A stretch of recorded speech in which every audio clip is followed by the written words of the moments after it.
Let's try it again without the mic being muted. Hello, everybody who did not get transferred away by the ad.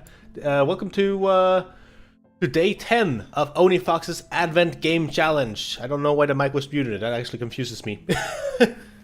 Hope it wasn't muted last night. Hey TK. Okay, ad break is over. So day 10. This is our second free range day. Now, I think we have 6 free range days total. I kind of forgot how many I put in. Probably too many. Sounded like you was singing in piano. Oh, really? Is it sounding better now? Like I was. Oh, you saying I was singing the background music. Okay, I get you. So first of all, we have in-flight movie set out for today as well. It's gonna be a shorter stream because I got home so late, but I'll try and make up for it tomorrow if I can. We'll see. But we're gonna go for the usual till it's 4 AM over here. Right now it is 11 PM or about to be 11 PM to be more exact. But let's just get right into it. Free range number 2. I'm gonna load up the wheel.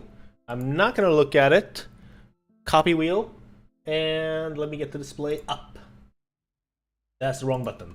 Let's try it again. I'm not looking. There we go. All right, 17. Okay, Ruby has definitely added more prompts. Shoutouts to Ruby again for setting up all of this for me. Hey, Cario! Okay. The free range number 1 is The Villain Must Be Romanceable by Ruby. Okay, so we're gonna have to shoehorn in the dating sim no matter what. Okay. Oh, excuse me. I can think of something there. There's one place you can go and everyone knows your name. TK. That's a reference to something, isn't it? Because I recognize that. TK, I know you're in chat. Can you tell me what that reference is? Because I recognize it. Option to give awkward compliments. It was something by Trifle here, who's right behind me. Cheers. I knew I recognized it. Achievements by Serbet. Achievements would be possible. Oh, the laundry has got done. Yeah, achievements would be possible. That probably wouldn't be too hard to do. I've done something similar in the past. Unlockable skin / cosmetics by Ruby. Okay, I could do something. Let's do something with that. Resident Evil inspired inventory system by Adeline.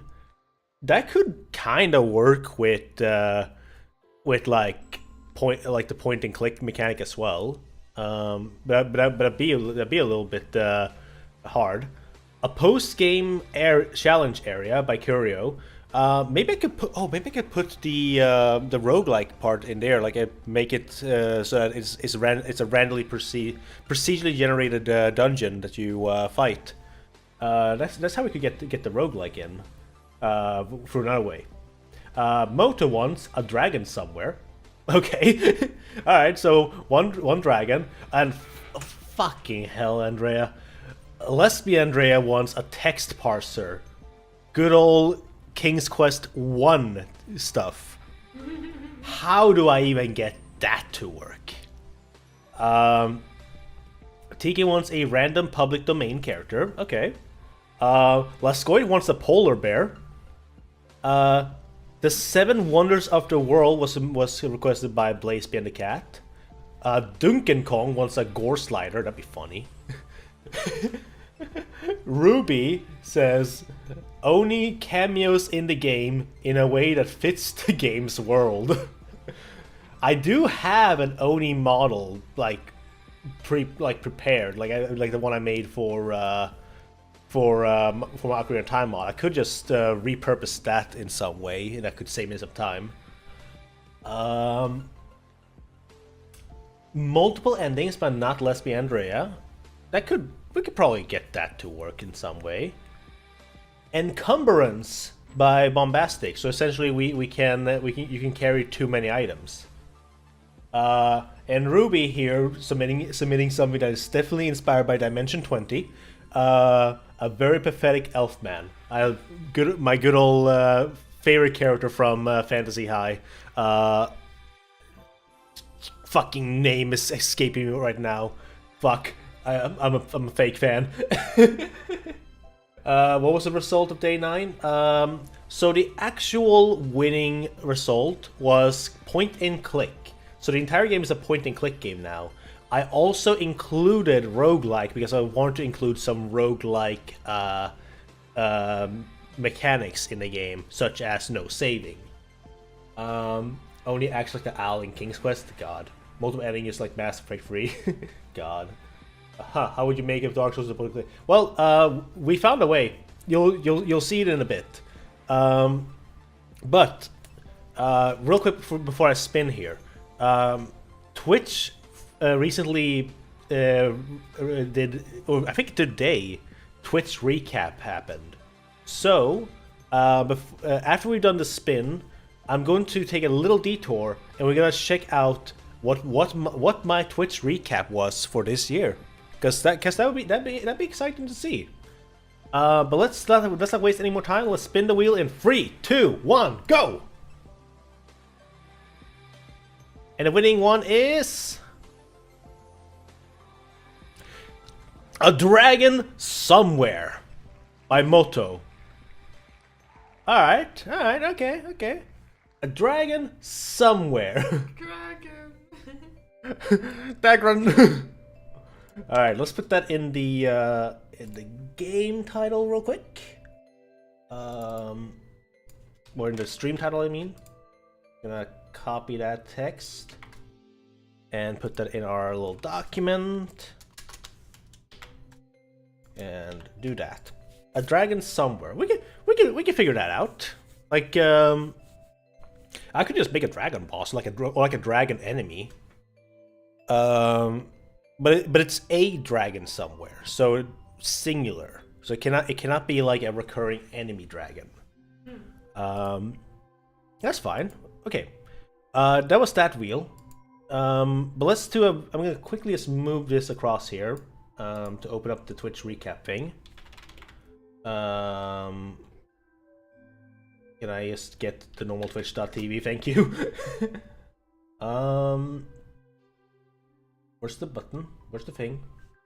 Oh, was it gone because I already looked at it? Hold on, let me just bring it back up then. Here we go. Here we are. Today I woke and looked outside again, but the sky looked the same to me. Something told me that the world had changed. Couldn't figure out what did it mean. Alright, we gotta go for the streamer. What is that? The text? Yeah. I don't know. Best times of the year. So I streamed up until today, by the way. Let's make that clear. I have streamed a total of 248 hours this year. I did a total of 63 streams, 57 on distinct days. Total hours watched. I've had people watch a total of 825 hours. So that is counting multiple people on for those streams. My top categories were Ocarina of Time, the Wind Waker HD. Both make sense. Like Ocarina of Time, I play that game a lot and mod it. Wind Waker HD, I started modding that this year, and I played a lot of randomizers. That was fun. Sunfish DX, I did my my 100% run. and we're doing development software now, and that's just a goat. I think this thing gave up, but we have Lethal Company placing in number 5. Lethal Company is really fun. Gotta get back to that someday. Top stream of the year. Your top stream reached 116 viewers. I think that was the one where I got rated during. I think that was during the charity event. Let's see here. Top tags of the year: VTuber, Fox, and Autistic. That's because I never turn those off, as typical. Here we go. 7,434 chat messages sent. So y'all sent that many messages to me through Twitch. The text is just sent is from the song Into Free, original theme of Dragon's Dogma. Oh, okay, gotcha. This is some hella crunchy quality, but these are the top channel emotes of the year. OniFox's Yippee was used 5 times. The Oni Success was used 18 times. Oni Kek was used 21 times. Greeting 16 and Lurking 4 times. I like how these are the winning ones. These are the ones. Yeah, Oni, yeah, that one I added kind of late, so it didn't get as much time to shine.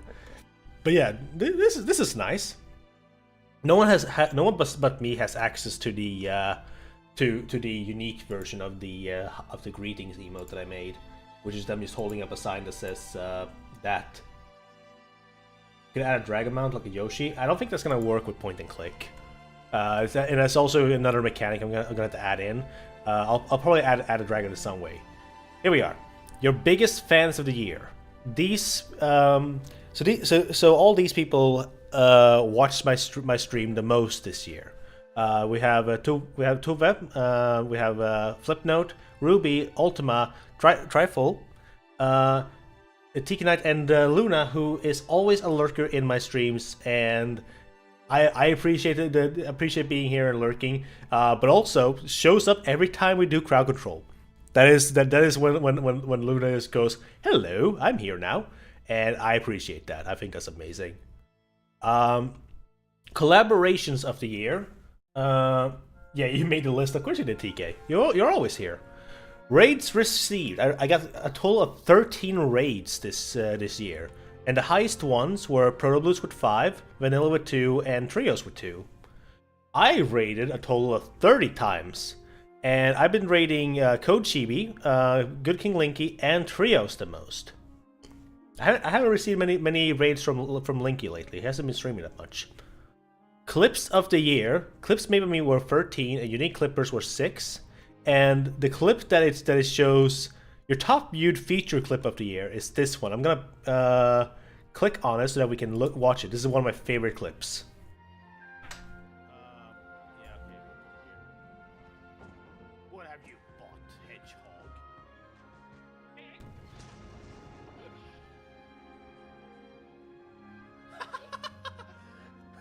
Did you buy the fucking rocket launcher?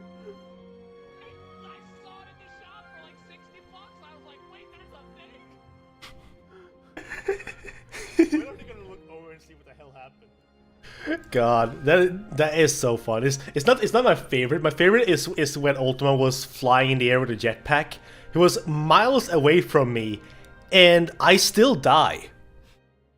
But this was during the charity event, which, by the way, real quick, everybody who tuned in for that charity event and also donated, thank you all so much. Like, I already said it during the charity, but I want to say once more, that was so amazing of all of you for tuning in and also for showing your support. High scores of the year. I got a total of 41 new followers. That's pretty good. 9 new subscribers. Points spent in your channel. 148,400. That is a lot. Oh yeah, you joined us, TK. I forgot about that. You're right. Yeah, we had fun playing as well. Yeah, that was awesome. There's the goat. There's the oof. Based on all this recap data, this year you were the adventurer of the year. I unlocked this badge. Neat. Where is it?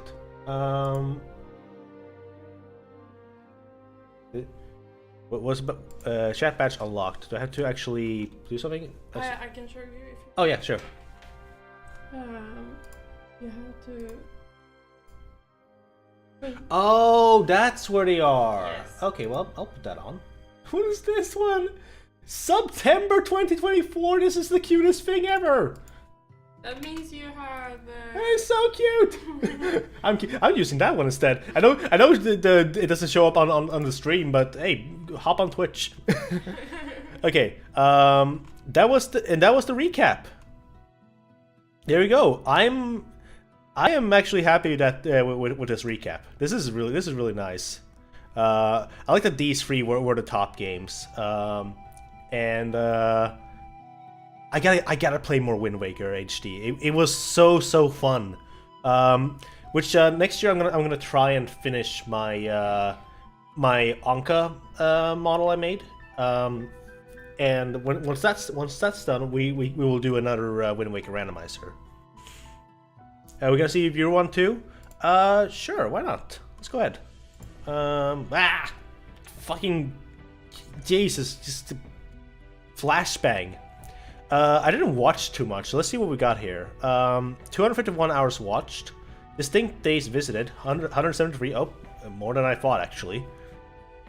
Your top categories of the year was Paper Mario 1000 Year Door. That makes sense. Oh yeah. Okay, all of these except art are from fucking Linky. Yeah. I was surprised Shadow Hedgehog is all the way there, considering how it was like so many hours. But I guess that makes sense. Xenoblade Chronicles, that's cool. Your favorite streamers of the year, we got Linky. Top emotes used. I apparently used that emote. Okay.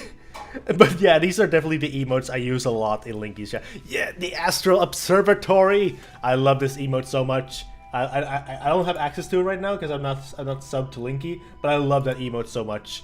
It's the joke behind that is that's an inside joke emote. We were talking about this earlier, but we kept sending Linky to the Astral Observatory during a crowd control, so I made this into an emote. It's so funny. I watched 93 hours of Linky's. Okay, yeah, I'm not gonna read all this, but afterwards was Ultima, Experiment, Some Call Me Johnny. Really, Some Call Me Johnny ended up on this list. And Proto Blues. Hey, look at that. Best emotes? Hell yeah. Scroll down. I sent a total of 2,048 chat messages. Nice. Your top emotes of the year. Yeah, Forb! Yes! Forb! Let's fucking go. We love Forb. Forb hyper indeed. Yeah, this looks about right. I like this setup. Emote artist of the year. Emotes attributed to you. I mean, this because I labeled them as mine. Times your emotes were used, 38. Hey, nice. Hype happenings of the year. Subs gifted. I gifted one sub apparently. I don't even remember when that was. Mod of the year. Chat sent us a mod, 235. Channels moderated, 1. This is Linky's channel. This is purely Linky's channel. Oh, that's a cute little dinosaur. Thrill Seeker of the year. Based on all the recap this year, you were the Thrill Seeker of the year. I didn't visit that many. Pets. Yay! You get some pets. But when you go players, so anything is a legitimate dragon, a traditional Western dragon, or log Oriental dragon, a hyper advanced cybernetic dragon, or some everyday object with wings and fangs. Awesome! I can go with Apple. Make like a bootleg blue eyes white dragon. Yes. Most used emote. There he is. It's basically a blue eyes white dragon with googly eyes. Yes. Okay, I'm kidding. Well, I gotta show my favorite dragon ever. This is a dragon. Yes, it was introduced in Pokemon Sword and Shield. It's a dragon. Have you ever seen the Yu-Gi-Oh card Appliancer Laundry Dragon? No, I haven't. Let's watch it. Appliancer Laundry Dragon. I'm gonna look at that real quick. Yeah. Oh my god! I love it. That This is my new friend. that looks like a Digimon. It does. Hold on.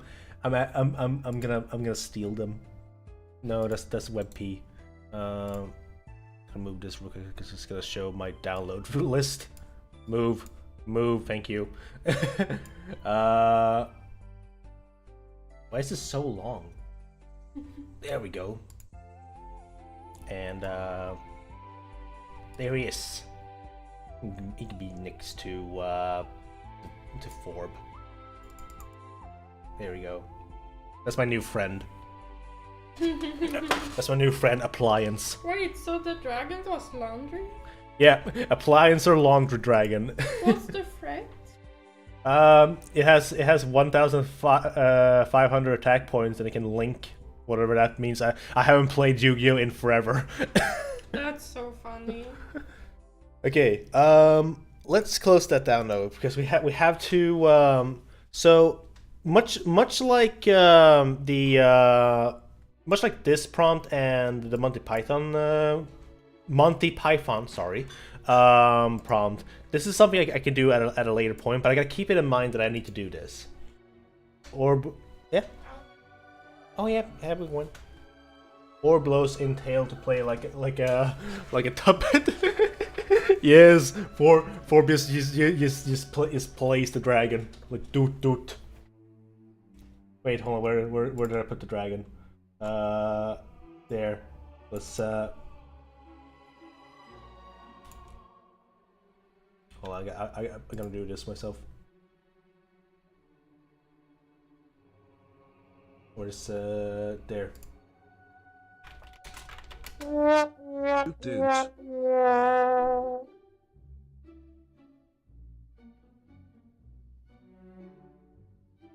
Wait, was that the wrong TTS?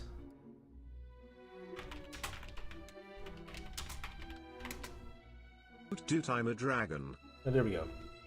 Well, why did I play the other one? Weird. Oh, because of the fail thing. Okay, whatever. Let's put the dragon back where it was. Ah, what was that? The whole stream glitched. Okay, but to recap, right now on the you did play on stream, awesome. Right now we have this approach instead to the game, where it's now a point and click with a little hand that I made myself. I'm very happy with the result of it.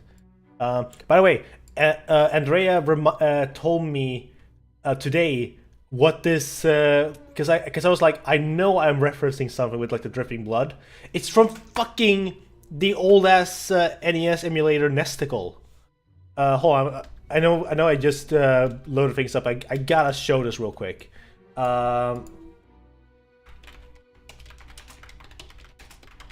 Let me see if I can find there it is. Can I find one? Okay, here. I don't want Reddit. I just want the. Can I get the fucking picture by itself? Fine. Fuck you, Reddit. Whatever. There. What the hell is up with this? I just want to look closer at the picture. But yeah, that is what I based it off of. Can I? I'm just gonna save this picture because this is stupid. I'll just put it up on the stream. Yeah, this is 100% what I was thinking of. Like I was obviously thinking of a world of like Warcraft 2, but the dripping with the blood was definitely from the Nesticle emulator. So that is what I subconsciously remembered and made into my my clicker. That is so good. Yeah, let me show real quick what we got here. So first of all, let me get out of the way of the thing. So we have a point and click approach to the game now instead, which is oh so fun. You now jump when you go close to the edge of the platform, and you have to make the jumps accordingly. Warcraft 2 is leaving GOG? Really? Why? Did they give a reason? You can turn to path and you can fly over to these corners. And like, you can mostly make it.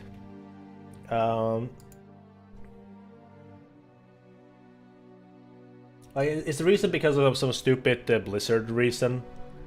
So let's see here. I'm gonna zoom out. This one's a little harder to click, and I can't even see it this time. Let's move down a bit so we can see it better.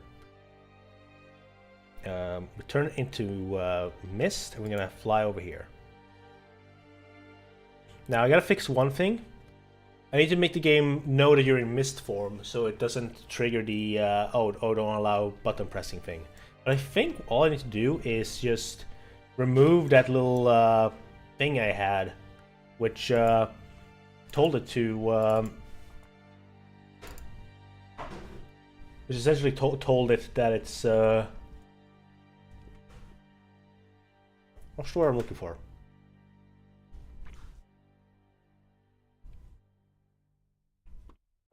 Sorry, there are two things we need to fix.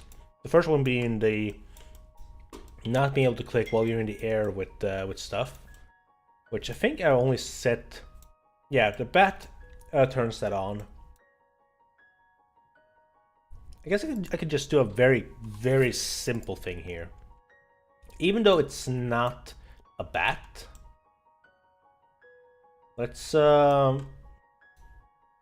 ahead and just want to make sure I don't do it during a thing. Nope. All right.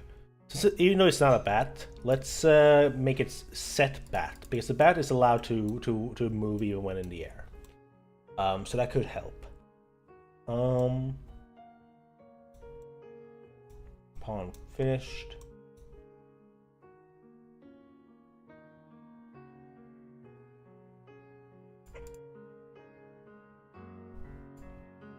We unset that.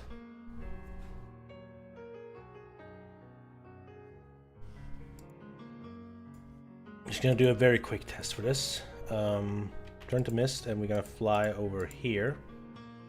We're gonna fly over here now. Gonna turn around, and the jump still happens. Awesome, it works. Bat works as it should.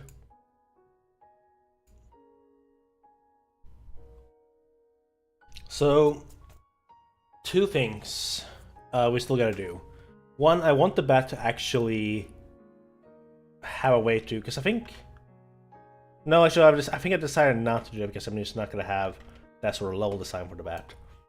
But we need to we need to go ahead and get started on things here, because we have literally 14 days left to make the rest of the game, and there's plenty more prompts that's gonna show up.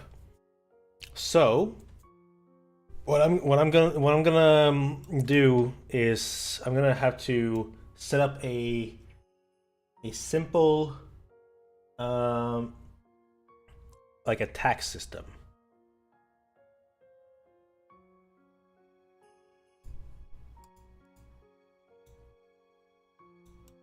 What I'm thinking is maybe what I should do is just have it so that when you click with the right button, which on control I don't remember what it would be. Oh wait, I forgot to show this. Oh, it had to prepare the shaders. Hold on, we're gonna see it again once it's done preparing. You actually have a death animation now.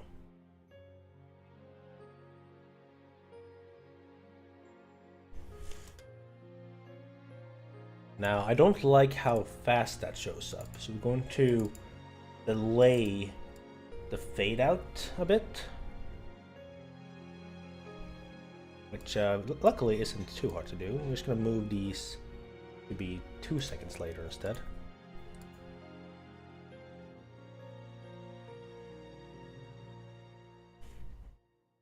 I guess I want the actual like render opacity for this thing to happen earlier. Let's go ahead and do that.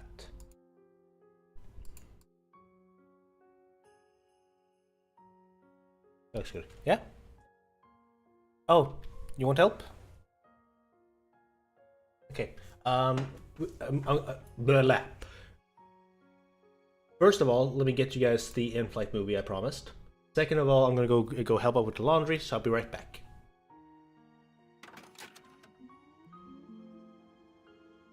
That's me. And that's Tommy Tallarico, the Willy Wonka-obsessed cousin to rock legend Steven Tyler from Aerosmith. Someone who's been in the video game industry for over 30 years, someone who's worked on over 250 games, including such titles as Earthworm Jim, Metroid Prime, and even Roblox. And as incredible as that sounds, it's not entirely true. It's a tough one. Is Tommy Tallarico a legendary figure? Yes, most definitely. Sadly, however, he has been known to stretch the truth a little, excuse me, a lot, and one of those times was right here, to me, when I interviewed him, talking about his upcoming system, the ENVtuber Amico.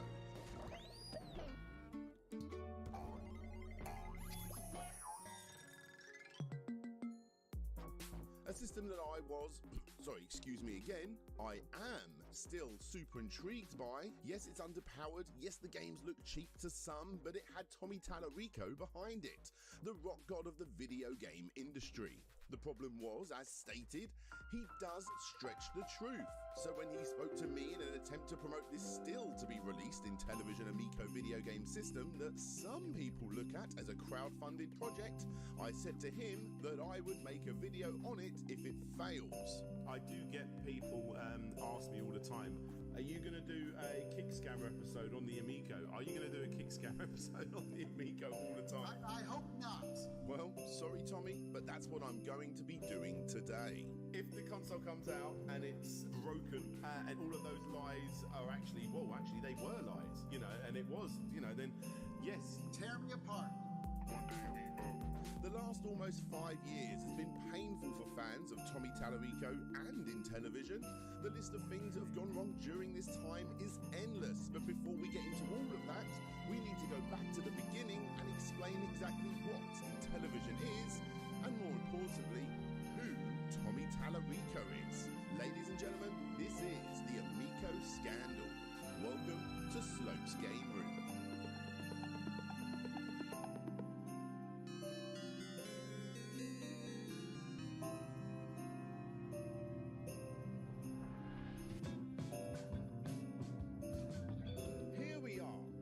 Back to the second generation of video game consoles, starting its life with the often forgotten Fairchild Video Entertainment System in 1976. This generation may technically be the second, but to many, it was the true beginning. You see, before we had the second generation of consoles, we had the first generation of consoles.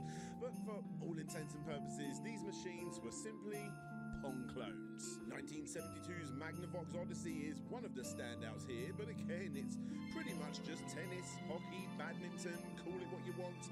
It's Pong, with very few bells and whistles attached. So yeah, when you think of the awesomeness that was the Super Nintendo to the N64 being mind-blowing, just imagine going from Pong to Star Wars, or Pac-Man, or Yar's Revenge, or Pitfall. It's easy to laugh now if you wasn't around then, but this was a truly legendary jump in home console entertainment. Of course, it was the Atari 2600 that dominated the market back then, with titles like the ones I just mentioned. And it seems like they did this with ease. 30 million units got shifted, making them the true winner of this generation, but in second place, you had ENVtuber at 3 million. Yeah, 10%. Now, ENVtuber was the brainchild of toy manufacturer Mattel. You know, Barbie, Hot Wheels, He-Man, and Diva Stars, all of the big names. She talked to me! And not to get into too much detail for this particular video, but of course, Mattel wanted a piece of the pie. Eventually, that pie was stuffed with some rather impressive technology, and by the time it was released in 1979, it did okay. Like I said, it did 10%. The main marketing push for Intellivision was the fact that it was superior in power to the competition, and they wanted to make sure you knew this in their advertising, resulting in what many believe is the first true video game console war. I compared Atari baseball with Intellivision and found Intellivision played much more like real baseball. Then I compared Atari football with Intellivision. Again, Intellivision played more like the real game. In my opinion, if you try them both, there's only one conclusion you can come to. Intellivision from Mattel Electronics. Atari may have the sales numbers and therefore could get the licenses such as Space Invaders, but for Intellivision, well, they had to get creative, getting their lawyers involved and making rip-offs that many believe are better than the competition. Fair play. But then you have the controllers. Depending on who you speak to, this thing is looked at as incredible or terrible, with the majority of the world leaning towards the latter. Instead of a directional pad or a control stick, you have a disc, and then on top of that, you also needed the overlay that would come with the game to slide over the numbered buttons to make each game unique. It was a weird way of doing things, but it did have a success to a degree, with several systems copying the overall idea of the controller before the D-pad became the norm, and that was the end of that, for now. So yeah, in short, there's no denying who the overall winner was for this generation. But like the third generation that came in after, in the US, Nintendo absolutely dominated their competition with 34 million units compared to Sega's pitiful 2 million. But still, people love the underdog, and I, for one, definitely leaned towards Sega. Intellivision was often touted as the big boys machine, or at least that's how they marketed it back then, and going by the brainwashing Sega did back in the 90s, if I was around back then, I probably would have been suckered in too. If I could afford one, that is. Just like Tommy Tallarico, a hardcore Intellivision fanboy that constantly in the almost 100 interviews I've had to sit through, brings up these simpler times playing baseball on his Intellivision with his dad and B-17 Bomber with other friends and family too. I'm back. Now, of course, as time moved on, The first and second Warcraft believing time works. they're on the 13th. I think GOG is a bit salty about it, as they made a $10 discount code called "Make Warcraft Live Forever." Ah, I see. Eventually, the story becomes very once upon a time, the sort of thing that would come out of a movie studio as opposed to any real-world experience. But it is what it is. This is how he tells it in the hundreds of interviews that ask about his history, and again, I've had to make sure that I look good. this video. And Yeah, this is, by the way, for those wondering, this is the Intellivision Amico scandal, the full story, young man, Tommy back decided when it to was on his own 2022. did generations before So yeah, they came to it's an old video, but wave goodbye to his it's very much a classic. I'm gonna do a very quick thing here, because I feel like the particle effects are not at the best. So I'm gonna put that up to high. I'm gonna take a look at it real quick. that first night with nowhere to go and nobody to connect No, with, it looks he still the slept same. for a So year and cried himself to sleep.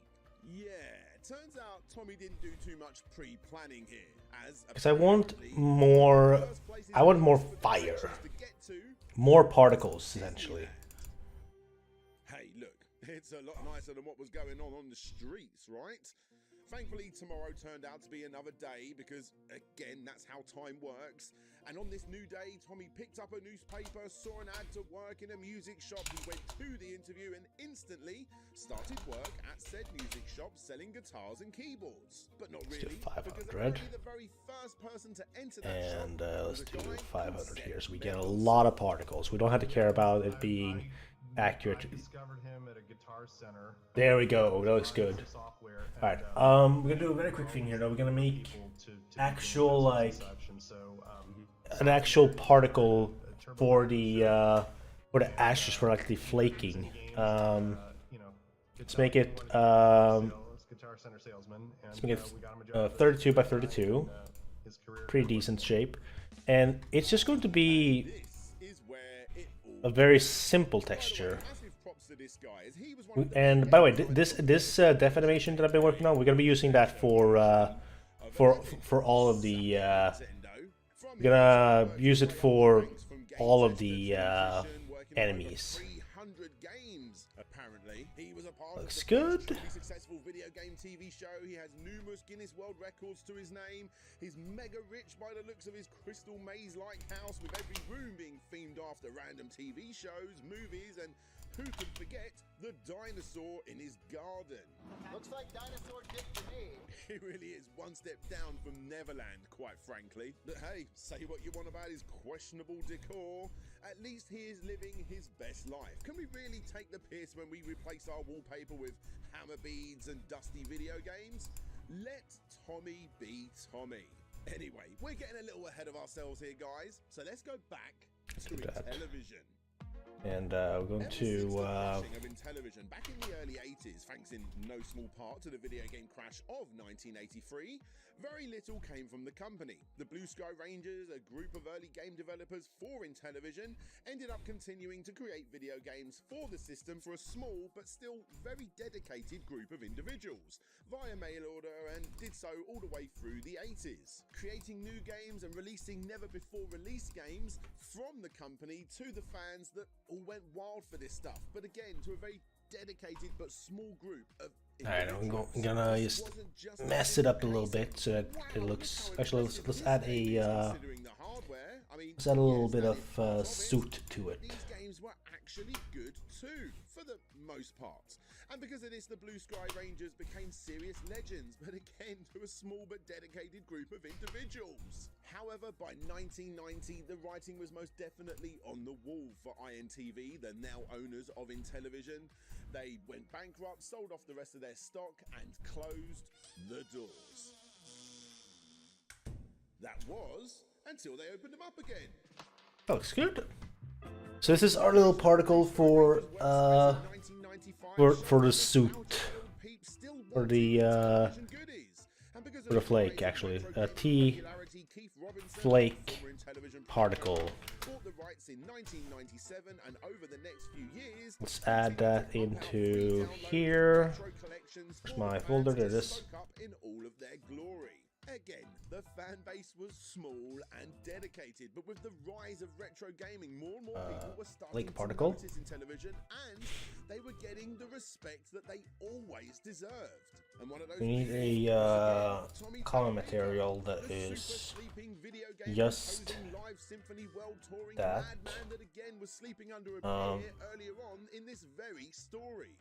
Gonna base off of the same on here. Matte particle static.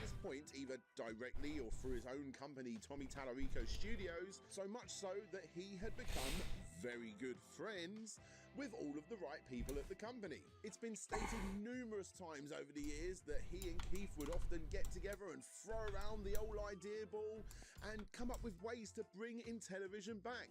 But then they would both go their separate ways, and then nothing would ever come from this. Tommy would go off touring to hundreds of thousands of people live all around the world, partly funded by the good folks on Kickstarter 4 times.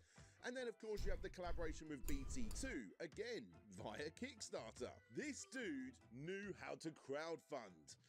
Intellivision, not so much. This is Intellivision Gen 2 video games for PC and Mac, creating new versions of classic games such as Astro Smash, Shark and Night Stalker.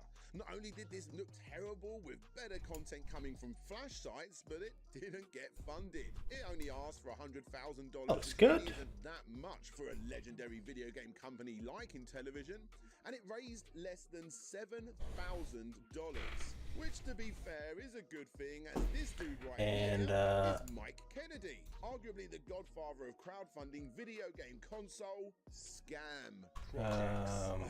But the Calico Chameleon, well, that's just want to make sure, for another time. in case I change it. Artists aside for now, not really No, actually, let's just use we don't get any physical copies of the game. particle static as our thing. Shoehorning in Mike Kennedy's retro video game magazine. But worst of I'm gonna remove this so it actually stays on the ground.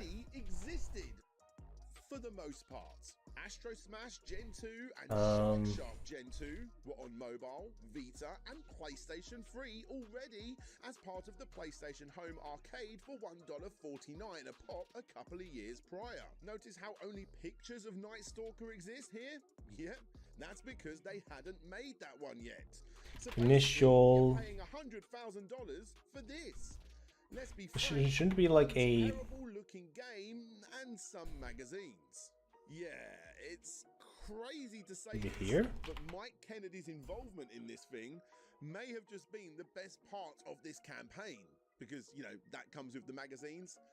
But the whole thing's a mess. Anyway, it's obviously a cash grab for all involved that thankfully, you know, turned into a failure, so nobody lost any money, including Keith Robinson, who sadly passed away 2 years later in 2017. People Rotation. tragic news from Intellivision's own Facebook page with the following message. It is with overwhelming Rotation sadness that mode. we let Here. you know Keith Random. Robinson passed away today of kidney failure and cardiac arrest. His health had been declining in the last few months. We want a we also want this to be all of you Intellivision fans brought immeasurable joy. random Thank uniform. you so much for that. If you have a favorite Intellivision or Keith memory or photo, we encourage you to share it here as a comment or a post to his page so that our whole community can remember him together.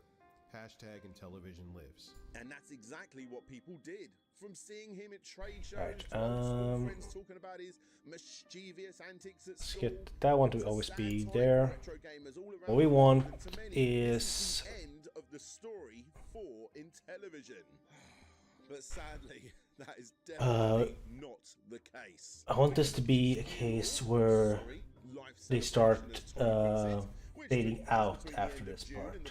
So first of all, I want this to be set to that because I actually want this article to be like this now. With Keith on that console idea that Tommy had pitched. Thankfully, he was in a room full of Intellivision employees, and therefore he decided to pitch it again, right here at his funeral. Sorry, life celebration. You know, I actually, you know, I reached out to the other people who were the shareholders. Let's see here. We need to make this a. Television since the No, early we need to 80s change the and top then one. After. Be And I said, a "Well, what's gonna no happen?" colorful curve. Here we are. And Here they're we like, are. gosh, you know, Keith was the heart and soul, and I know Starting he from was there, talking and to you, and he this wanted one has to know you, always and be I said, "Look, visible. I We have a want this to vision. be. I want to invite you over to my house to present you with my vision. And I basically laid out my vision for, you know, basically what the machine has come, and they all loved it. He also talked about this in greater detail over on Atari Age 2. I was very good friends with Keith Robinson, and he approached me about 5 years ago asking if I would be interested in helping with Intellivision, being some kind of partner, etc. I said yes immediately, and told him I actually have a vision about what a new video game Let's see how console this would looks. be, bringing families back together, simple, affordable games, etc. Looks My idea perfect. was sparked from the fact that I can no longer play games with my mom and dad. Me and my dad would play all the time, but now we couldn't. I can't wait for the day that we can play together again. Keith loved the idea, and we started talking about how I could be part of the company. Then, when Keith suddenly passed away, I felt it was my mission to see this thing through if the other shareholders would allow me to. I reached out. I knew almost all of them already, and we actually spoke about it more in depth at Keith's life celebration. I hate the word funeral and the gathering. Random vector. By the end of that X year, scale we had 10. a plan in place, and within months we started Intellivision Entertainment and moved all the Intellivision Productions assets into the new company. Someday we'll write a book or do a Netflix documentary special. Wouldn't that be something? Wink. Wouldn't that be something indeed? Hopefully this video will suffice. Now, not to ruin the ending, but as of the beginning of 2023, this thing has still never seen the light of day. For all intents and purposes, right now, it's vaporware. However, Sunset, it's this is the we're not journey using that. really matters, and it's a journey that even I got involved in. No, not this time. This time, they took me for a ride. And in the process of doing let's so, go and, actually ruined my reputation a little bit to many out there. And that's because I was a fan. I was genuinely that. a fan of this system when so many red flags let's, were waving right in front of my face. So, how could I possibly Make it, do this video justice when I was involved? Well, there is only one way to do it, and that is to do it in a timelined manner. I'm going to be talking about the ups and downs, the positives and the negatives, and I'm going to start Perfect. right here I like that. with the Okay. 29th of May, 2018. A press release Let's save this and let's get to that it will be bringing the concept of simple, affordable family and fun setting up to homes a way to around the world attack. with the introduction of a brand new home video game I think console. what we're gonna do is we're just gonna have it be a simple like attack animation. President of the company after he purchased the majority of the shares needed to give himself the title and spearhead this So, new exciting here's what we're gonna do. EP's former host, Tommy Tallarico, joins us today. And today, he is announcing to the world that he is now the brand new president of Intellivision. What? What? He goes on to explain that this new system will be family focused, and even though he is a big fan of mobile games, he isn't a fan of the solitary experience that comes from one person looking at one screen. He wants to So here's how I want to handle the attacks. couch I'm gonna do We will be a focused. We will not try to compete with Sony, Microsoft, and Nintendo. That would be insane, and we would need $1 billion. Original Intellivision team members will also play important roles in the creation, development, software, and design of the new platform. Steve Roney, Bill Fisher, and David Warhol, who have all worked at Intellivision since the early years, were going to be part of the project. I'm only right for Rosenthal. Will lead the licensing division and is the vice president of product development. We won't run Netflix. We are not trying to do 3D. But it will have 10 games at launch, which we can only assume are new games, because in a now deleted Facebook Live Q&A, the system would also come bundled with 60 to 80 retro Intellivision games, and out of those 10 new games, at least 7 will also come bundled with the system.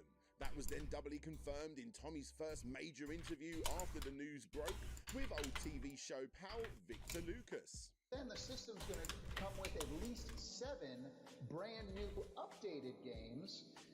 Again, free. you turn the video up a tad. Is going to Sure. have Give me a sec. At least 20 to 50 games. We're saying at least 20, but we want 20 to 50 games on launch in the store, ready to go. They're not going to be expensive. If that's good. $2.99, $5.99. And again, we're not putting games, though. I don't want people to think we're taking games from the cell phone. That's what the Ouya tried to do. Yeah. It was a disaster. We're not interested in doing that. No worries. game is going Okay. to go on the So, system if it's below a here's the idea. So it has to be at least a This is a little bit of a weird hitbox, and this is not how they would have done it back in the day. But this is just for my sake. Organic hard. So we're calling it organic hardware. We want the ability Going to create a simple little texture here.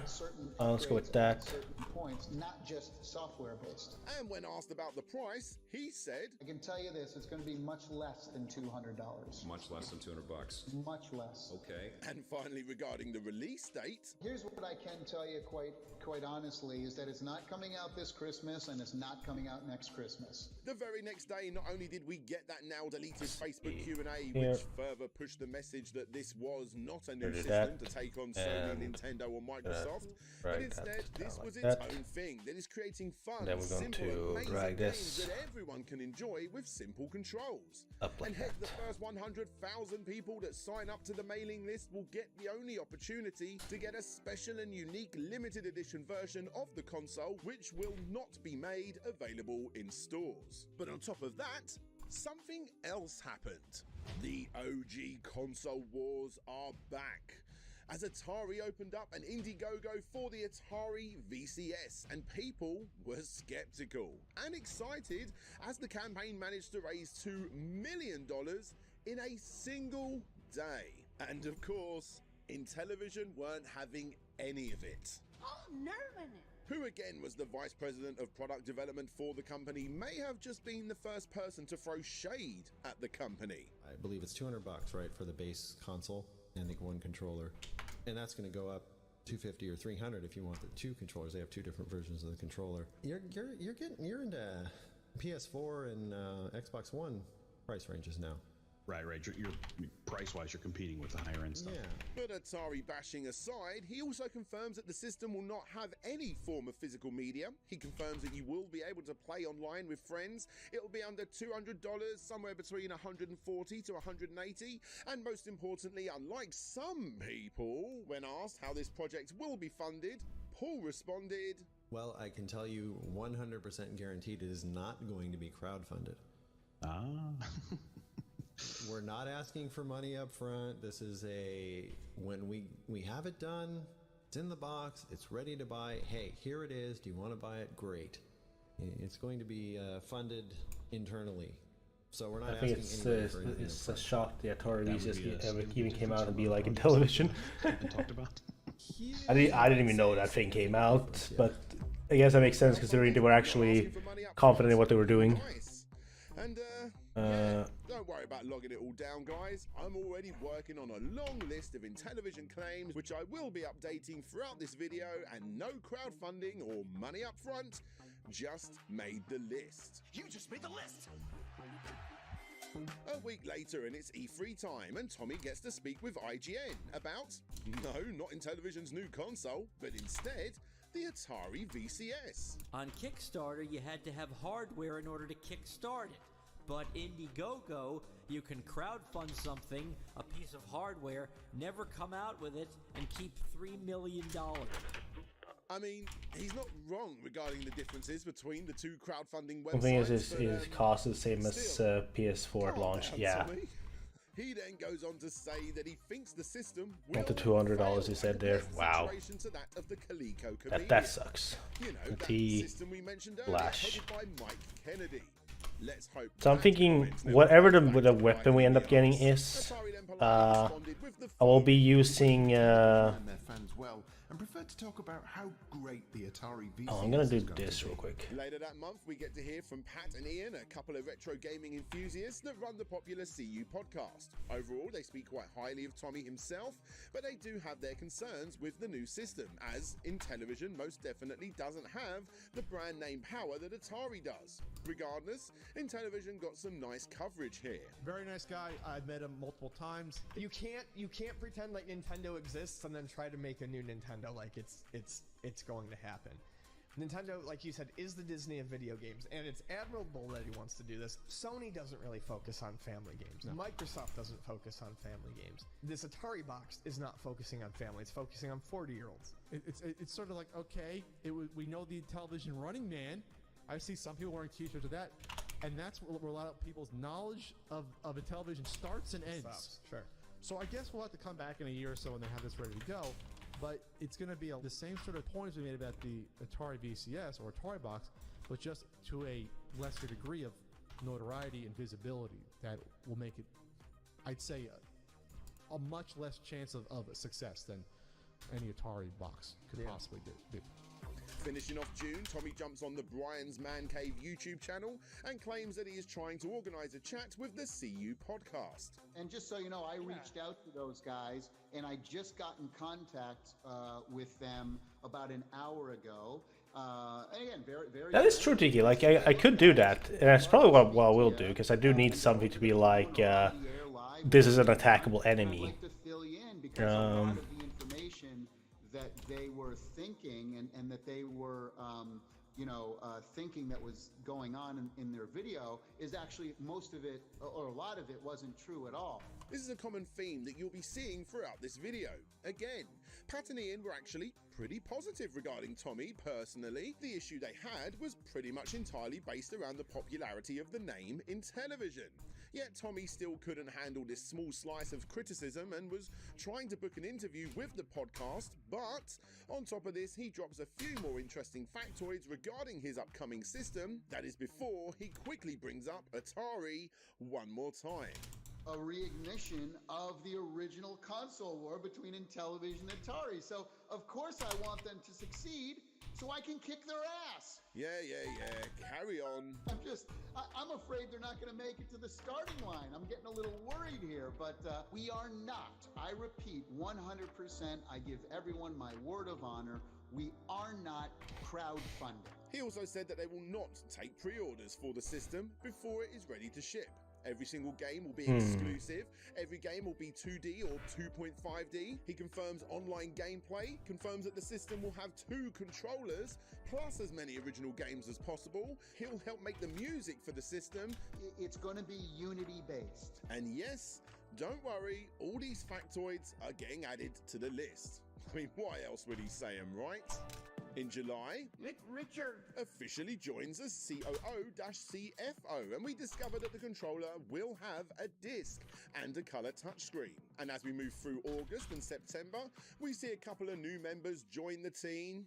And after Tommy teases the new Running Man logo and even the name/logo for the system on Twitter, as well as starting up the official Intellivision Amico YouTube channel that just ended up looking better. 21st of October 2018, Let's the wait go ahead is and finally over, as Tommy gives a keynote speech at the Portland Retro Gaming Expo. Yeah, he was supposed to be talking about his history in video games, but screw that. This is now Intellivision's launch party. In the presentation, he explains that the company has 4 key pillars: simple, affordable, family, and fun, before finally showing off the system itself. The Amico. This system will include a 21st century 2D chip and architecture, HDMI, multiple USB ports, Wi-Fi, onboard interactive lighting, 2 wireless Bluetooth controllers with simple positional disc, 4 arcade-like buttons, gyroscope and accelerometer, force feedback, speaker, microphone, automatic onboard charging, and a free downloadable app for people that want to join in. Every game will be console exclusive, every game will be rated E10 and up. In other words, everything will be family friendly, and will include the Blue Ranger's Gold Seal of Approval, aka Intellivision's clever little version of the Nintendo and Sega Seal of Approvals. Each game will feature balanced gameplay and design, in other words, rubber banding gameplay that lets tiny kids or grandparents that know no better play competitively with hardcore gamers. All games will be priced between there we go. That's what I wanted. Games will feature in-app purchases or DLC. I want it to be more. That's the wrong one. I want it to be more smooth. Those reimagined titles, That's Solidify. I want it to be more smooth. That's Solidify. I want it to be more smooth. Multiplayer and more. We then get a splash screen of exclusive Intellivision classics. Nah, let's just go with this. Including Major League Baseball, Frogbox, Snafu, Utopia, Night Stalker, Boxing, Astro Smash, Triple Action, Horse Racing, Shark Bowling, Skiing, Tron Deadly Disc, Math Fun, and Star Strike. We then get another splash screen showing us the exclusive Atari properties we'll be getting too. These titles include Pong, Yar's Revenge, Lunar Lander, Centipede, Missile Command, Breakout, Night Driver, Adventure, Asteroids, and Tempest. Even more exclusive titles are shown off in the next splash screen, this time for iMagic. These titles include Microsurgeon, Beauty and the Beast, Atlantis, Sword and Serpents, Ice Trek, Demon Attack, Dracula, and Truckin'. But that's not all. What about Motor Race USA, Minor 2049er, Tropical Angel, Super Burger Time, Moon Patrol, R-Type, 10-Yard Dash, Load Runner, Kung Fu Master, Archon, Toe Jam and L, and Spelunker. And brand new exclusive games too, 20 of them in fact, all available on launch. Isn't this just the best new retro game-like console that you've ever heard of? Well, it's about to get a whole lot better when you see the team behind this thing.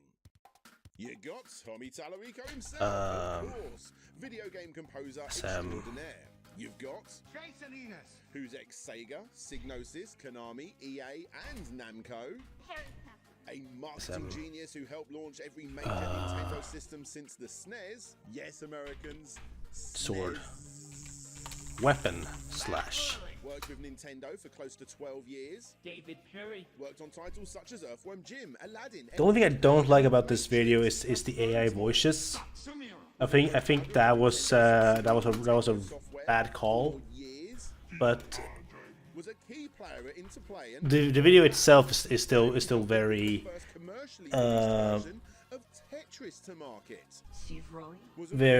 what's it called? It's still very. I shouldn't be putting these in here. Let's put them in the hurt box folder.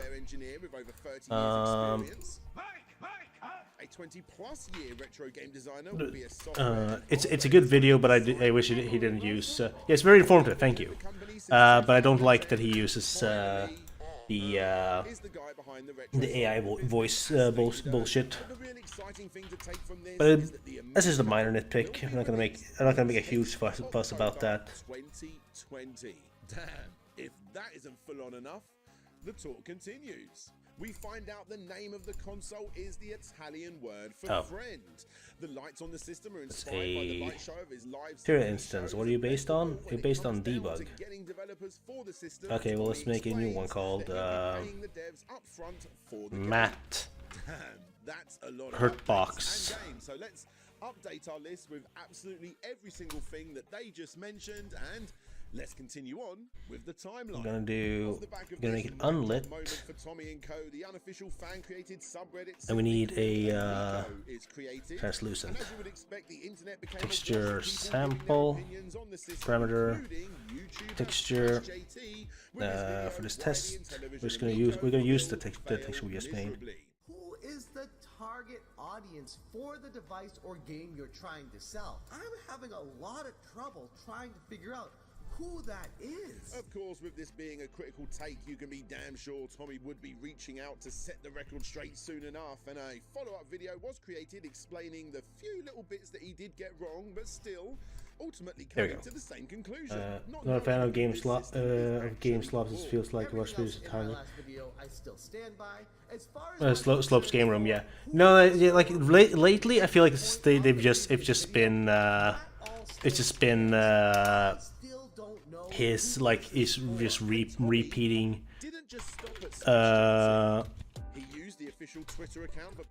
It's just been repeating whatever whatever he has already put out, and I think that's a little annoying. But it's not. I still find the videos fun in the end. Like. But yeah, definitely some stuff I would argue is not a good thing. Games for said system compared to the PlayStation 4 and PlayStation 5. It will be easier for turn that off. developers to create 2D games on the Amico than it is to create 2D games on, say, a PlayStation 4 or a PlayStation 5. In fact, thing here. all Amico games will be at the same level as Cuphead. Think of like the Cupheads, for example. That's every game we want to be on the level of like a Cuphead. Bold claim, mate. Besides this, he confirmed that he will be doing the boot up sound. Oh, hell yes. He hints that physical media will be a thing, pointing to the SD That's kind of funny. That's not what we want to do. There's going to be physical media as well. Gotta turn this into in the back of the device, you'll see an SD card slot, right? And besides constantly telling us multiple times that the system will not be crowdfunded, he did say the following. Do you really feel the Amico has the ability to break through that market and really attract people that have been gone from gaming for so long? I'm banking my career on it. Never has a truer word been said by Tommy Tallarico. That I'm pretty sure everybody can agree. Tommy confirms on Twitter that the system will have ports, but no looks port better. will be direct, and every port will be 100% exclusive. Thomas saying he's doing the boot up sound means he'll be getting someone else to do take credit. Yep. Doubly confirmed that Tommy exactly. will not take criticism. He decides to create a roasting video on the official Intellivision Amico YouTube channel.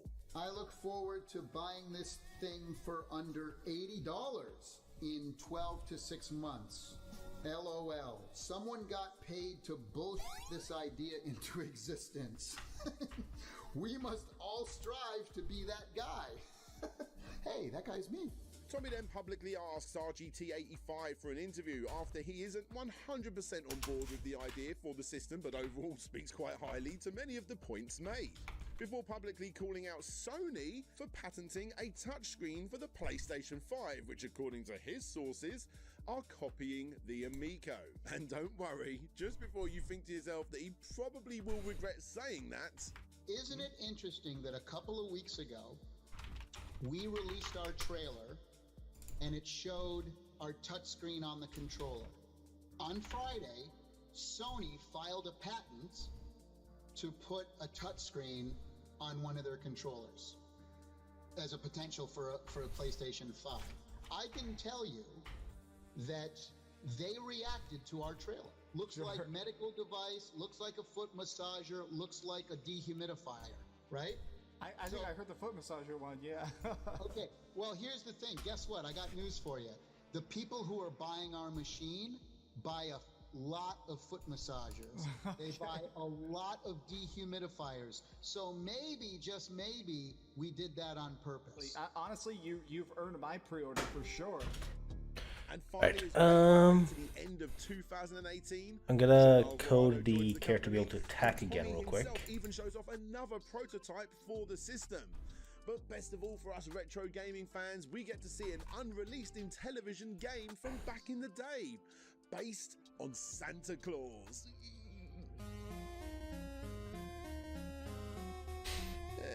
Anyway, enough of that. Let's move on to 2019. See here, where did I Where Tommy shows off an early get this out of version here? the Amico controller Where and both is buttons, my and join the company, and the thing Amico starts to be for seen the- before and during his video game live shows. However, the real big news came on February 23rd, 2019. Now, you may be thinking to yourself that this is a very odd way to release a console so far.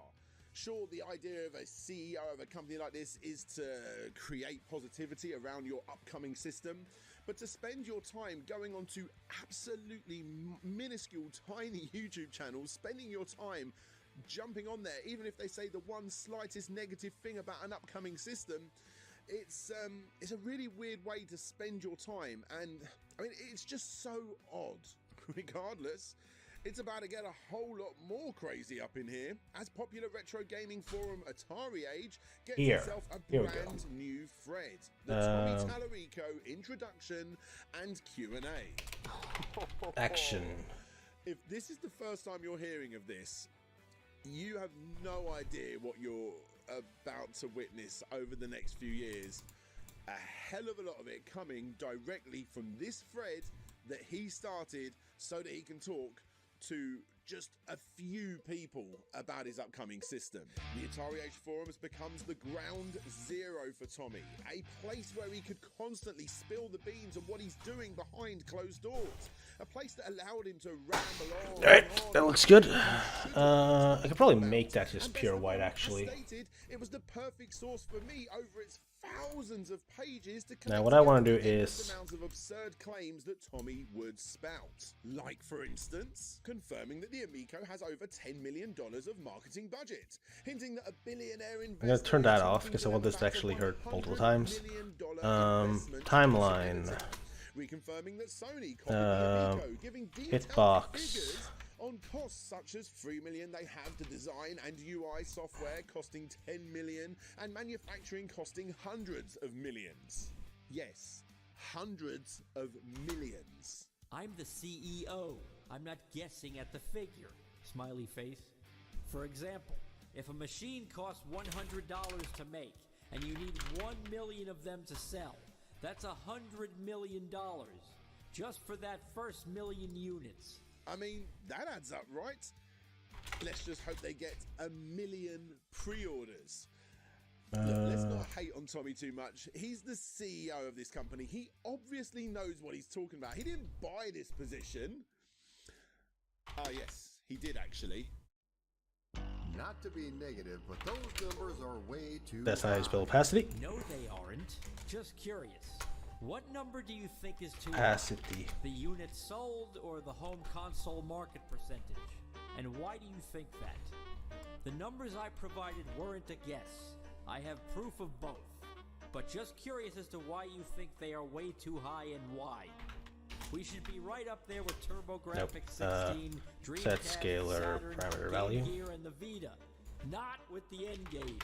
In other words, he believes that his system will sell between 5 to 10 million as opposed to the pitiful 3 million that the Nokia N-Gage sold. I mean, who's to argue with a guy that's also chucking around figures into the hundreds of millions? Heck, during that time, joined the company to head up the South Asian operations and also joined to head up the European operations. Why would anybody be opening up these super luxurious offices all around the world if they didn't know what they were doing and didn't have some serious money in the bank? Anyway, as we move into Launch. May, it's good news and bad news for retro gaming fans. The good news is that Earthworm Jim is coming to the Amico, and the original team is involved. The bad news, however, is that Tommy confirmed on the Set Atari Age actor, forums that those 60 to 80 set retro location. games bundled in are now going to cost around about $5.99 per 10 Add games or relative something like that. location. I suppose we better update the list. Also, whilst you are there, no online Get at forward launch either. We vector. do, however, get confirmation that an exclusive Jackbox game is being worked on for the plus. Amico. He double confirms Snafu and then later claims it's been in development for 9 months. He hints that Microsurgeon is in development. Also, it's apparently not just Sony that's watching him, but also Apple, Google, Microsoft, and Nintendo too. And finally, a remake of B-17 Bomber is also on the way. Get it on the list. Anyway, that's enough insanity from the Atari Age forums, all of which came within only 21 days. Really, all of those announcements in 21 days. Get relative location. Time to go back Get to E3. And over on Twitter, vector. Tommy shows off the 5 colours of the Amico. The new official logo is shown off via the official E3 Twitter page, and honestly, I actually like it. Times, not plus. Smile, Times. a heart can be seen in the middle of the M. The eye is apparently the curve of the planets. I don't know.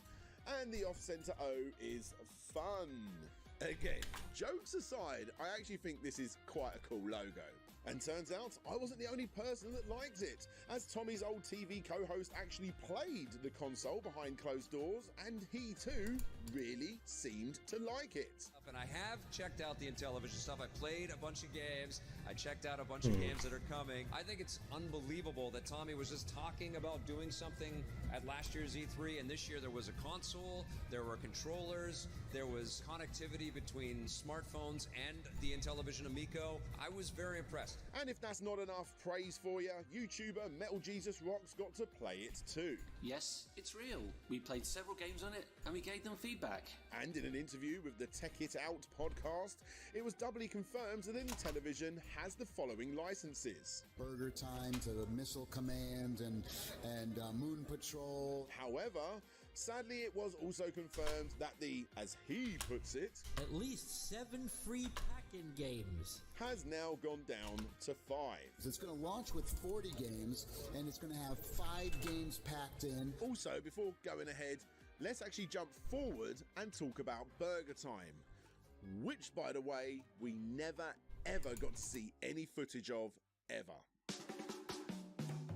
Because later that year, one of the Atari Age posters joked that Tommy was vegan and was releasing a Burger Time game. And because of this, it turns out that Burger Time is becoming Beyond Burger Time. And finally, it wouldn't be like the Switch version, which, by the way, me and my family actually really like to play. But instead, it would be made from scratch. Over in Europe, Hans, who had now publicly been addressed as the CEO of Intellivision Europe, announced that the company will publish one of the games from the Franken Game Jam event. Although, from my research, nothing had ever come from this. Back over on the Atari Age forums, Tommy is going into meltdown mode as he replies to every single post that's come up that has even the slightest bit of criticism towards the Amico. One person politely questions why teen-rated games are being removed. The fact that these words came out of your mouth goes to show you how little you know about the video game industry as a whole. No sense in trying to have an intelligent discussion with someone who is convinced and thinks they know so much, yet knows so little. Online multiplayer? That's been removed, by the way. This was brought up by another user who said that it is unacceptable in 2022 to release a console without that feature, I'm stupid. to which Tommy responded, Sorry, guy, but the only one who is out of touch is you. There is no getting through to someone as opinionated and narrow-minded as yourself. These are just a few of the kickoffs from Tommy when people criticize his console. And don't worry, I'm not going to be reading out every miserable moan. On to brighter things, I say, as Intellivision opens up its Dubai office and teases a Japanese office is coming too, and then confirms that a Wait, why is it not working now? Yeah, a Bokball game is in development. The next day, Tommy confirms the amount of employees he has working on the system. They have an amazing team. We have over 300 people. Okay, why is... This is for a system that is well over a year away from release. The mind boggles at the overhead of 300 paychecks per month, whilst he continues to kick off on Atari Age at the same user who is questioning the Amico, but this time he's getting personal. Leave my thread or I'll have you removed. Staying at this point is just an act of cyberbullying, which I'm pretty sure is against forum rules. Leave or be removed. Up to you. That user would eventually be banned. But don't be all upset, because on the same day he confirms that Pac-Man Vs, Lock and Chase, Joust, Robotron, Defender and Gauntlet are all coming to the Amico. Now that's how you please the crowd. Go get them on the list. He also confirms that 4 of these games are currently being worked on. Of course, we know that Tron is one of them. Who knows what the other 3 are? Regardless, he later confirms that Epic's games are also on the way and that a new trailer will drop on the 19th of August, which doesn't happen. Whatever.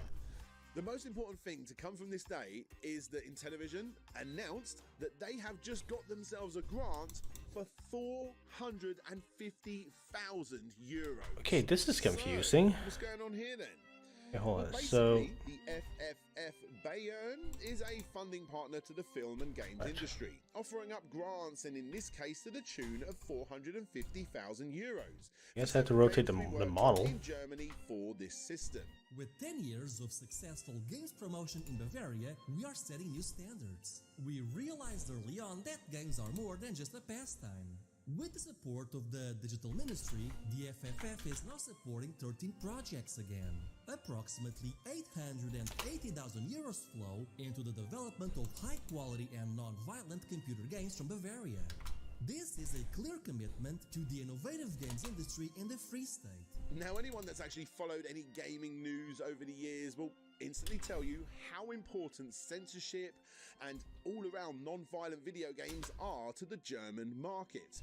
And because of this, Tommy was easily able to tickle their fancy, and basically, out of the 13 games and €880,000, Intellivision got €450,000 to work on Pong, Moon Patrol, Shark, and skiing, and as you will soon discover, a fair bit more too. Hate on Intellivision and Tommy all you want, but this was such a wise, sly move for the company. Now, Intellivision doesn't have to pay for at least 4 games, some of which are the pack-in games. Heck, if the system never comes out, it works. Well, from what I've read online, it doesn't matter. The money still went to German developers, so everyone's I like that. happy Okay. for now. And I'm sure this was Try also why to Tommy see and Hans were what so button willing to publish this a video is. game from that German game jam theme too, right? So that's how you move. Duh.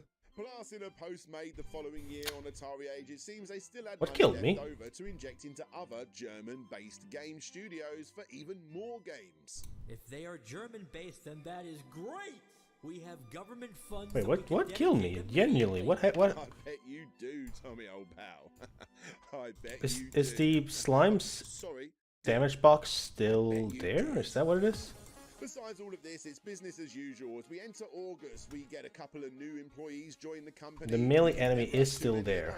You have more kicking off at people that disagree over on Atari Age. If I were to walk into it, I'd die. Okay, I gotta tell the thing to die as well. $500 reward to the person that finds them. That person's never found.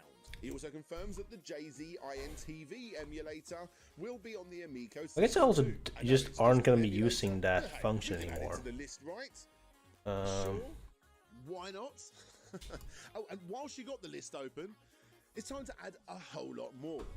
Because today's the day the make Amico them fans get the Gamescom trailer. Yeah, this is the reason the trailer was delayed slightly. Gamescom. It's the usual spiel explaining how controls are getting confusing, people don't play in the same room as one another, blah blah blah. I want to do we do get to see the one change for how this is set up. It's real. It exists. Here it is. and it's coming out on 10/10/2020. And as for the games themselves, we get lots of quick glances. At Moon Patrol, Biplanes, Night Stalker, a Running Man game, Missile Command, Asteroids, Sideswipers, Armor Battle, aka Battle Tanks, Astro Smash, Shark, Breakout, a Clown Cannon game thing. It's just me, or is that a bit weird that Tommy says that people who be buying his system buys foot massage and air filters? Yeah. That would eventually be Like, known as Dolphin Quest. really, there's a lot of stuff that he says that just like, what? Now, But yeah, that's definitely one of those. Like, what do you mean by this? a fair few of these games we never got to see again. That Running Man game thing, yep, never got to see that again. The Clown Cannon thing, never got to see that again.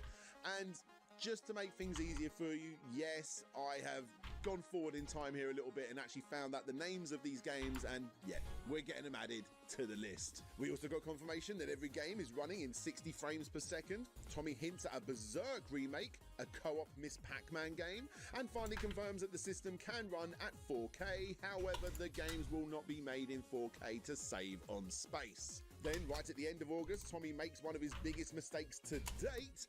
Remember, Pat and Ian from the CU podcast had their concerns, but overall, they seem to still talk quite positively of both Tommy and the Amico itself. I don't think there's anything wrong with making a console that appeals to family. I don't think there's anything wrong about making a console that wants to be multiplayer focused. I don't think there's anything wrong about having its exclusives or having the games cheap or anything like that. I just don't see the market for it. I really don't want to be right on this one, but I have to go with my gut when it comes to this. That's the only thing. That's what I'm going to end it at. Like I said, I wish them luck. I don't want it to fail, but if it fails, you know, there's going to be a lot of people out of money, and there's going to be a lot of people that bought this potentially that they're going to get their month or two of fun. They're going to get a handful of games that come with it. It's packed with 5 games, 5 of these remakes, and then at that point, what do you have left? Well, off the back of this, Tommy went on a rant on Atari Age claiming that the duo were not fair due to getting specific information such as the price wrong, and therefore they didn't know what they were talking about. They were not fair, and I'm gonna yes, do they were unreasonable because they once again gave out wrong information about the machine. Instead, they based their opinions on assumptions. Lazy! But what really makes them unreasonable is And I Google as to feel I remember someone buying it until after the whole thing melted down. Want to know who bought them? Wasn't it Atari? information they have been giving out. Unless that's a false memory. From the source in order to correct themselves. That is very unreasonable. They are not being fair. Being Amazing. fair would be letting me discuss the wrong info they are So giving out. so Atari now owns the Amico. Bottom line is They rebought Intellivision. Well, and no, I'm right. this is why this is the Amico the Amica scandal. System down at this point. Instead of just admitting they keep Or the making Amica or the Amica disaster. Let's put it another way. Amico Ask yourself disaster. this question. If Reggie or Bowser, new Nintendo US Prez, or Miyamoto wanted to come on their show to clear up bad info they said about a Nintendo game or device, would they have them on? Of course they would. But they won't give me the same respect. Why? Because they are biased and can't grasp real retro gaming. Because it happened before they were born. But instead of finding out more info, they just attack more. I think it's fair to say that Tommy wants to talk to Pat and Ian. Unfortunately for him, Pat and Ian don't want to talk to him.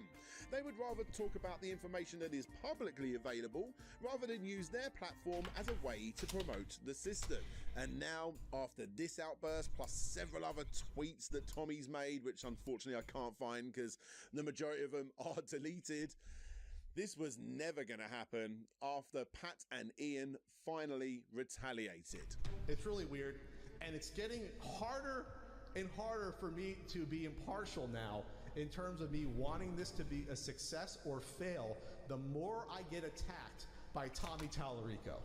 That's all I'm going to say. Because we had the gall to not immediately say this is going to be the best thing ever. Oh, and none of it makes sense. It's whatever narrative you want to construct about us being haters for something where Ian publicly said, and I said, we don't want to fail. This is why we don't think it's a good idea. And this is the point. That is the point people are trying to make, and why they are attacking Pat the Punk and the long-haired dude. My name's Ian, Tommy. It's not hard. Tommy, Tommy, you might have met Ian, I think. Did you meet before? No, I don't think I met him. But still, it's not hard to find my name. But hey, I understand how this Atari goes. bought the Atari that bought Intellivision is not the Atari that wants to compete with Doe. It's Infogames who bought Atari. The huge Yeah, between the two parties. that's a good point. Sadly, looking back at this timeline, Tommy Intellivision renamed itself Amico Entertainment. And also, funny thing is, it's still up for pre-order on Amazon. It's just the Atari name because it's more well known than Infogrames. Yeah. kicking off at everyone that isn't 100% What am I doing? Right, I need a till scaler parameter. Pat and Ian alone. Just let your incredible console speak for itself when it's finally ready to be shown. This is now the alpha. 3 days later! Hey, I wanted to make a quick video response today to Pat and Ian over at the CU podcast. And yeah, I think there's been a huge misunderstanding. I listened to the way you read my Twitter, and it's like, well, that's not how I intended it at all. By the way, I don't think you're doing this on purpose, but I think what's happened now is that you're misleading your audience by giving them information on how you feel or how you think I feel. And I don't know, I just think that's a little unfair. The way you're portraying me and portraying my feelings about all of this stuff is not right at all. And so because you guys, won't talk to me, I thought I'd make this video. And I want this to come across as a friendly video. I'm not mad. I'm not, I'm disappointed. But whatever, I don't know you guys, and I just want to kind of go through some of the things and I forgot to you update have it. a better understanding. You can hear it from me and have a better understanding of how I feel on this whole situation and I didn't need to save the new one. Were with some of the things you said. 2 days later, we get confirmation of a new Whitewater game. Future Irem titles too after Moon Patrol. Several members of the team can be seen on the Jay Leno show driving around in a Burger Time themed car. He confirms that his good looks have been brought up in meetings with certain retailers helping get the console on store shelves. Okay. He states that his friends in Japan who helped promote the Xbox will help promote the Amico in Japan too. You do realise how unpopular the Xbox is in Japan, right? And finally, Tommy claims that he has access to $110 million of credit if needed. Nice. Anyway, you remember that YouTuber, Smash JT, that was very critical of this console? Well, he's just uploaded another video, although this time he's going at it with a slightly different viewpoint. Welcome to another episode of Smash JT. I spent the better part of my day yesterday with Tommy Tallarico, the head of Intellivision, making the Intellivision Amico. And while I've made a couple videos in the past, especially my first one, that heavily criticized the idea of the Amico, the necessity for it in the market, after I met with Tommy and he informed me about what this thing actually presents to the end user, I guess you could say I've been converted. Yep, Tommy did it again. And over the next few days, Smash JT would release several videos showcasing Tommy's Spider-Man collection, taking a drive in his Ferrari, and finally a look at his fairly incredible video game console collection. It's fair to say from here on out, for the next couple of years, Smash JT would change from being a criticizer of the system to one of Intellivision's most hardcore followers. And speaking of getting the Amico name out there, Tommy started teasing that he would be going on the Ellen DeGeneres show. And as great as this sounds, he never went on the Ellen DeGeneres show. But that still didn't stop him bringing it up. But still, if I have a slot on Ellen for the 12 Days of Christmas, or we have a slot on Jimmy Fallon or Conan on a certain week. Oh, I would love to see you on Conan with Amico. Or does that? Wouldn't that be something? Oh, that's great, Tommy. Wouldn't that be something? Yes, it would be something. But it's something you didn't do, Tommy. A couple of days later, Tommy teases a new game idea where users can create Amico games and sell them to other people in the game store and actually receive royalties, kind of like Xbox Live indie games. Another day, another podcast, this time with the Sci-Fi 3D YouTube channel, where he doubles down on the CU podcast rivalry. So the first thing I would say is, you know, here's the deal. You misguided, you misled all those people and kind of created a beef when there was never a beef. And hold on, you guys said I attacked you. No, I didn't. You guys said that I can't take criticism about the machine. No, you can't. Yes, I can. They don't have to have me on their show or anything like that. Whatever. I don't care. But to go out there and say that I attacked them and I can't take criticism, and that's just a downright lie. They are misleading their audience, and maybe it's because they want clicks. Maybe it's because they want that controversy. Let's try that. But they said, hey, the machine's going to be $250 to $300. Well, that was a mistake. Honest mistake. Okay, fine. So I don't have the right to go on Twitter and say, hey guys, it's $300. And then, you can't take criticism, you're attacking us. What are you talking about? I only wanted to, give them more information like I'm giving you, or I only wanted to tell them more information. If they don't want that information, that's fine. That's one thing. But then to say that I was attacked, that I attacked them, that's just not true. In fact, it's a downright lie. And so you got to wonder. And by the way, why wouldn't you want to talk about it? Now, even at this point, what do they have to hide? And then it was time for Tommy Tallarico to reveal onto all of us the I think 10 it's commandments 10. of the Intellivision Amico. A set of rules that every single video game must abide to. And virtually every single one of these commandments were ridiculed. Let's make our way through them. 1. Every game must be rated E or E10+. We already brought up the family-friendly stuff, but having it set in quote-unquote stone, it might crash. eye-opening. Now, of Because course, it's lagging. It might crash. games people played are already Okay, in it's this still there. category, but forcing game devs to stay within these tight boundaries caused quite a lot of commotion. 2. Every game must be easily playable without the need for complicated or long instructions. Again, it makes sense to a degree. However, have you ever played some of these classic Intellivision games like Microsurgeon and Utopia, among others? Games that are, according to our list, getting new versions for the Amico. Without instruction manuals, they are borderline unplayable. I know This I was did how they were this designed, earlier. and they are widely praised for being this way in I a wanna make sea sure of I overly just simple arcade game get it right. rules. 3.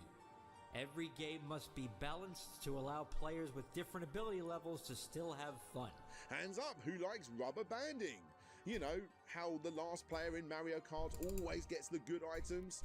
Honestly, I like it. I have a daughter of 5, and giving her a helping hand means that she can join in too.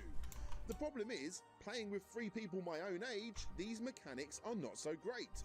Let's hope the Amico gives options to change up these parameters in every single game, even though they would be complicated for such a simple system. 4.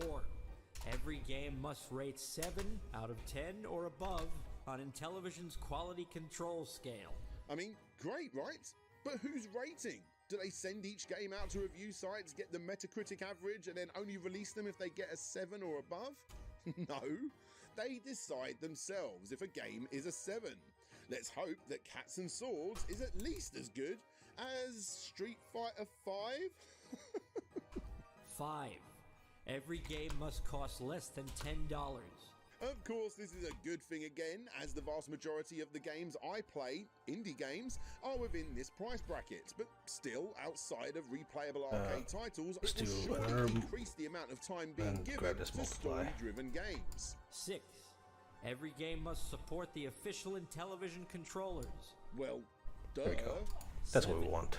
Every game must be 2D That way, or 2.5D. we still use 3D models okay. but no free roaming 3D Use world. that value And still. again, I see what they are trying to do here, but it's still limiting the developers that might come up with unique ways to make games on the Amico. Every game must be an Intellivision exclusive. Even ports must be unique in some way. How deep does this go? Who knows at this point? We eventually find out that it means nothing more than adding a multiplayer mode, but at the same time, certain games which we will cover never look any different than their web browser or mobile phone counterparts. 9. No in-game purchasing or DLC. At first, I was anti this idea. I personally don't mind paying a few bob to an indie game studio for a few extra levels in a game I've already pumped a serious amount of time into. But here, it's fine. The games are essentially DLC priced from the get-go anyway, so I'm happy to just buy a sequel, as it's essentially going to be the same thing anyway. And finally, 10. Every game must incorporate local multiplayer, couch co-op, or versus mode. Yeah, this one I'm not fond of. Look, multiplayer is great, but shoehorning multiplayer into single-player driven and story-driven games is absolutely pointless. It sometimes works, but more often than not, nah, not for me. What do you guys think? Out of these 10 commandments, what are the best and the worst?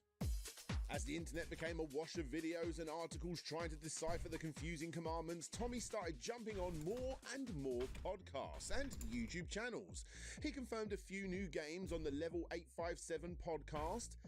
Like Bump and Jump, Burger Time, Lock and Chase, and they're being worked on now. So I can tell you that we're talking to Sega. He confirmed that the company will be going into manufacturing in only 5 months. We go into manufacturing in March. Okay. So by June of next year, E3 of next year, we'll be doing a big press conference at E3 and unveiling every secret and everything and some of the stuff I've told you, some of the stuff I haven't told you. That'll all be revealed next June. But we, just so you know though, we go into manufacturing in March. Yeah. We can also add Boulder Dash to the list. To celebrate exactly 1 year until launch day, the company uploads a video showing off the accuracy of the Amico controller disc and a brand new website where you can buy augmented reality and RFID shirts. According to Tommy himself, they end up selling over 500 of these bad boys within only a few days. He confirms that he is talking to Konami to get Tutankhamun reimagined for the Amico. He gets stopped as he boards a flight and it's revealed he has the Amico test units in his hand luggage. And then it's my understanding that on the 16th of October 2019, on the awesome Retro Asylum I created a rocket ship. Tommy says for the first time, like a lot of hardcore gamers hate mobile games. I hate mobile games. Blah, blah, blah, blah. Why? Do you feel threatened that other people are getting enjoyment who aren't like you? Isn't that being, in a way, racist? Are you a gaming racist? 1, 2, 3, 4, 5, 6, 7, We could go a long way with this. It's gonna be 16. Right? yeah, gaming racist. A description for someone out there that doesn't see the positive in what others enjoy and then go out of their way to stop other people enjoying it. So, for instance, if I said I didn't like High Heat Baseball 2003 and then I went out of my way to stop other people enjoying it, according to Tommy, I would be a gaming racist. Here's a clip of Tommy doing that exact thing. What's the deal with High Heat Baseball 2003? High Heat... If you defend this, I'm going to No, kick you right listen, in the ding-ding. I want to tell you, I want to explain the situation here. High Heat Baseball has always been the statistician's baseball game. I disagree. This combines that with also a graphical, playable rendition of the sport. Playable? This game has always held that sort of distinction, separate from like the All-Star Baseball, the World Series, and the triple plays out there. It has some nice features in there that baseball fans are going to love, but really when you get into the game, it's just not a good playing baseball game. Stunning graphics absorb you in the MLB experience? Lie. This game is ridiculous. Avoid at all costs. I like Trip Hawkins. I like 3DO. I hope they can do a better job. They obviously can't do a worse one. This game gets a 0. I'm going to give it a 4 out of 10. Way too high. On the positive side, we like the fact that they're... Hold on. Stop right there. Yeah. No positives. What? There's no what's that they have stats. I'm gonna say that's not a puzzle. I'm gonna say that the stats are the most detailed you're gonna find in an arcade baseball game. You can play this game online, even though it doesn't work. Well, how can you say you can play it online, dude? This thing doesn't work. It does work. You can get on GameSpy Arcade and play other. Tommy does not like people like this. And if anyone goes out of their way to hate on the Amico in an attempt to make it fail, then they are, in his eyes, a gaming racist. You can also get religious racist, political racist, and music racist, according to Tommy, on that same podcast too.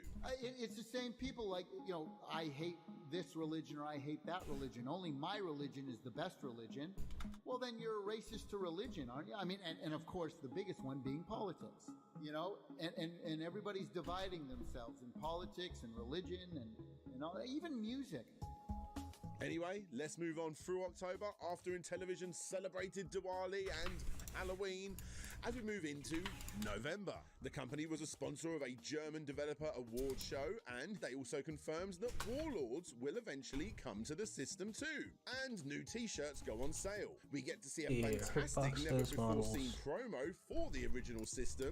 We get confirmation that Jalico Reimagined games will be coming to the system. Hallelujah, Amico pillows and beanbag chairs will be coming soon too. Spoiler alert, that never happens. But most importantly, on the 6th of December, Intellivision officially released the Amico app, an app to download that is used not only to promote the system and specifically the upcoming game Moon Patrol, but for anybody out there that purchased the t-shirt, you can now use the augmented reality portion of the app to make it do a little jingle whenever you point it at said logo. Now, it's my understanding, and I didn't download this when it first came out, but you couldn't actually get to the game Moon Patrol until you got past this augmented reality stuff, which, if true, is a stupid idea, as one, you don't need a t-shirt to do this. Any picture of the logo would do. And two, not everyone knew that this was what you needed to do to get to the game. Thankfully, this startup thing was removed and people could just go ahead and play the Moon Patrol game straight up. The game itself was pretty good, in all fairness. It was very much a give it 10 minutes and you can see everything it has to offer sort of deal, but still, it was just a demo that didn't need an Amico controller to work, I might add. Regardless, it was fine. A good first step if you ask me. Let's just hope that the final game has more to offer. And you know what? The same can be said for the next game they showed off too. The 9th of December brings with it a deeper look into the world of Breakout, easily one of my most anticipated games for the system, being that I am a retro whore and that this game was made by the guy from Choice Provisions, who are well known for the Bit Trip series. This game, thankfully, would eventually make its way onto PC in the form of a demo. Again, like the game before it, it's really not that bad at all. The problem is, again, it's done and dusted saved in the 10 wrong minutes. version. Still a nice look into what the future could have been, and was confirmed to be a launch title. Oh god. Seriously, this video is making me so sad. Anyway, 10 months before release, and Intellivision publicly started looking for a new product manager. And, you guessed it, we get more game confirmations, this time of the horseshoe variety. Yes, horseshoe. To be fair, I would actually love to own this one for the sheer obscurity of it. This is something he teased again in July of 2020. He really wanted a horseshoe game on the Amico. The 23rd rolls around and it's Christmas party time for Intellivision, and John Alvarado has only just gone and got himself Employee of the Year. Sorry, I think Intellivision Amico is going to shock people. I mean it sincerely. I know Tommy's here. If you haven't played it yet, do you have it here? It's really fun. I mean, I got a private thing. It's really fun. I like that. Way underestimated. That's going to be our little slash animation. It's going to shock people how good it is. Let's go ahead and do a very quick coding here, though. We have to make it so that the character stops when you attack. Oh, thank you. Tommy confirms that he is in talks with. Oh, thank you. I just got a saffron bun with a bunch of raisins. From Review Tech USA is seen wearing only Delicious. the finest of Amico swag. Up here, And this we need to brings us add. to the end of 2019. We need to add attacking up Quite here. a year so far, and this is only the beginning. 2020 is the year that the Yeah. Amico is going to get released, and they've only got 10 months and 10 days to do it. Let's go. To start us off, we get information Tomorrow? regarding the Founders Edition. I was actually gonna suggest we do that. Yeah. Yes, we gotta try that. We bought this thing called. Well, it's not an American thing. I don't think. Is this what it is? There, Wikipedia. This eventually got Yeah. changed to 26. Stop lagging, please. It's going to cost around about No, it's... $99 What is up with it? Come on. Kinda like English. Thank you. Glug. It's a spice, sometimes alcoholic mulled wine. Yes. Yeah. So we bought a mulled wine. I usually don't drink this stuff, but yeah, we wanted to try it out because that sounded good. had the chance to play it. And two, a certain couple of people, you know who. Yeah. So we're gonna make some gingerbread cookies tomorrow. When it's a venture, I have a cookie cutter that's in the shape of a fox. I'm gonna make a lot of fox gingerbread. I'm gonna make a bunch of gingerbread foxes. category as something. Yeah, I saw that you bought a bunny, so we're gonna get bunny gingerbread bunnies as well. Because you're asking Yeah. for money for the promise of a product to come out. It's crowdfunding. Extremely vague tech specs drop onto the website showing that the system is far from powerful. Granted, this is something that they've actually never suggested themselves. Kind of. It will be easier for developers to create 2D games on the Amico than it is to create 2D games on, say, a PlayStation 4 or a PlayStation 5. Regardless, this system is still being talked about positively by pretty much every big YouTuber out there, as seen here in this awesome sizzle reel. You got John. I'm gonna make a very. John Hancock, RGT85, Mad Little Pixel, Tipster. I'm gonna make a very simple. Because like, here's the thing. I wrote weapon or tool. Therefore it has to be something that they hold in their hand. I've got to put the laundry dragon there. These sorts of things are done to obviously bring in more investors. Yeah. So.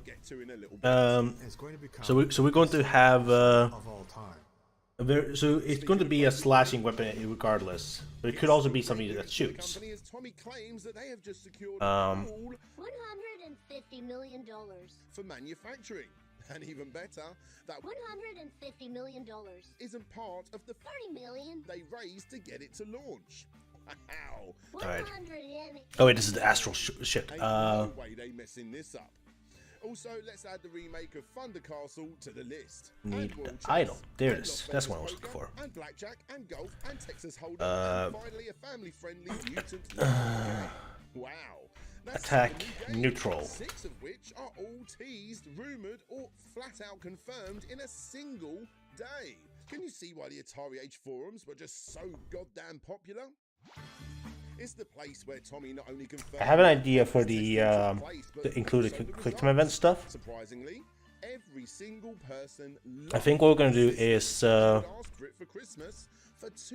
when you parry, you get the option to you have to press a button to like do a counter attack. So we're gonna have a second attack animation. Only a psychopathic CEO of a multi-million-dollar company would ever have all the Amico will fail videos in a folder and will enjoy making a video of all of the negative initial reactions?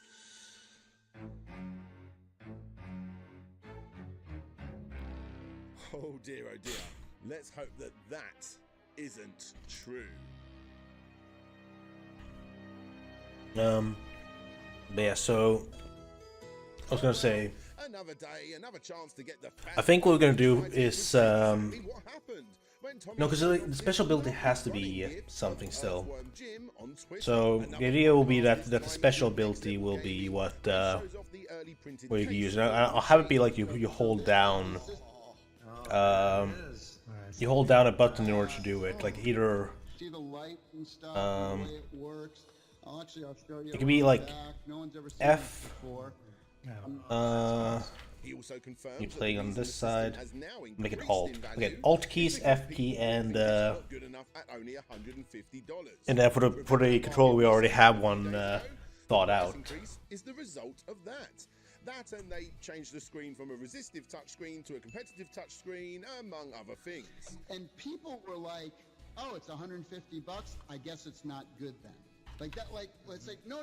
It is good. We also get hints that the original Echo team are back again for that new spiritual successor to the franchise. I'm gonna go crazy here for a second. Let's go to Dreamland here for a second. Wouldn't it be amazing? What if Spencer Nielsen and Tommy Rico were to get together and do the soundtrack for a new Echo game? That's it. I'm done. Surprisingly, he also confirms that. Have you scrapped any games yet that weren't passing the quality level you expect from the developers? The answer is yes. At E3, we had 22 playable games. We came out of E3 holding on to 17 of them. So 5 of them didn't make the cut to keep going. Yeah. So we're dedicated to this. We're not joking around. Wow, fair play.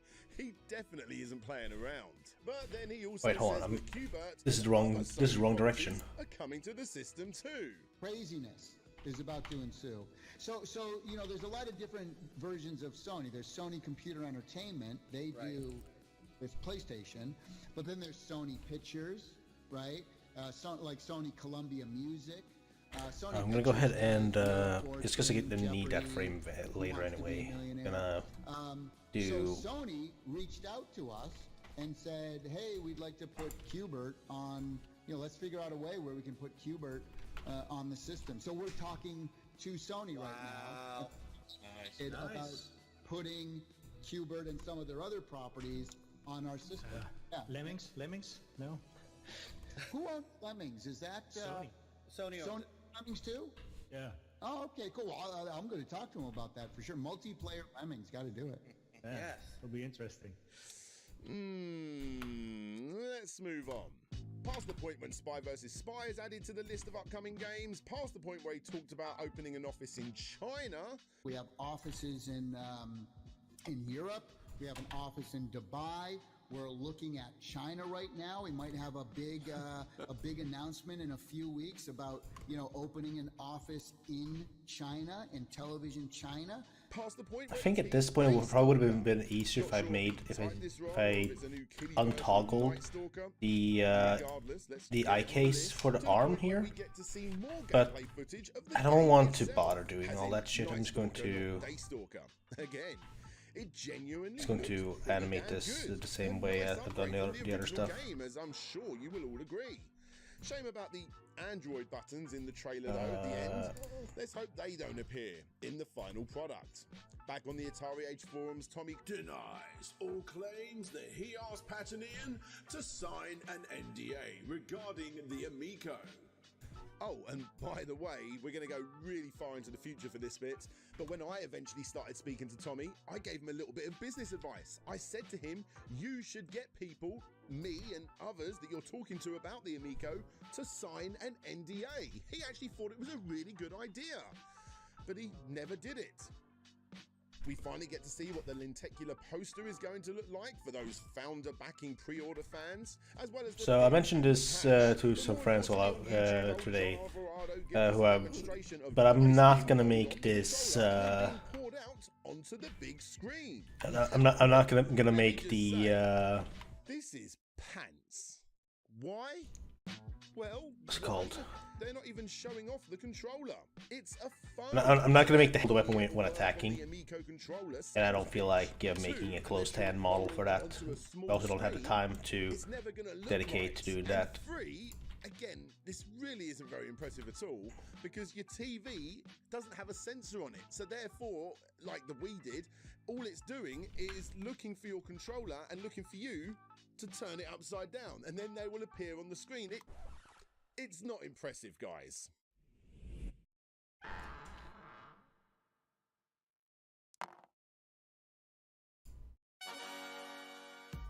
And also, spoiler alert, this has never been seen to be working on an Amico controller. And when you see the specs of those controllers, you'll question if it ever could.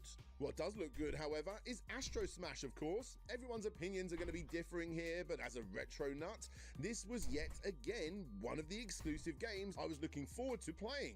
Credit where credit is due. If you ask me, it was one of the games that got people excited for the system and helped them sell out of the wood grain Founders Editions that went on sale today.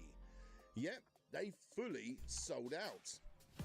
1,000 went in 5 minutes, 1,500 in 15 minutes, 2,000 were gone in an hour, 2,300 in 3 hours, 2,500 in 5 hours, and then they shut it off at the 6-hour mark when 2,600 got sold. And crazier still, they could have sold 10,000 of these things, which took Atari weeks to do over on Indiegogo. Not doing more than 2,600 will also hopefully lay to rest the ridiculous hater notion that we were being sketchy or only doing this for the money, or whatever the conspiracy theory of the day was.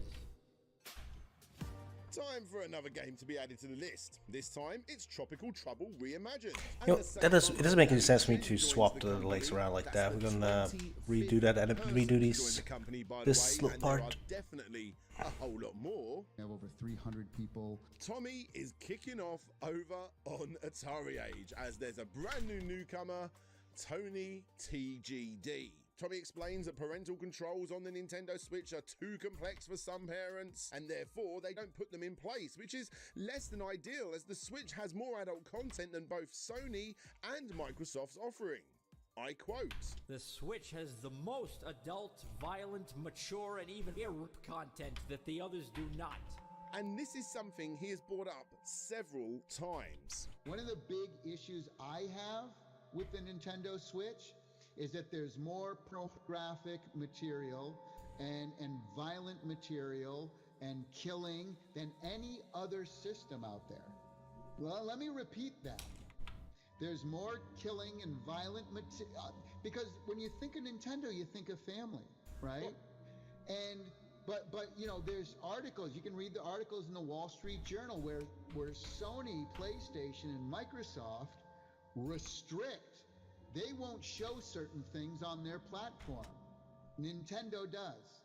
So you can get the same game on PlayStation and Nintendo, and the full genitalia, child rear, molestation, drug use, that stuff is shown on the Switch version and not on the PlayStation version. It's crazy. I didn't know that. Wow. Well, I just play Luminous on my Switch, so that's, you know, that's a great game.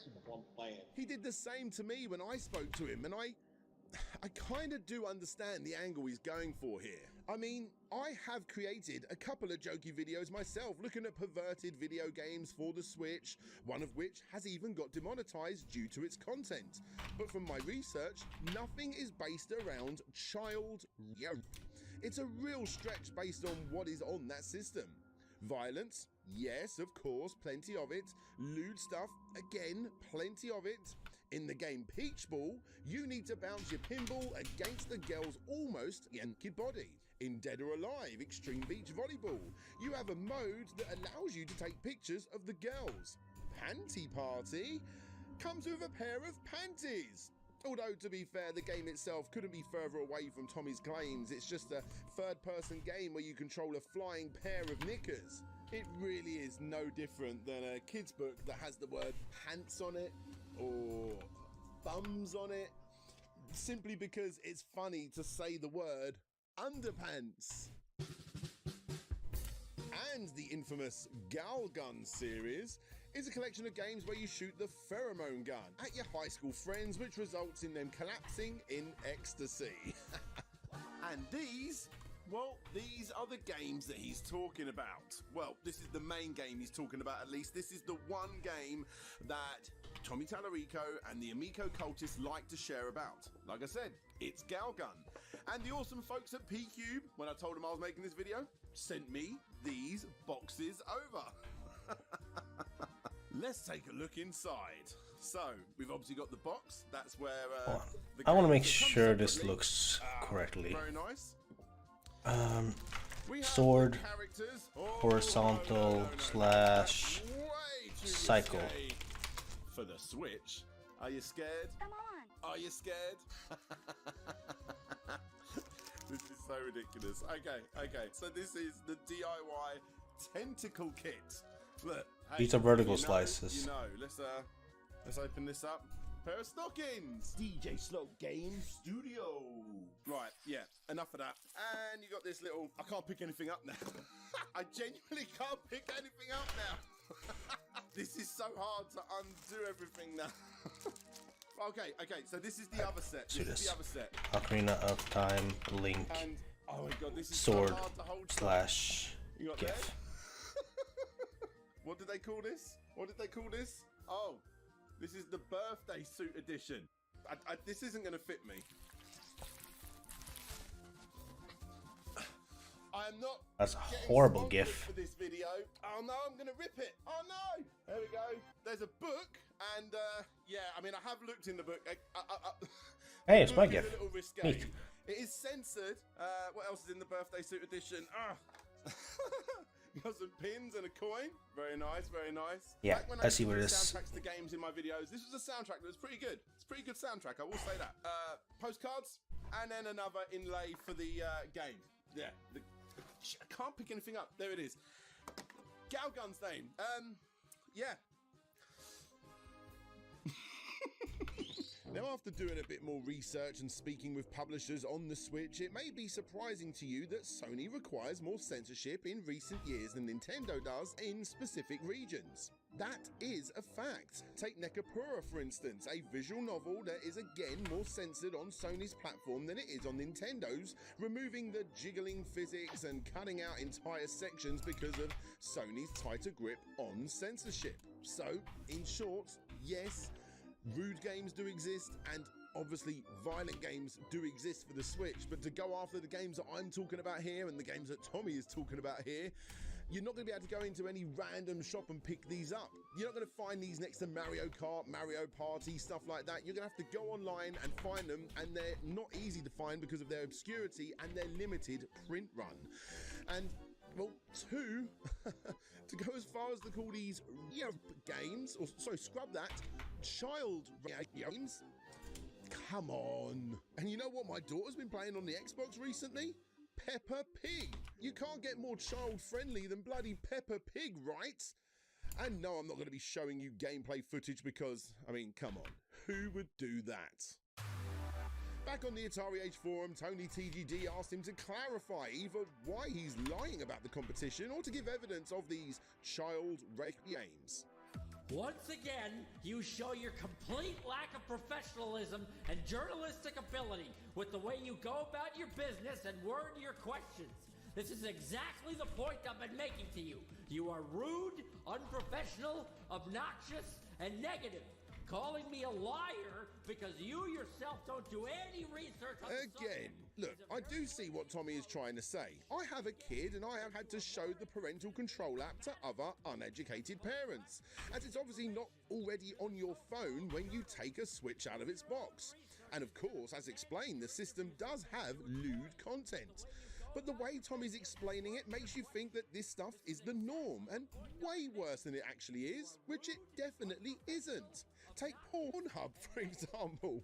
Does the existence of pornographic material online mean that I am never going to let my kids use the internet themselves? Of course not. I just got to keep an eye on what they can and can't view on the internet. His critics may be going in hard, but Tommy's responses are even harder. And this is just one of many examples of where Tommy's fan base, aka the Amico cult, end up fighting the corner for him, which of course in retaliation brings in more Amico haters. Both sides are getting stronger. Also, If you expect me to continue answering any questions, I want a public apology in this forum for calling me a liar. I want you to admit that you were wrong in your assessment and you were rude and unprofessional in branding me a liar because of your own misguidance. Until then, don't bother posting any more questions after this, as I will ignore them. You're a real piece of work. Tommy then continues to answer his questions, which I will not read out in full as this video is already long enough. All you gotta know is that Tony TGD would eventually be banned from the forum, but not before he truly gets under Tommy's skin. And then Tommy Tallarico, the CEO of Intellivision, retaliates in one of the most ridiculous ways. This is so ridiculous. Tony TGD doesn't believe that Intellivision has the MLB license, as Sony recently extended their contract and therefore in his eyes the dates just simply don't line up. And after questioning this, Tommy, to put it lightly, loses his shit. In a fit of rage, Tommy decides to bet the CEO of Intellivision position with Tony TGD. If he couldn't prove that they have the license, he will give that position to Tony TGD, the Amico hater. And if he can prove that Intellivision does have the license, Tony TGD is never allowed to talk about the Amico again. The CEO of Intellivision, ladies and gentlemen. So how did this all work out then? Well, supposedly because the contracts between MLB and Intellivision are of course confidential, Tommy rightfully couldn't just go around showing it to anyone. And therefore he just made a bet to prove something that he couldn't prove. Well, not until a public announcement at least. Sadly for him, Tommy claimed that because of COVID, the announcement was delayed, even though none of that mattered. All he needed to do was to prove he had the license in March when the bet was made, to win the bet, aka not lose his position as CEO and, I don't know, more importantly to him, get rid of his biggest hater. One day on a random live stream, Tony TGD appeared in the chat and asked for him to own up to his side of the bet. And Tommy does that exact thing by sharing the confidential contract with the hosts of the podcast. Guys, can you look in your Twitter feed right now and read me the date on the top of the Major League Baseball contract, please? Go check. I just sent it to you on Twitter. Okay. Because I'm not going to send him our Major League Baseball contract. That's, you know. February 1st. February 1st. 2020. The effective 1st. date. Effective date, February. Right. Because we put it together on, I think it's December. Yeah, I see it. I'm not lying. I see it. I see it. February 1st. So there you go. So yeah. Tony, we could talk about Series X and PS5. Yeah, he just can't talk about Amico or me ever again. Don't spread that contract around, guys. No, that's very. I saved it. I saved it. No. Yeah, but never show that publicly. That is not for public consumption, obviously. No. That was just to prove a bet here. Oh, wow. This is the CEO of Intellivision. Let's just continue with the timeline. Tommy confirms an air hockey game is coming to the Amico. Tommy also confirms an Animal Crossing-like game is also coming to the Amico. And on the 6th of February 2020, we were privileged with a tour of the Amico headquarters that not only shows us some early prototypes, but more importantly, Tommy himself states that the company still has not handed over the bill of materials for the system. Until we deliver our final BOM, which stands for Build of Materials, which is literally like, how many components? What is a bill of materials, I hear you ask? Well, it's essentially a list of components that goes into a thing. This isn't really the be-all and end-all of the system. I mean, every single console goes through this process, trying to find out how to get things cheaper, even by a penny or so.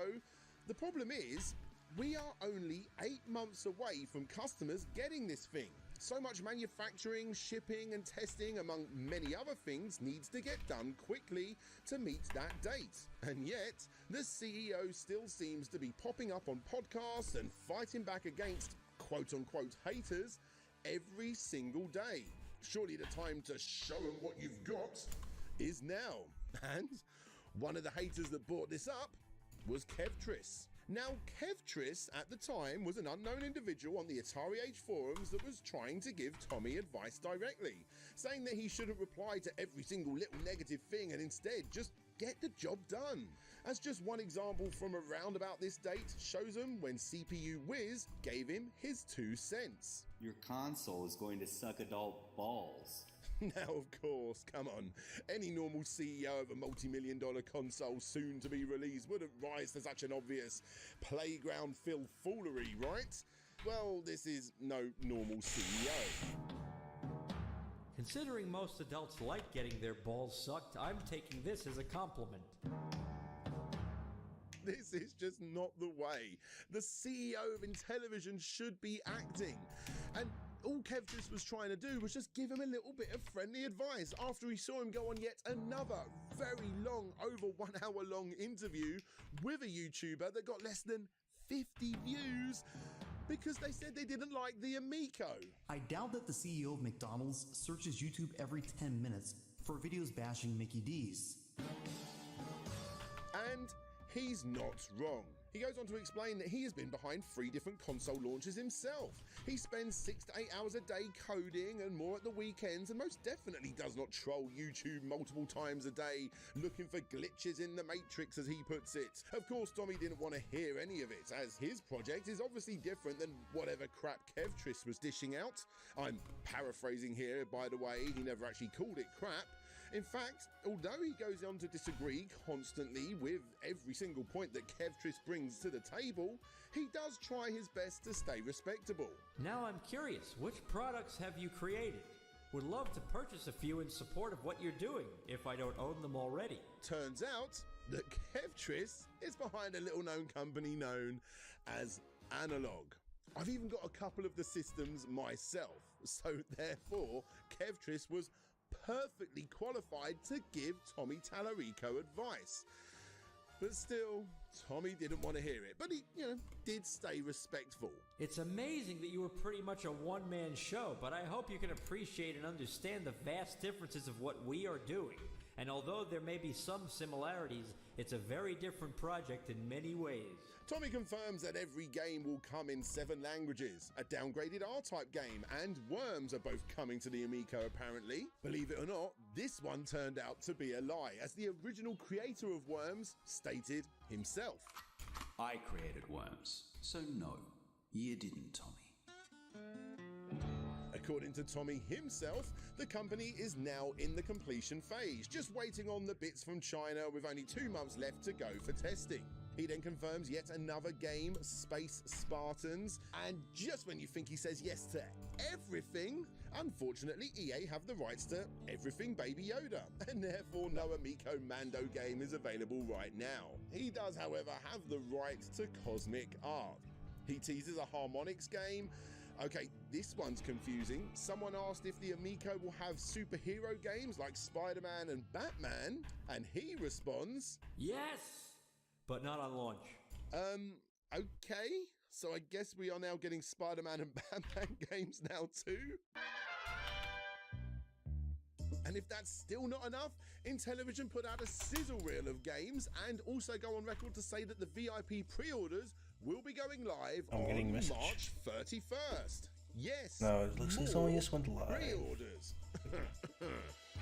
And taking a quick look at the gameplay found in this trailer, we haven't seen some messages that here. Echo-inspired game Dolphin Quest, which by the way is a failed Kickstarter known as Big Blue, or more than likely the prequel Little Blue, which according to the Echo the Dolphin wiki was to be a free game. Regardless, that was, a long time ago, and this new version looks like it's now coming to the Switch anyway. The auto race game, you will notice, has a wobbly camera because it's an unfinished VR game, and this part of the trailer is ripped directly from the company that made it, meaning that it's 100% not being played on an Amico. Nor is Evil Knievel. Yes, supposedly this was one of the games that was played by the likes of John Riggs and Metal Jesus, but what is seen here in this trailer again is 100% not running on an Amico system. Want proof? Here we have the trailer for said game released 5 years earlier for mobile phones. The overhyped DICE demo is of course still being played on a mobile phone, not the Amico controllers. And finally, the emoji demo is again ripped straight from a trailer released years earlier. This one is extra dodgy, as the trailer shows official Apple licensed emojis not used on any other platform. Now, I don't know about you, but I highly doubt that Tommy Tallarico has paid Apple a licensing fee for those Apple emojis, right? Oh, okay, I take it back. Apparently, he did. Yes, emojis are absolutely copyrighted, unless of course you make your own or pay a license, like we did. What do you reckon? Did Apple authorize the use of their exclusive emojis for this upcoming system, the Amico? Believe what you want to believe, this trailer brings us loads more games that we need to add to the list. You got Safecracker, Pool, Cornhole, Colossal Crash, Dino Blaster, Backtalk Party, Evil Knievel, Fargle, Emoji Charades, and Cloudy Mountain. The very next day, Tommy confirms that a bingo game is on the way. Catan is also confirmed a few days later. And then he gets his first big positive break within the world of YouTube influencers with Rich from Review Tech USA. But yeah, in regards to Intellivision, you know, so, okay, coronavirus, blah, blah, blah, you got to bring it up, right? We're still on track for 10/10/2020 launch. How it affects us right now immediately is that we're not going to be able to put out as many, like to manufacture as many of the products as we want. Because, you know, at the beginning, I'm like, look, I want to make this whole thing in the USA, to, you know, freaking USA, go America and all this stuff. And that was kind of, you know, again, not knowing all of the intricacies of everything. But the reality is, Rich, is that 80% of the stuff that makes electronics, and again, let's specifically talk about Intellivision, can only be made in China and bought in China. And that's the issue. You couldn't, if you wanted to pay triple for it, you couldn't because it doesn't exist. This stuff there we go. That's an attack animation. Produced and manufactured. I was gonna do like the same system of you having to like Baldur's and such, where you have to press on the enemy, but I feel like this is just gonna be less work for me, and it keeps a little. It makes it a little bit more unique. Like I'm gonna be fully honest here. I'm not trying to make a good game. I'm just trying to make a game, and if people like it, then great. Like that is the best I can get. I'm not trying to like make the best game of all time. Like that's obviously never gonna happen. Like this is supposed to be a rough game to play, because I personally feel like that adds some charm to it. But see here, we need to try way too freaking hard to get people to pay attention to them.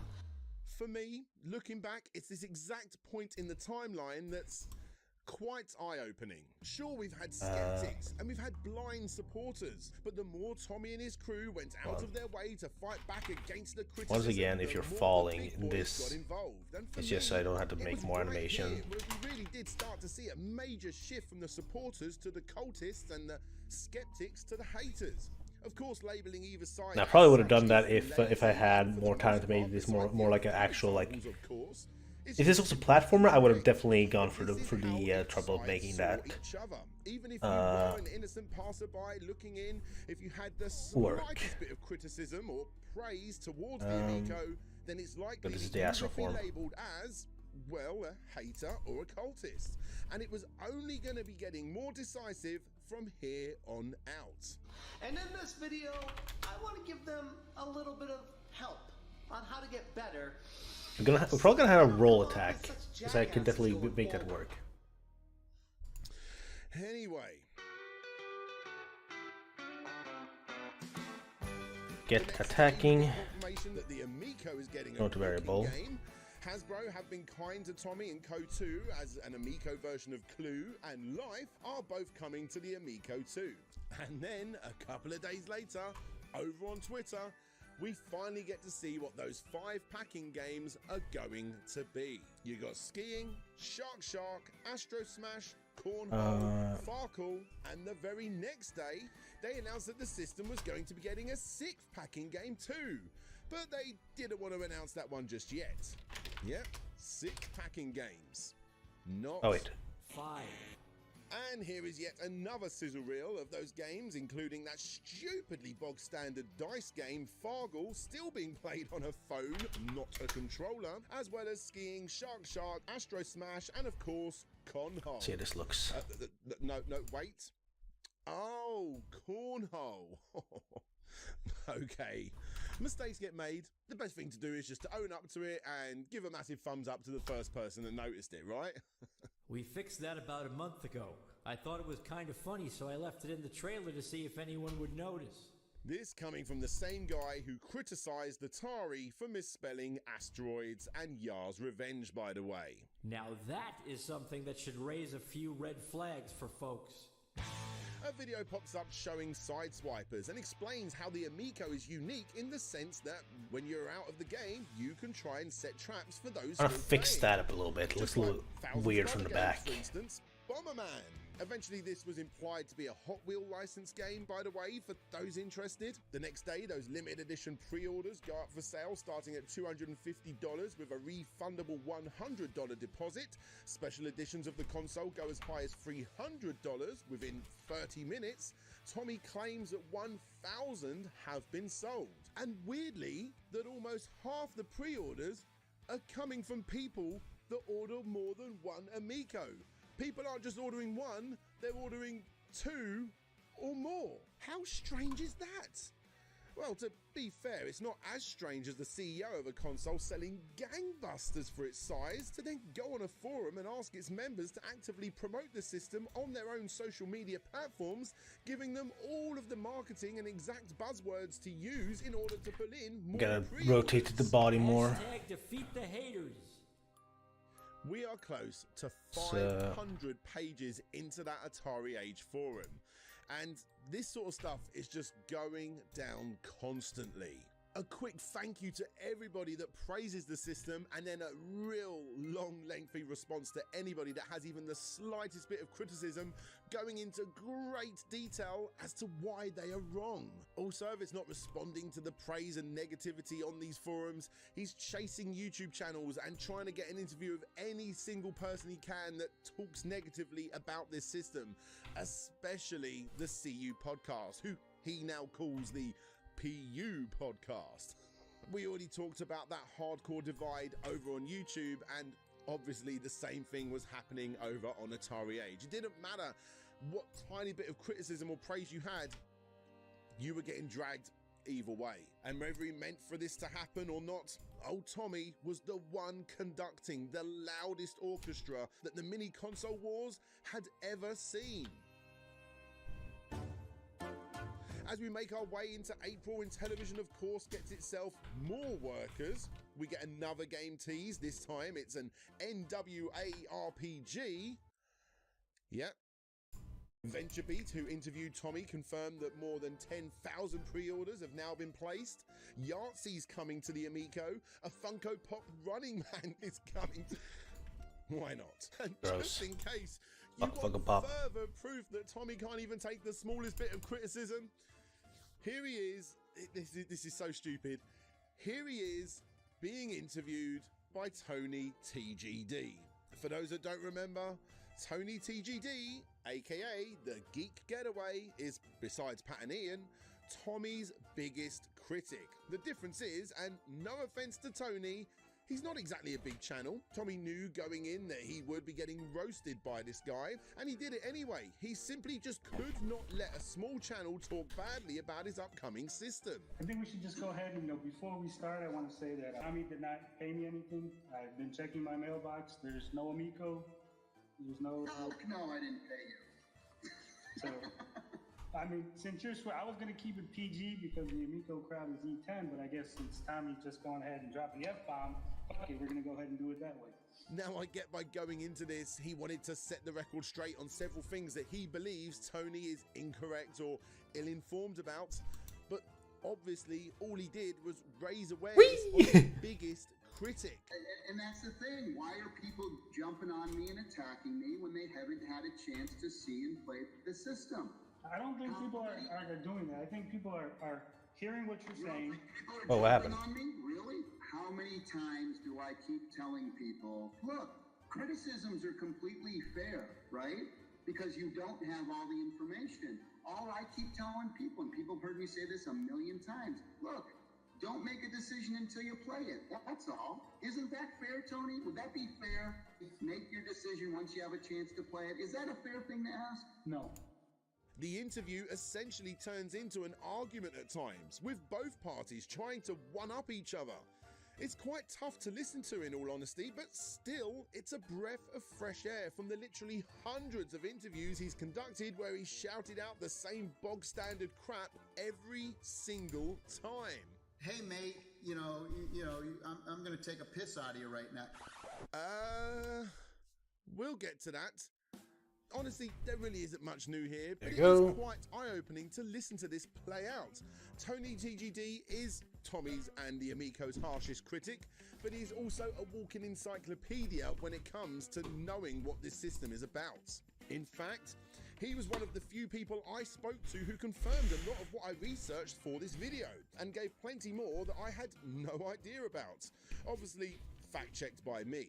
You can check the full thing yourself down below, along with a link to Tony TGD's channel and Ninja Kitty 2, among many other links. Depending if you really want to go deeper still into this endless Amico pit of obscurities and the endless amounts of pleasing everybody, like for instance, did you know?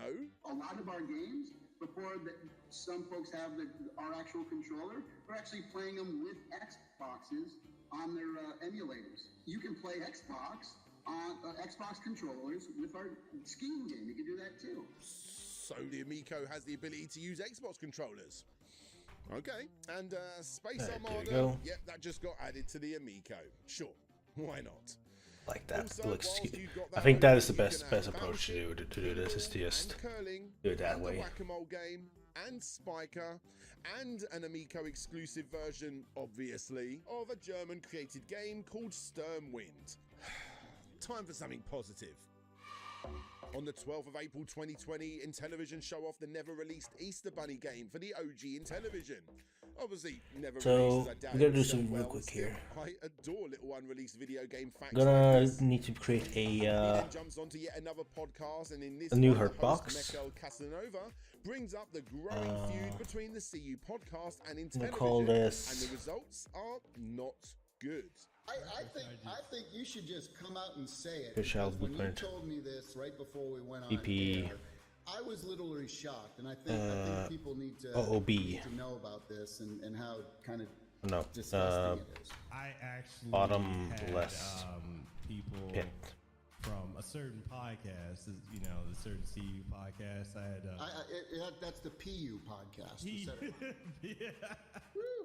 I had Ian actually reached out to me yesterday after I put out the Do a debug color here because we wanted it to be a pit. And it was actually pretty crazy because I'm like, wow, you've never acknowledged my existence. I didn't know you even know who I was. It's just calling me a shill and a sellout and all this. And I'm like, okay, well, first off, I'll just type. I don't even know who the freak you are. Well, yeah, I know. Need who you are, but two of who are these.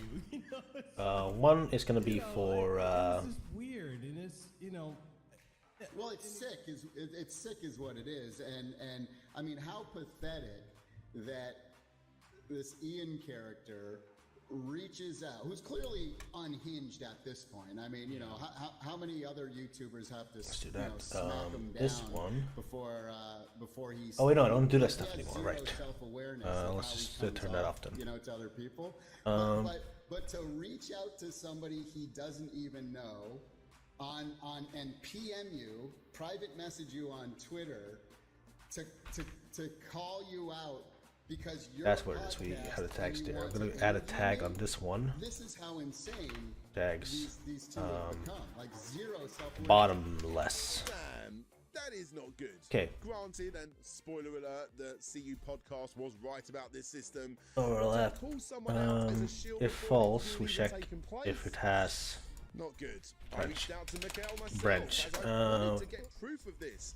We To check which if it he has. Folks didn't like me having Tommy on my show that one-off time, and I know when I announced he was coming on is when the show started. As far as Ian goes, honestly, I don't remember it or the interaction with him, mainly because of how long it's been.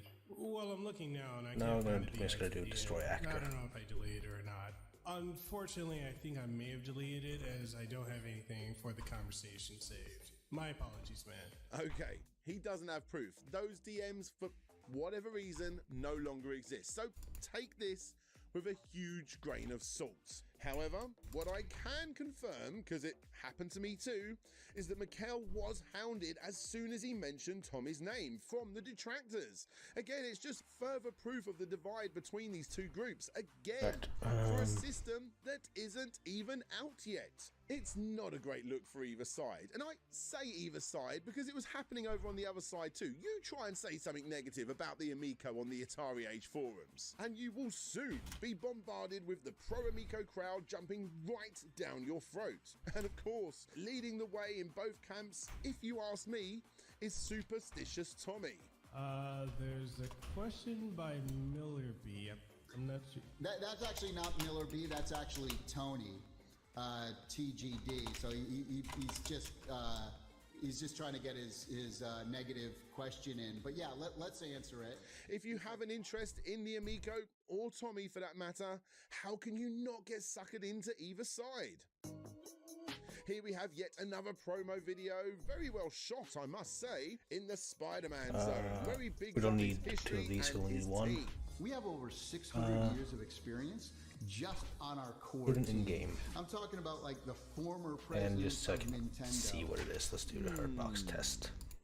I mean, Never mind, let's not do he's the not hurt box. wrong. Let's just do that. Scott was a former president of Nintendo. Here we go. Software Technology Corporation, which is still a super impressive person to have on the roster.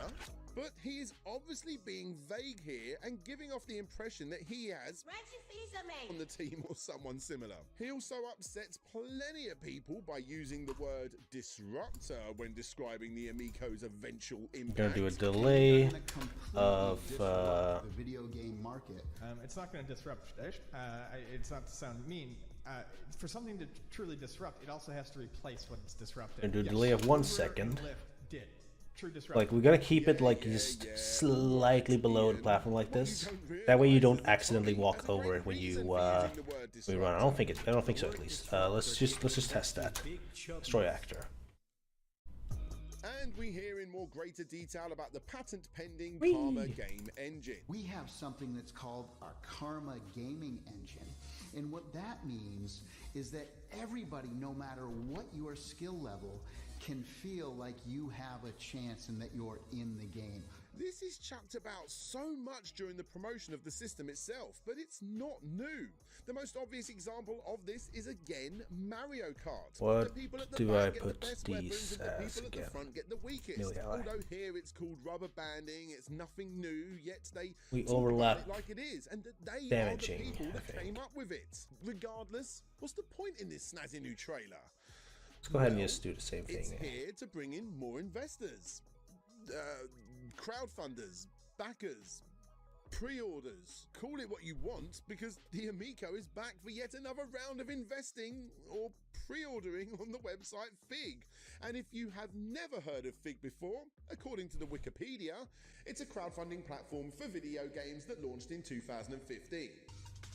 And before you say I'm not allowed to research on Wikipedia, here's the company's front page, which uses the word crowdfunding a total of 11 times. Oh, sorry, Tommy, but I gotta go and update the list once again.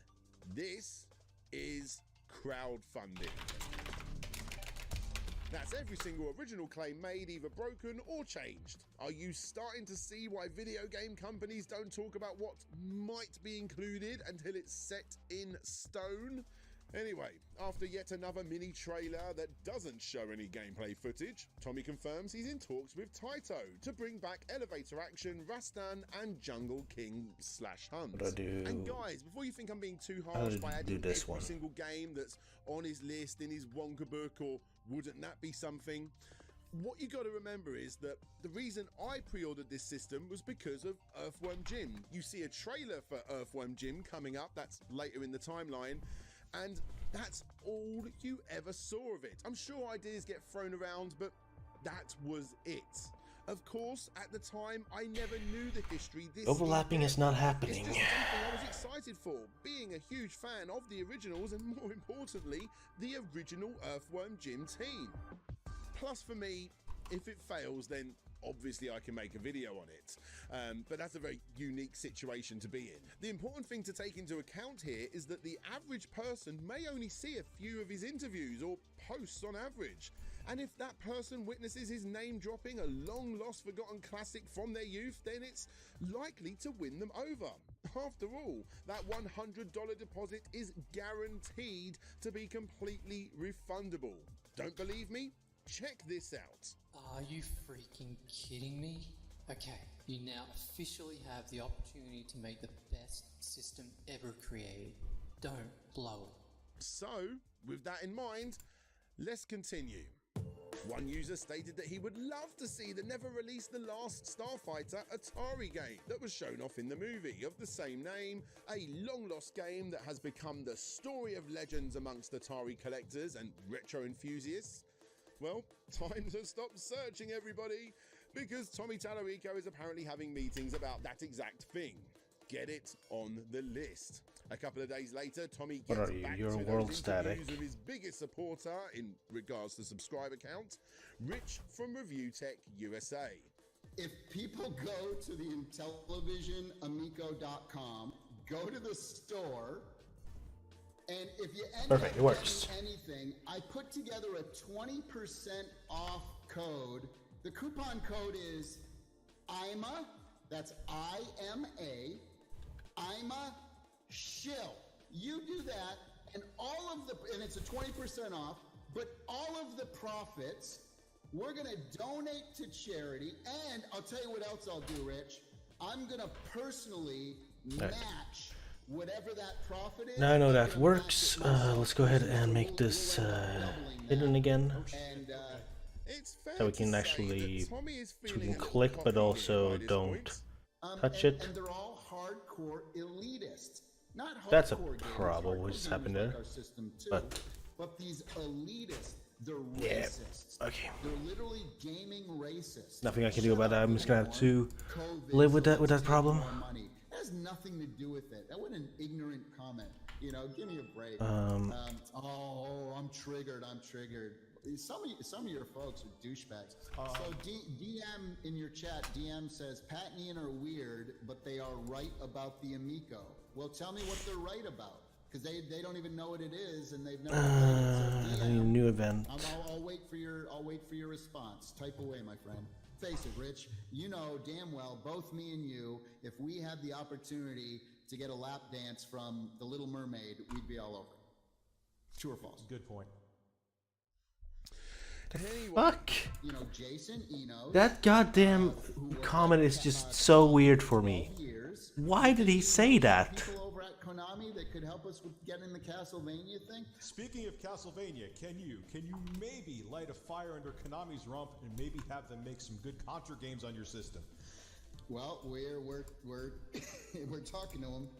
That would be badass if you brought it. And you could make that family. If you brought a Contra game, dude. How about 4-player Contra? How about that? Oh, that would be amazing. Is this the real Tommy that we are finally getting to see here? I've never given a shit what other people think about me. Okay. That's a lie. Tommy Okay. confirms that 12,300 That's what we're gonna do. consoles We're gonna have been need pre-ordered so far. Get actor transform. Remote to variable. Last known location. I don't know why I called it that. But what we're gonna do is when the event happens, Decathlon. Yep, a decathlon game is already when that happens, the set actor transform. We put him back to. Tommy gets his minions on the case. Check out the haters lying and trying to convince consumers. We just slap them back on there. And this is gonna kill me though because I have low health. So let's put the health at 3. This test, we gotta make this. Oops. We gotta make this hitbox thing. Take that. Generate damage. Knockback multiplier 0. Let's do damage of 3. Or 1, I mean. Apparently never needed to do before. Anyway, don't let all that get you down because apparently Tommy is also working on a crocking game for the Amico. After a forum user suggested that he should try it out, which he did, here is his board in the Aztec zone. Eagle-eyed and nosed investigators found several patents for television that include such gems as parental controls. Oh wait, damage taken is a different thing. We should not do that then. We should do this and then we should traverse to... We lived in a world where the Amico did exist and the smell-o-vision patent was not rejected. But alas, this was not to be. Hey, it's time for some great news for the company once again, as Jay Allard has joined the team. For those that don't know, Jay Allard co-founded the Xbox project and was behind several major hardware releases for the company. Well, the damage works. I think we're gonna have a different approach if you're at low health while falling there. But first I need to tell it to first things first. Stop movement immediately. About a collaboration with Arcade 1UP dropping in 2021. Nothing ever dropped in 2021, by the way. And yet again, he jumps on another podcast with an extremely small YouTuber after that YouTuber slightly criticized the console. So I was looking on GameStop's website trying to buy some games, and I looked. And there's this new product coming out from Mattel called the ENVtuber Amico. I looked at it and it looks kind of like an iPod. I'm very confused. So I want to take you on the ENVtuber Amico ride, if you will. If you're thinking to yourself, God, he's a bit young, then you would be right. But that didn't matter, as exactly 7 days later, Tommy jumped on the 14-year-old channel to try and convince him that the Amico is awesome. Welcome to Lucas. Today on the show we have a big special guest. His name is Tommy Tallarico. There's two ways to look at this. On one hand, this is amazing. Tommy has time for everyone, not just the big channels, but even the small channels too. Here we have a 14-year-old YouTuber talking to a video game legend, and to Tommy's credit, this cube's location instead. Get transform. You know, my God, man, I'm very impressed. I tell you, I wish I knew as much about video games when I was your age. You're gonna be, I'm not just saying this, but I think you're going to be a big person in the video game industry someday. You could look at this as a kind of cool... That's not the location. A lot of the conversation is talking about how he got into retro gaming. It's quite... What do you mean access none? But it can also come across a little bit like a creepy uncle thing too, right? Like, we're about that later. Back in his day, the company didn't have to worry about video games. Need to change it to world location. That is until... Now, there were a couple of, like, world off the charts, like weird porno, like, you know, like what was it? The Colonel Mustard? No, that's Clue. But those that don't know, he's talking about Custer's Revenge. The game where you play as General Custer, dodging arrows on the way to rape up the Indian maiden on the other side of the screen to a 14-year-old little boy. Now look. Stupid. The boy's 14. Okay, fuck this video first of all. Like what Tom Delucas did. That is horrible. I just had the funniest idea for the death animation. I'm gonna 100% do it. Hold on. We need a video reference for this. That he went onto the YouTube channel of a 14-year-old boy with virtually no audience. Over an hour out of his day to do so. Oh, Andreas started Veilguard. Neat. I gotta play that game soon. Obviously forgot talking to someone this young. MK Mythology Sub-Zero Death. The intentions were good here. This is so sad and quite eye-opening. As was his next interview. Death Ball.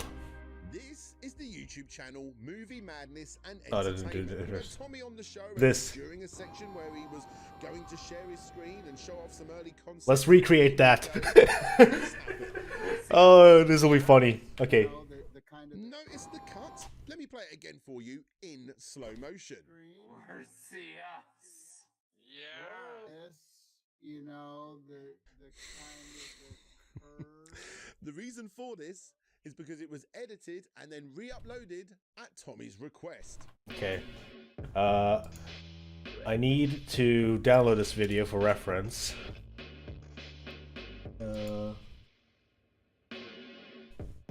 this is because I know this is supposed to be a dark fantasy game, but I can't. I gotta do this. This is just funny.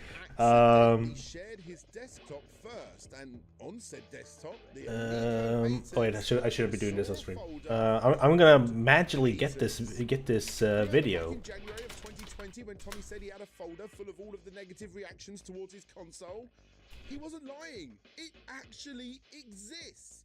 And what's worse is that when people started talking about this, he then threatened to take legal action against them for showing the screenshot, as it was apparently doxing.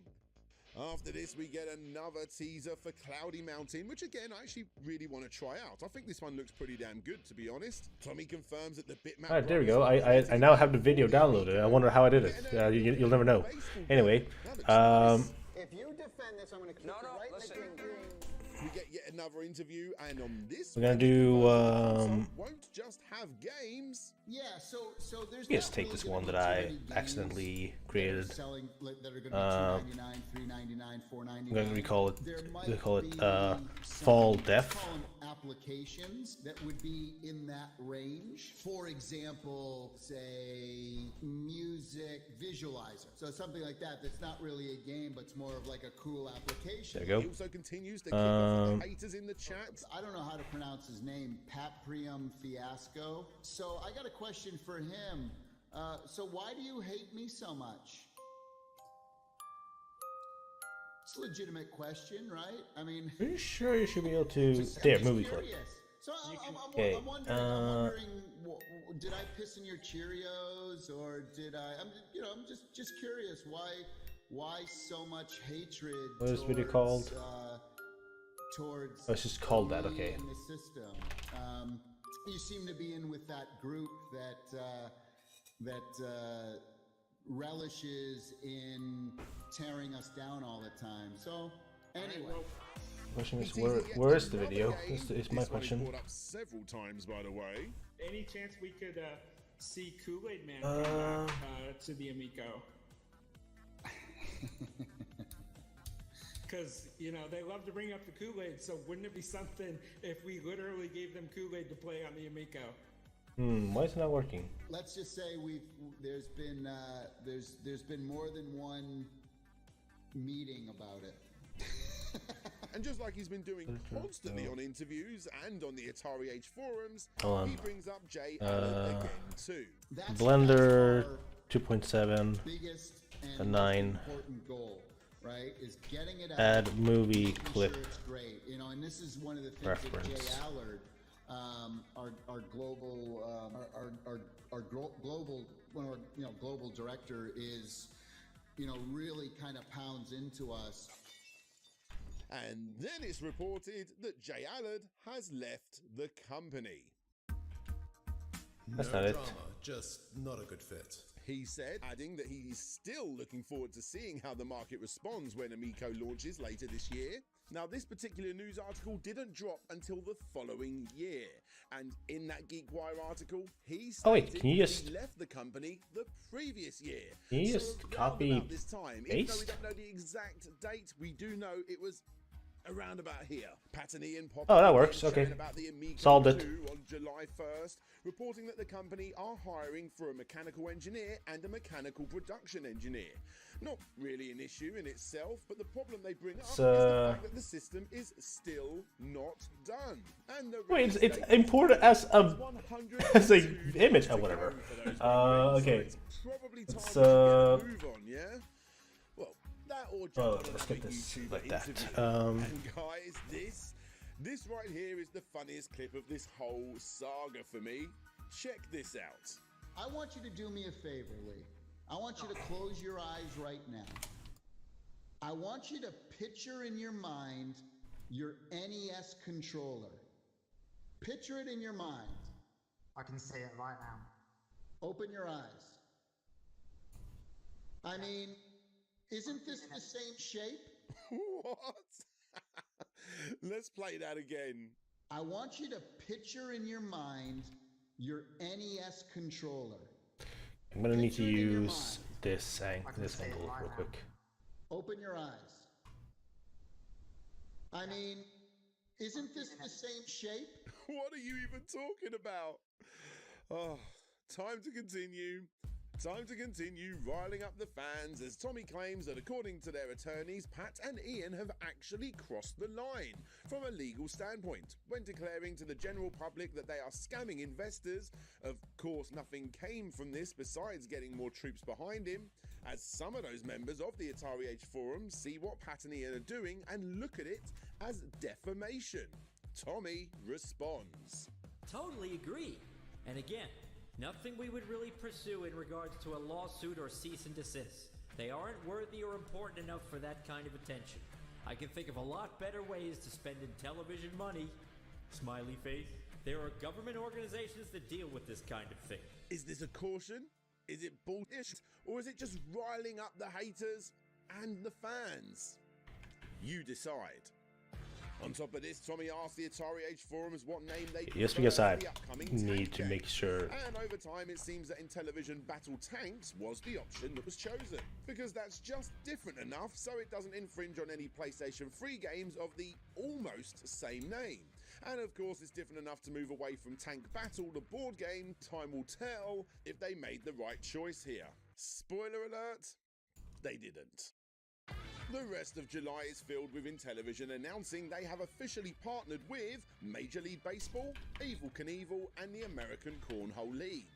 We get a couple of comedy stress test videos pop up on the official YouTube channel, which are quite nice, and then it is reported that the Amiga Corporation are filing a dispute with Amico because the names are similar. Little history lesson for you. The Amiga name actually started as eToro, but that got changed when Jay Miner, the CEO of the company, who simply didn't like it, compared it to the sound of a bullfight with a lawnmower. Okay, here's Jay himself explaining the rest. And it seems that they wanted something that would resemble a friendly computer. Well, amic is the Latin root for friendliness. Amicable is the Latin root for friendliness.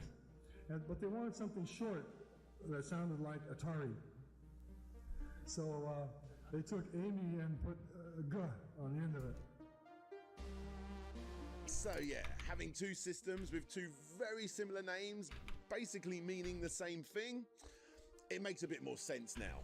Regardless, in October of 2021, an agreement was made behind closed doors, and Amiga eventually withdrew with prejudice. August brings with it an Amico Club app update, now with Moon Patrol gameplay, and yes, it does include motion controls, even though he said it would never include motion controls. No fear, you won't be seeing games like Night Stalker or Moon Patrol with motion controls. Tommy confirms that the company has had 100,000 purchase orders worldwide. Just to make sure we're all on the same page here, guys, these are purchase orders, not pre-orders. So it isn't like me or you putting down a pre-order. These are shops like Walmart, Bed Bath & Beyond, Argos, Game, anywhere like that are putting down purchase orders to the tune of 100,000 collectively. Still, it's quite nice.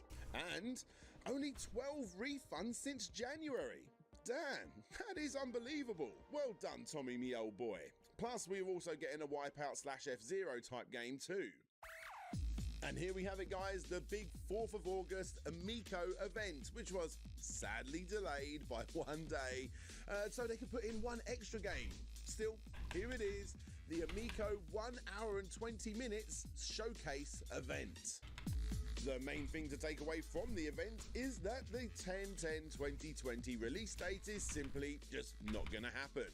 And the bottom line is, we're not going to be able to make that date. Now, these are unprecedented times, and it's no secret that this pandemic has literally affected every single aspect of every person's life around the world. The impact on our company has been dramatic. It's one of those excuses that's hard to fight. Yes, I'm absolutely positive that this has had an effect on the console. It had an effect on pretty much all electronics around the world.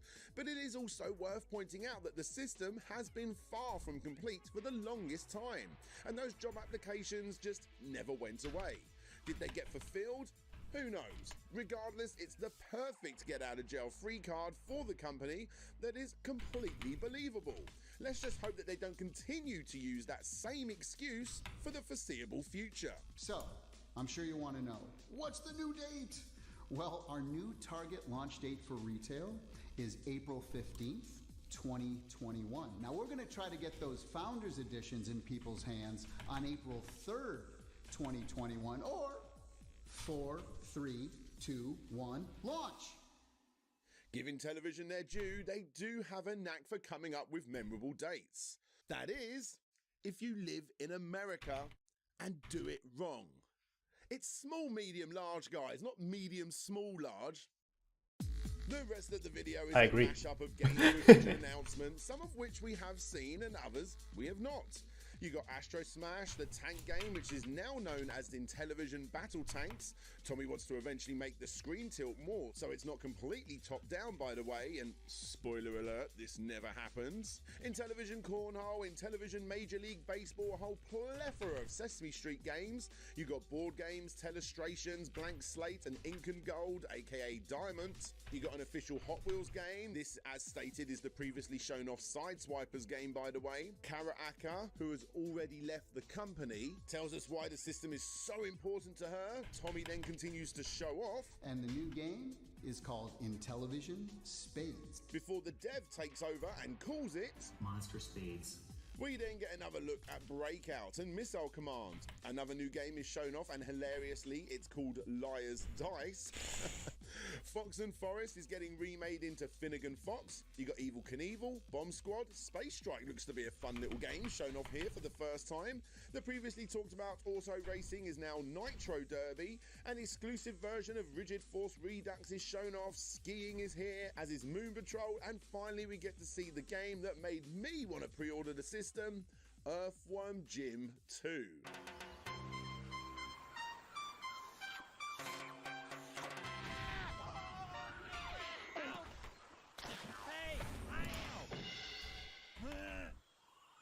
Son of a Groovy!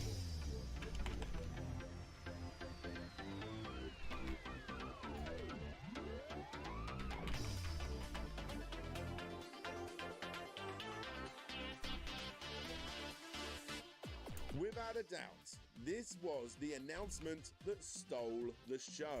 Because 5 days later, that same teaser got its own upload and it completely surpassed the views of the previous video within only 24 hours.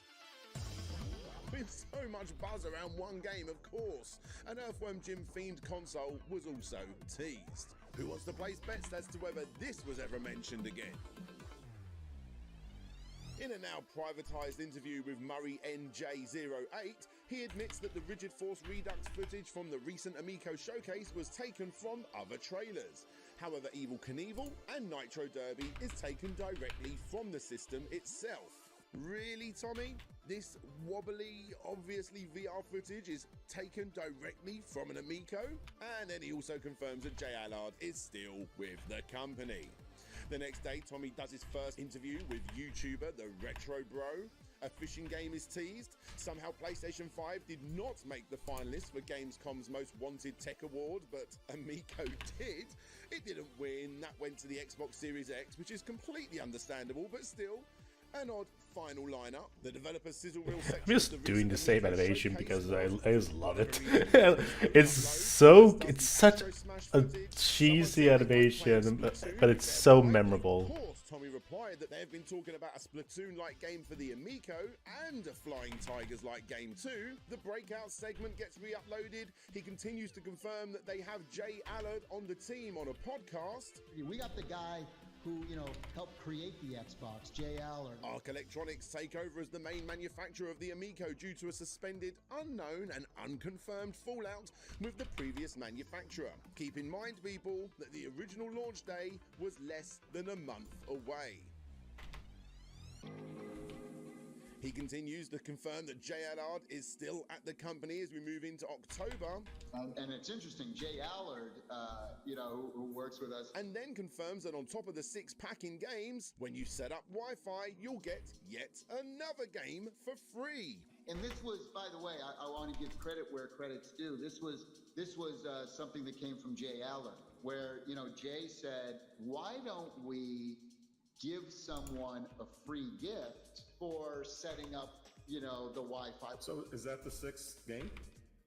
I can neither confirm nor no, it's not. I'll say this: it's not the 6th game. That's not to say it couldn't be the 7th or the 8th or the 9th. Though. Who knows? Oh. And finally, he confirms that another demo game will be dropping onto the Amico app on the 10th of the 10th, 2020, which, as already discovered on Atari Age, was going to be Breakout. However, this never happens. They just really do love to miss that date, don't they? But credit where credit is due, the Breakout demo did eventually make its way onto PC, and it's really, really not that bad. Now, first off, let's get the obvious out the way. I'm playing this with a mouse, not an Amico controller, and I struggled to see how this would ever play better than the quick swiping of a mouse moving up and down, or possibly better, a mobile phone or a tablet. Either way, as stated, this was one of the most anticipated Amico titles, and it delivers. I really don't see what else they could be doing with this IP. I think Choice Provisions have done all they can. The music sounds good and works really well with the bouncing of the ball. Of course, we only have a super small chunk of gameplay here, so I would only assume that later levels or worlds would not only sound different, but they would also look different too. Kind of like the Lumines series of games. I really don't know what else there is to say about this game. It's pretty, it's good looking, and it is fun. But it is just Breakout. So, moving on. Best Buy get announced as a distributor on the day of the system's original release date. Yet another investor-like pitch video with uplifting piano music drops. Honestly, very little is added here. It mostly goes into the detail of the system itself and how they came up with the shape and what have you. It even includes Arc Electronics, the new manufacturer too. And weirdly, the second half of the video tends to focus more as an infomercial for Arc Electronics. I'm not sure if some backhanded deal was made here, but whatever the case, the main takeaway from this is that 2 hours of charge will apparently get you 4 hours of gameplay on the controller. No gameplay footage was shown off here whatsoever, so I really do struggle to see what this is for. Still, whatever, the same day they uploaded yet another sizzle reel on the official YouTube channel. We get to finally see gameplay footage of a few games that have only previously been mentioned, along with a couple more games for our list, including a Care Bear title and Brain Jewel. Tommy then claims to be working with the Dr. Seuss estate to create a game based on the classic children's books. Once again, Tommy jumps onto the Retro Bro channel, a YouTuber who he has now become very good friends with and who becomes one of Tommy's biggest supporters. As excited as I am, as on board as I am with this concept, I'm not doubting you at all, Tommy. But I am very worried about release dates. Do you feel like that April is definitely going to happen, or do we need to maybe check our expectations a little? Yeah, no. As of right now, everything's absolute go for delivery in April. Absolutely. The hate continues as more YouTubers jump on board, and Tommy himself, to fight against Pat and Ian. Because of his experience in putting on live music events, he knows that lighting is important, so that's why there's going to be lights on in television.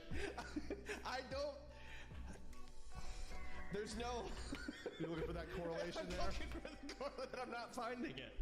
I'm not finding why A leads to B. That's very, very strange to me.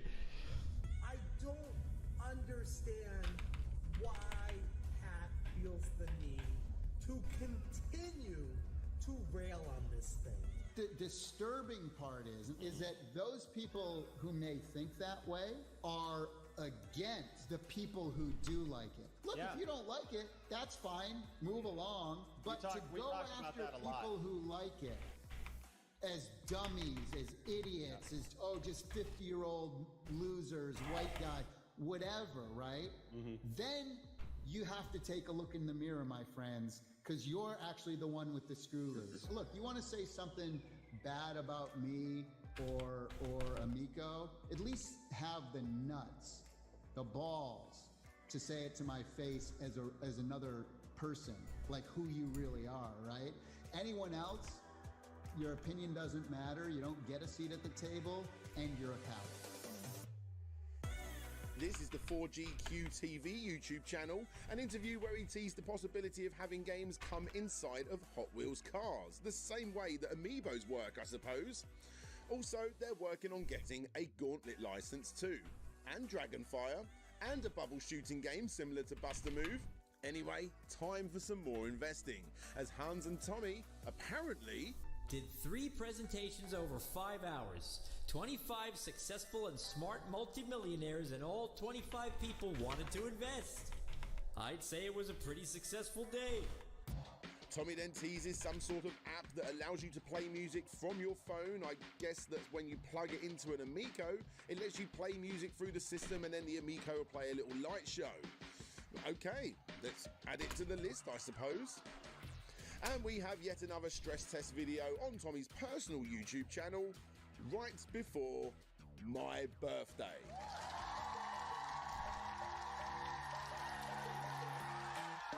And that, ladies and gentlemen, brings us to the end of 2020. A rather rough 2020, if I do say so myself, but that was 2020. 2021 is coming up. We've had a whole heap of games announced this last year. We've had a lot of promises, some broken, some cancelled, some, let's be honest, made up. But like I said, that's all behind us. Now it's 2021. It's the year to release this thing. You've got less than 100 days to get this thing out the door. 92 days to be exact.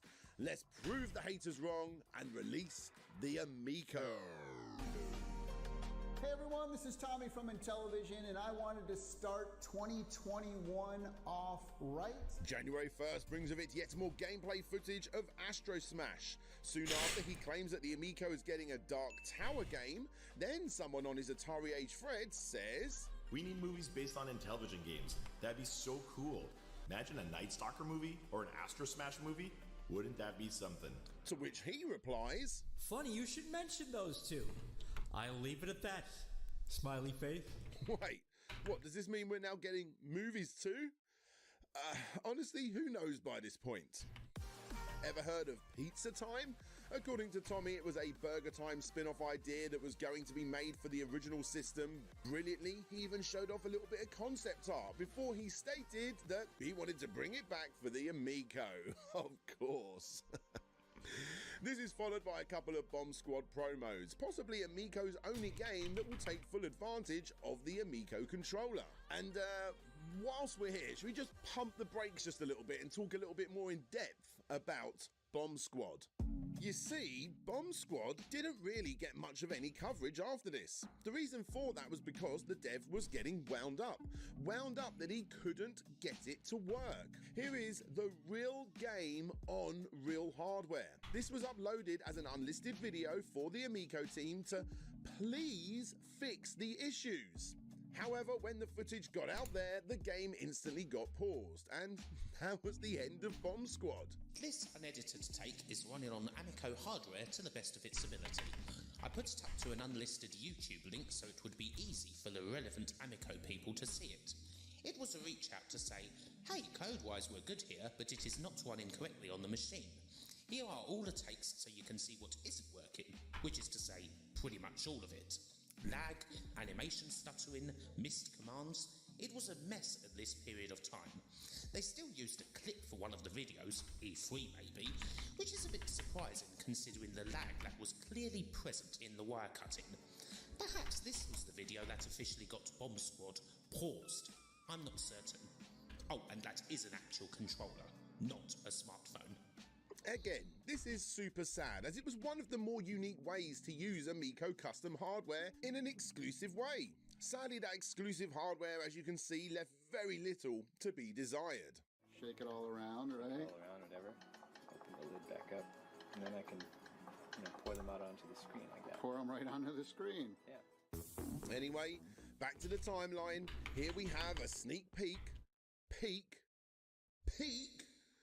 of Finnegan Fox. Weirdly, not one comment pointing that out, by the way. One of the interesting things to take away from this trailer, at about the 30-second mark, is that the controls don't seem to be adding up to what is on the screen.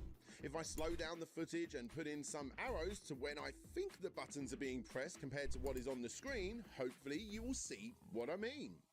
As you would expect, a lot of people brought this up, including, you guessed it, Pat and Ian. What I think is what's happening is maybe not worse, but still damning. I think the controls are inverted. Plenty of other people brought this up too, and the theories range from it was laggy, the controls were inverted, or best of all, someone else was playing it and Tommy was just pretending. This one was my absolute favourite. If he's playing this footage, Ian thinks he's not. I think I'll say he is. Why are the controls inverted on this controller? Regardless, something wasn't right here. Thankfully, YouTuber Turbo Joe was the one who came to the rescue with the correct solution, as he played a clip from Tommy who told him what was really going on in a private conversation.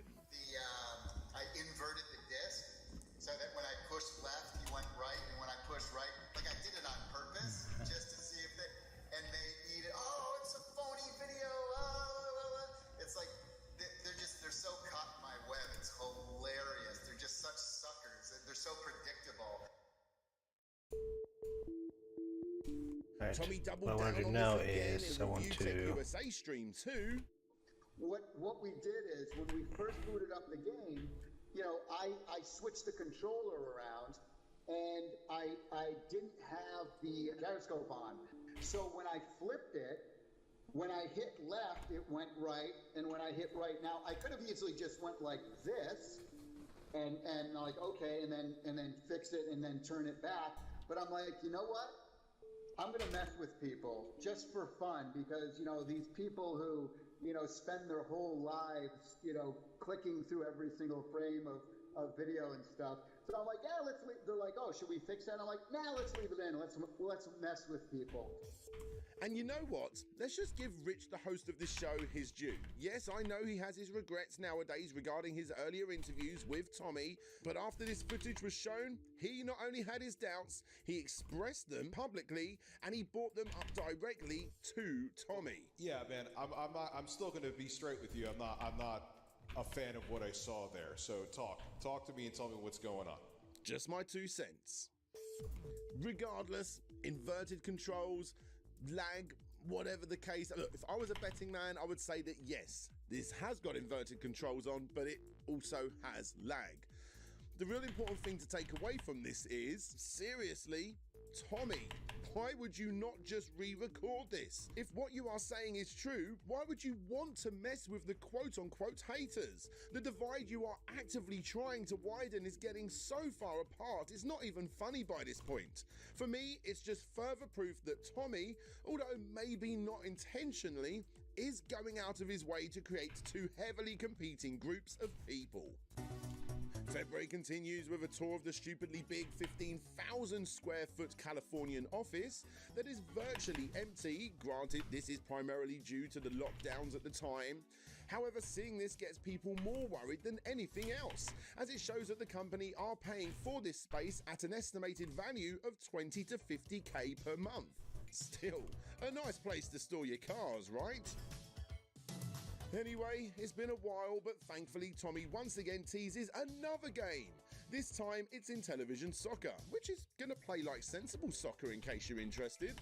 That previously mentioned Review Tech USA live stream happened today, and look, to set the scene, from what I can tell, this was not planned. Rich, as he does, was giving live impressions of the latest Intellivision news. It wasn't particularly favourable, and off the back of that, Tommy quickly contacted him there and then to jump on and hopefully spin the narrative.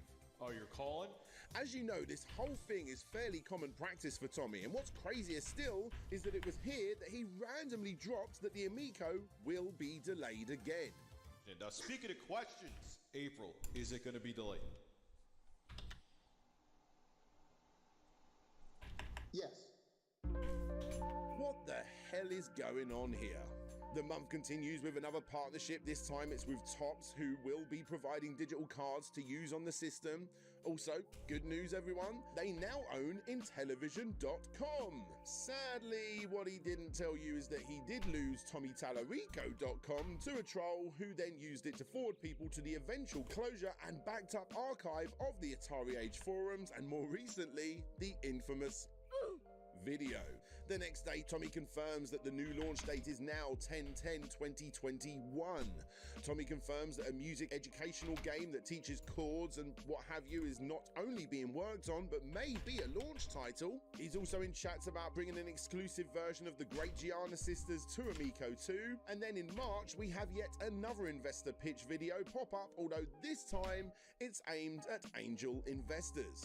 This one is super interesting as it shows Tallarico boasting that Jay Allard had been brought on board and how big of a deal it was. How about the guy who co-founded and co-created the Xbox, right? This guy came up with the idea of Xbox Live.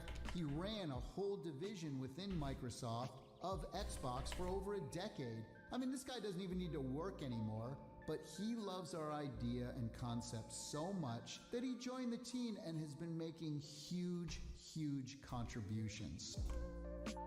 Again, Jay Allard, who, again, according to Jay Allard, left the company the previous summer. Here he is saying that exact thing in the GeekWire interview. Allard told GeekWire on Monday that he left last summer. This may not be that big of a deal, but again, let me paint the picture. This is an investment video going out to potential investors, and without saying Jay Allard's name specifically, he is definitely hinting to that guy still being on the team. The person who co-created the Xbox is on his team. And, well, just to fan the flames a little more, he also hints that Kara Aka is still at the company too, which again, she wasn't. That is unless he hired someone new with the same background as Kara Aka. Our VP of Global Marketing used to work at Mattel as one of the global brand managers over there, right? And she was in charge of the Disney brand within Mattel, so that's a double bonus there. Anyway, this statement right here brought with it a whole heap of backlash, so much so that the SEC ended up sending a letter to Intellivision asking for proof of his involvement, which in their defense they did respond to, stating that Mr. Allard served as a full-time advisor to Intellivision, helping Intellivision in the final stages of Amico hardware development. After this work of his was completed, Mr. Allard ceased serving as a full-time advisor, but has remained available to give advice when contacted by Intellivision, and considering his contributions overall, Mr. Allard has not played a material role in Amico product development. In light of the foregoing, the company has amended the disclosure quoted above to remove the sentence referring to Mr. Allard. The company does not believe that any additional disclosure regarding Mr. Allard would be important to a reasonable investor making an investment decision in respect of FGS. In layman's terms, basically what they're saying is that even though he isn't technically full-time at the company, he is always there if and when they need him. So he's kind of still working for them. Regardless, they also say that they will remove his name so it doesn't upset any exactly how I want it to be. The next day, Tommy claims that the Amico system has done so well that Amazon had completely sold out of all pre-orders for the system, directing eager Brits to check out Argos, which, by the way, is still available to this very day. Happy St. Patrick's Day, everyone! Plenty more mini videos pop up, including one that's promoting merch, one that shows a reverse breakdown of the system, and another doing the same for the controller. The Amico is shown off at the National Video Game Museum. Here's what we're gonna do. And in a video by Brett Wise, we need a state saying that we are Tommy confirms that the Amico carry case is overlapping the available for pre-order. Tommy posts on the still this falling thing. That they obviously don't have enough employees. Let's do variable. Joining the team as the Name it acquisition.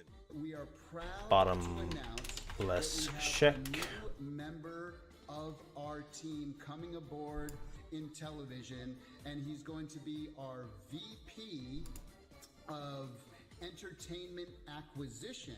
Because like I mentioned, these things are so important, these partnerships and strategies that we have. And who is this person? Well, his name is Chuck LaBella. Now, Chuck is an interesting one, as his history is more based around connecting famous people with famous TV shows.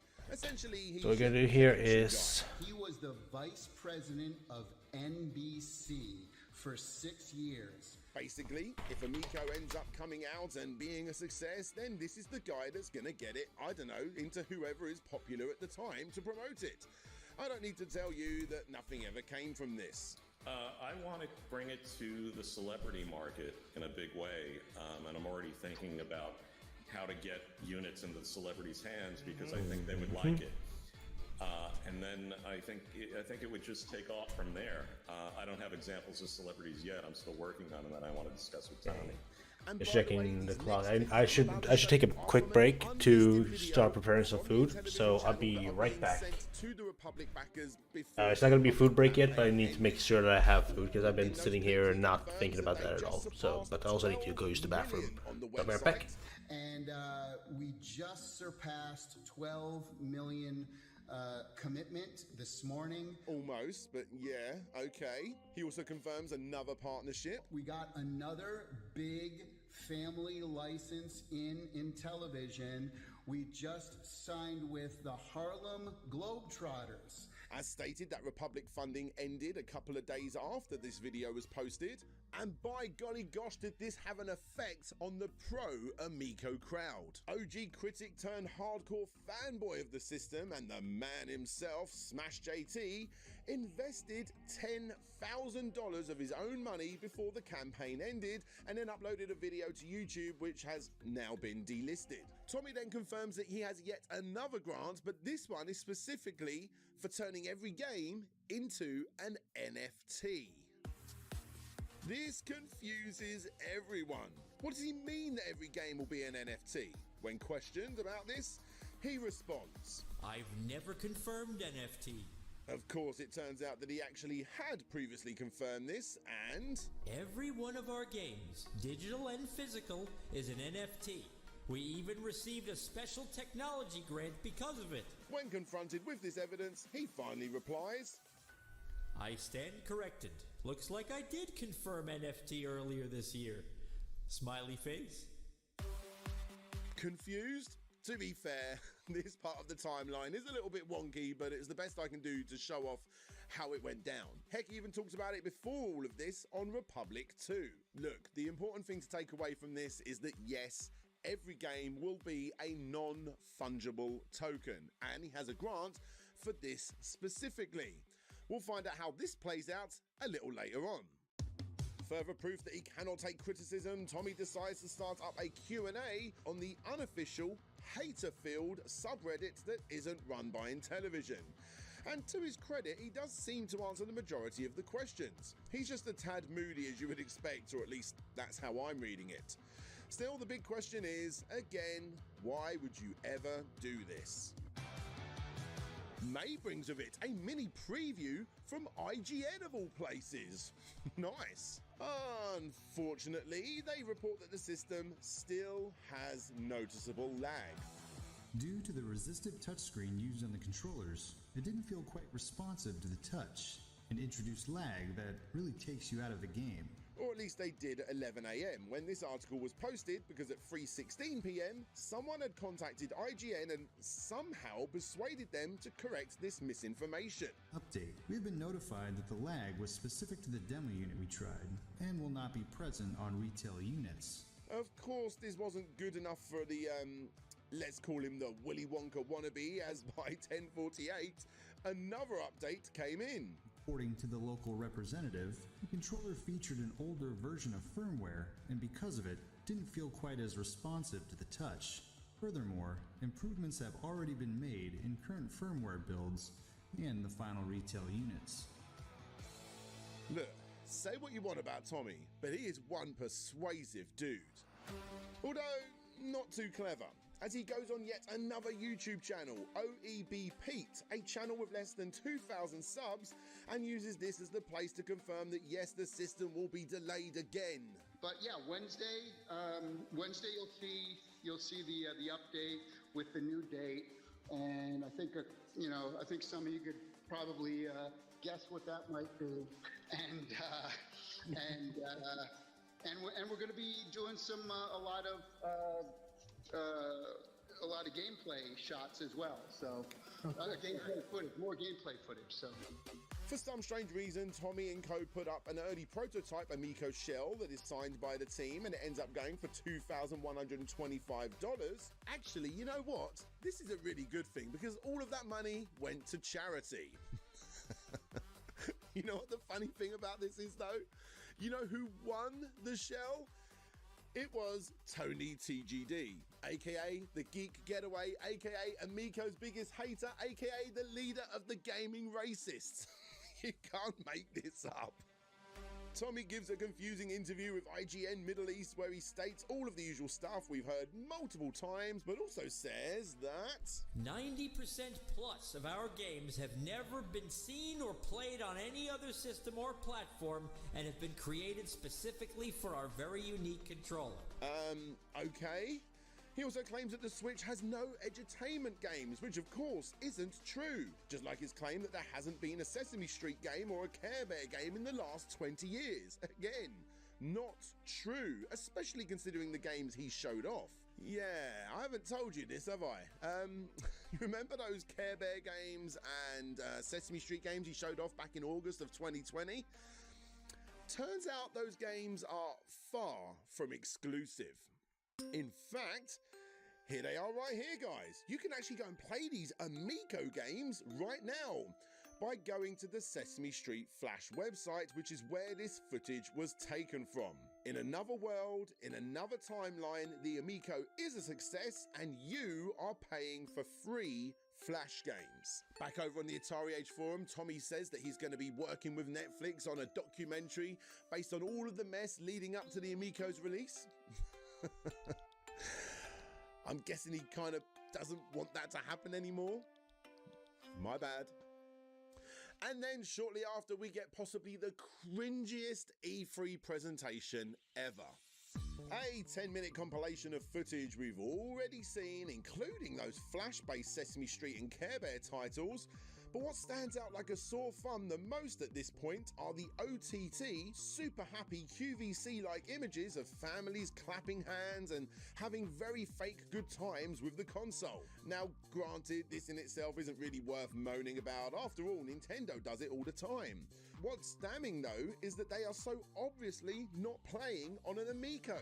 These are averagely edited, photoshopped images taken straight from a typical photo bucket-like service. One of the first people to bring this to the attention of the masses was one Sam Makovic from Ars Technica over on Twitter, whilst Tommy hinted that a fourth delay, yes, a fourth delay, may be on the cards. That last factoid came off the back of both Sam and Tommy battling out publicly on Twitter, and of course, having other people jump on board to Tommy's defense.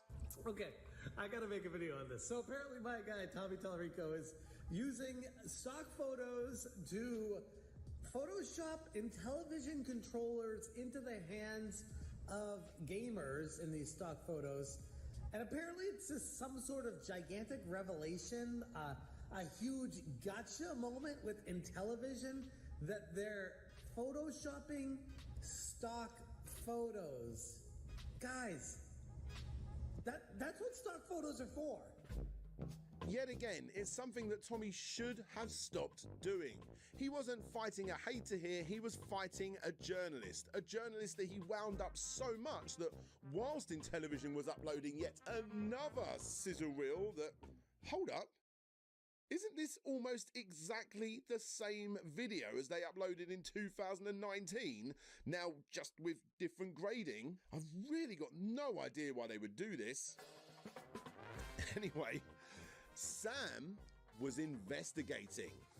And what did he find? He found a backdoor to Intellivision's developer portal just by Googling, which was accidentally left open publicly and without a password for a small amount of time, but long enough for people to get in and archive.org to back everything up. Sam obviously revealed his findings in one of the most iconic moments in Amico's history when he shared the classified specs of the system.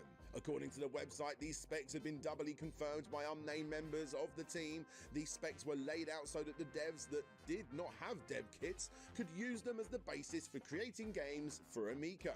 In other words, don't make your games more powerful than these specs because the Amico isn't going to be able to handle it.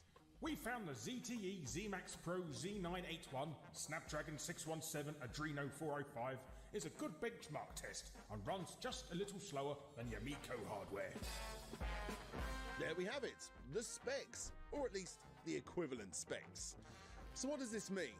Well, according to that article, the phone they gave as an example was a 2016 budget phone sold at $100 back in 2016 when it was a thing. Also, keep in mind that a mobile phone is a much smaller form factor and comes with all sorts of bells and whistles that are expected to come on a mobile phone. But even by 2021 standards, this was not a good look. In fact, that same article predicted that the boards inside this thing were coming in at around about $38 a piece. TLDR, the Amico is going to be ever so slightly more powerful than a budget phone from 2016, but in 2022 or 2023. Who the hell knows when this thing's coming out? And before you come running to its defense saying that, well, the Amico comes with 2 controllers, both with touchscreens, I think it's safe to say that the footage we've seen up to this point prove that they can't handle much of anything. Here's my daughter's super cheap Frozen watch as a terrible comparison. Of course, Tommy responded terribly, and without thinking, causing even more articles to be written about him when he threatened legal action publicly on Twitter and then deleted the tweets and apologised, causing a huge ripple effect that can still be felt to this very day. A dark day in the history of Amico, and it only gets worse from here. In July, not only does Intellivision get its latest employee join the roster, but as expected, the divide between the haters and the cultists grows even further, as Rich from Review Tech USA states that he is having doubts with the system. I've had thoughts. I went from being very skeptical to cautiously optimistic to very skeptical again. And I'm not backtracking on any of those statements. I do have grave concerns about the console. I think games like Finnegan Fox look absolutely terrible. There's a couple games that actually look pretty damn good, but the majority of what I've seen from the Intellivision Amico looks fairly subpar. My jaw's hitting the ground seeing how cool this game is.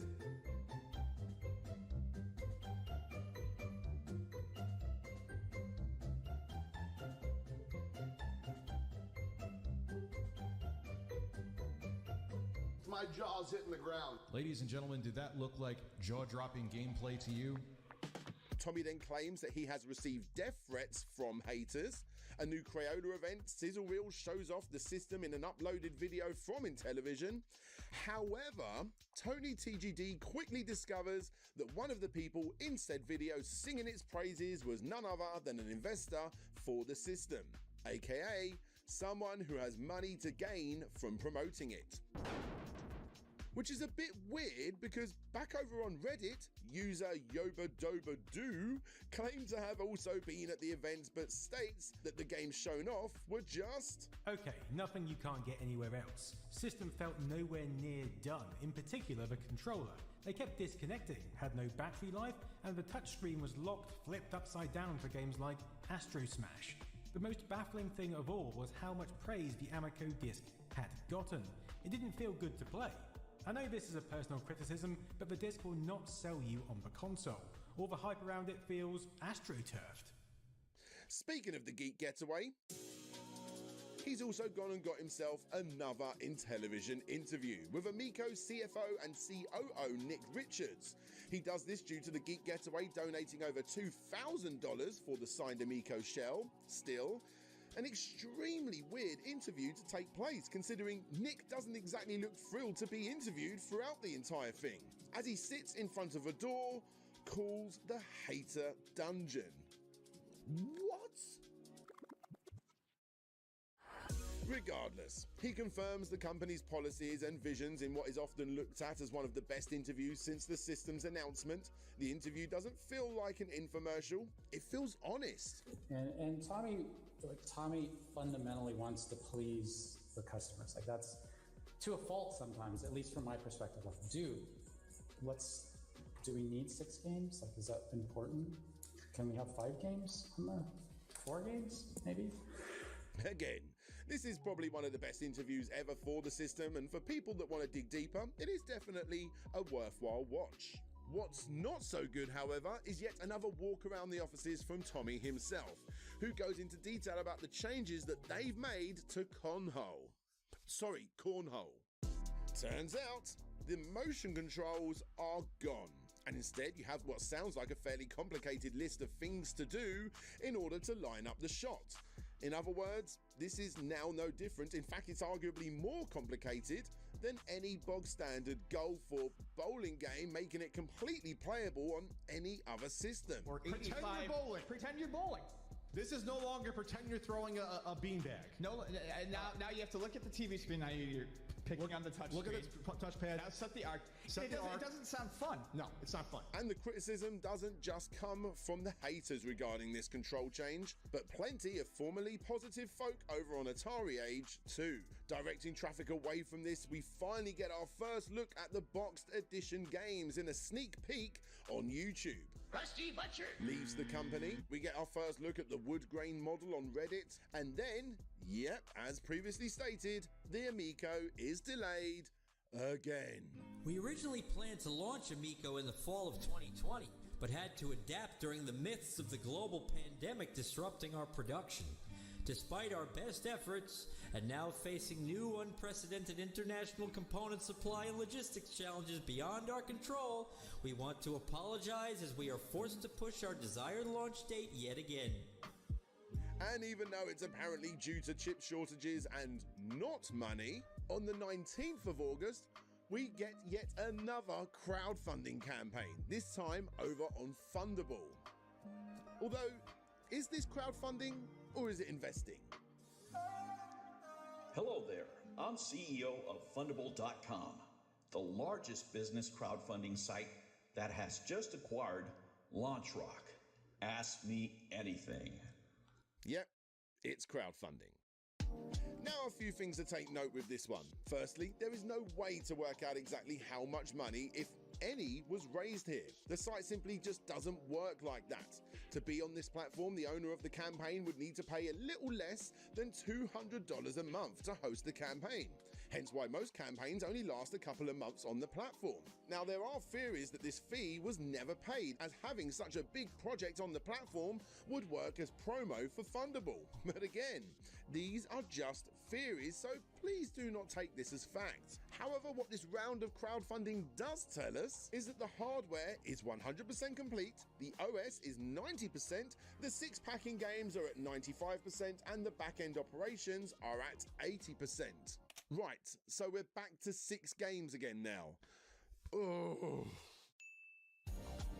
Alright, I'm back. I put some rice on the stove and salmon in the oven. I'm gonna get some food in about 20 minutes. It's gonna go away after half that time. All of these logos would eventually get removed at an unknown later date, which may have something to do with Crayola coming out and confirming that even though the Amico had been shown off at their Crayola Experience locations, they did not have a partnership with Intellivision. Thank you for reaching back out with your question. Although the Amico game console was demoed at the Crayola Experience, we have no written records indicating that we have an official partnership with Intellivision. We typically do not enter partnerships with other companies and instead prefer to seek licensing opportunities. I want to do Official this. licensed Crayola product uses our trademarked assets such as our brand logo image on the product and its packaging with permission. We hear that 6,000 units have been pre-ordered, which is technically true. However, wouldn't it be more impressive if he said 13,000 units? We're gonna do a level sequence. Is also true, according to Fig. What the hell is going on here? Have they level lost a sequence. stupid amount of pre-orders? Are they lying about those pre-orders? All game over. They grossly undersell their console in this campaign. Sorry about and that. Then you got the big old 25 million units ordered via global retailers such as Walmart, GameStop, Best Buy, Make this and big. Co. Thank you. If this is true, that's very, very nice indeed.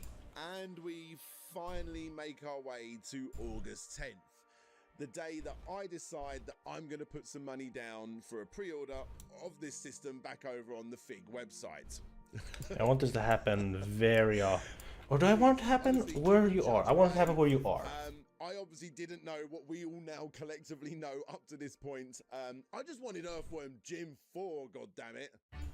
Yet another event takes place, and just like last time, the and we video want uploaded a by television is filled with new camera. positivity, especially by this girl First right of all, we here. gotta turn this camera This to is not Amy be Shields, in not have case a you're wondering, locked aspect ratio. an actress. Now, of course, doesn't actually mean that she was Want paid to act in this campaign. patch That is just to theorizing, really. main You character. can come to your own conclusion. She may Let's go for actually live in the character area, and she mesh. may be quite interested in this thing. More and more people discovered the None of messy this. history of the Amico as Kotaku That way posted an it's, article about some of the mishaps leading up to this point. Astro Smash gets shown off in greater detail on the main channel as part of the new Deep Dive series, as well as on the Arcade Heroes YouTube channel too. Now, this video's interesting because, well, we're almost a year behind the original release date by this point, and it's apparently due to chip shortages. With that in mind, you would expect the games to be completely finished, right? Well, here's the placeholder text found in one of the games.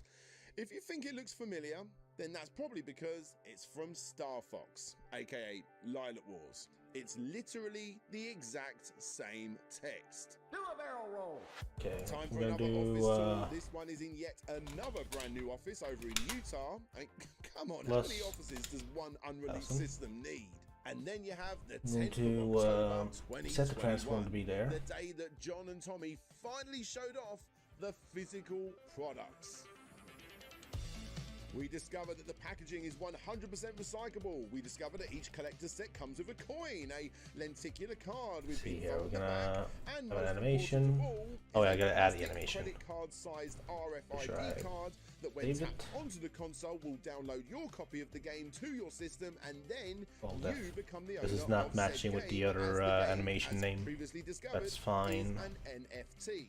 In other words, you can then sell your digital download to someone else. Are you ready? Yeah. Yeah. And then I decided to reach out to Tommy Tallarico on this very day, someone I have never spoken to before, and ask him if he would be willing to send me these games in exchange for a review. Go on. Oh, hang on. There we go. Shit. Okay, we're done. I put these. Why didn't I change my trousers? Jokes aside, I didn't even know 10% of what was going on by this point. I too wanted a cartridge, a CD, whatever. But I got to admit, the Amico seriously intrigued me. I've always been fascinated by wacky technology. I wouldn't want this sort of thing to happen to any of the main three, but this weird physical media stuff was so alluring to me. It just made the Amico even more obscure, and I love obscure systems. And it's because of this, on this very day, I decided to reach out to Tommy. He was a fan of my content, mentioning the Earthworm's Incomplete History video I had made several years prior, and almost instantly, we started getting on, working out how we could work together. He stated that he wanted to come to the UK so that my family could play the Amico. And game nights quite often, playing on systems like the Wii U, the Switch, and therefore we were perfect for the Amico. Needless to say, the friendship took me to where I wasn't again. There. Okay. For the most part, I'll check. Level sequence. Get level sequence player. We're gonna do default game over.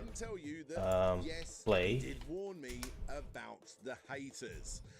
Now, I'm not going to be showing you guys these messages, and I'm not going to be showing you the voice clips between me and Tommy, because that's not the kind of guy I am. All I will say is that with him being a fan of mine and me being a fan of his, it was very, very easy for him to take me down a path that he and so many others were already on. However, I still had my channel and its reputation to look after, and that was the most important thing. These physical games, as much as they intrigued me and, dare I say it, excited me, I at least knew that it was in the minority with that mindset. Because of this, I decided to contact several other UK YouTubers who had, quite frankly, all been left in the dark a little regarding this, and all I asked was for their honest opinion and to keep it around about 2 minutes or less, based on nothing but Intellivision's initial reveal video. In my eyes, this would level the playing field somewhat, and most importantly, show that this isn't some paid sponsorship, it's honest opinions from people who I, at the time, completely trusted. And the end result was, pretty much, nothing but negativity. Even I, easily the most positive of the bunch, saw flaws in what I was holding, resulting in a video that was almost entirely negative. I remember once I'd recorded the footage, I was editing it all together, and Tommy would just out of the blue call me up. We would have these big long conversations about, again, music and games or whatever, but he finally started to ask me about one of my YouTuber friends' opinions. Looking back, it's obvious he was on a mission trying to find out what the negative comments were and then potentially stopping them from getting out. I told him before it went live that it was a mostly negative response, but I refused to tell him the details until the video went live. Either way, and even though this was never my aim, I made no friends by uploading that video. I still keep the video up because, for me, at the time, it was 100% truthful from every angle. But of course, this wasn't the end of my stint with Tommy, because, well, what have I just done? I have just uploaded a video talking negatively. That's not the right one. Oh no, yeah, this I was paying attention. UE5. Place level sequence actor with own.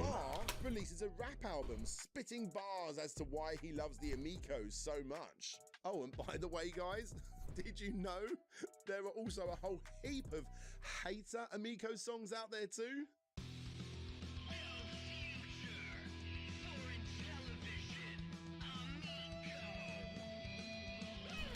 Find actor to level sequence. Oh, it is ad binding.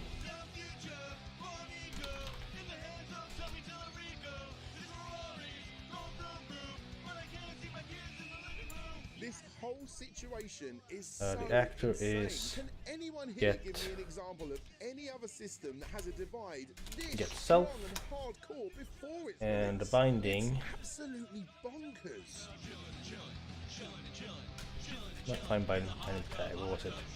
Get sequence binding after.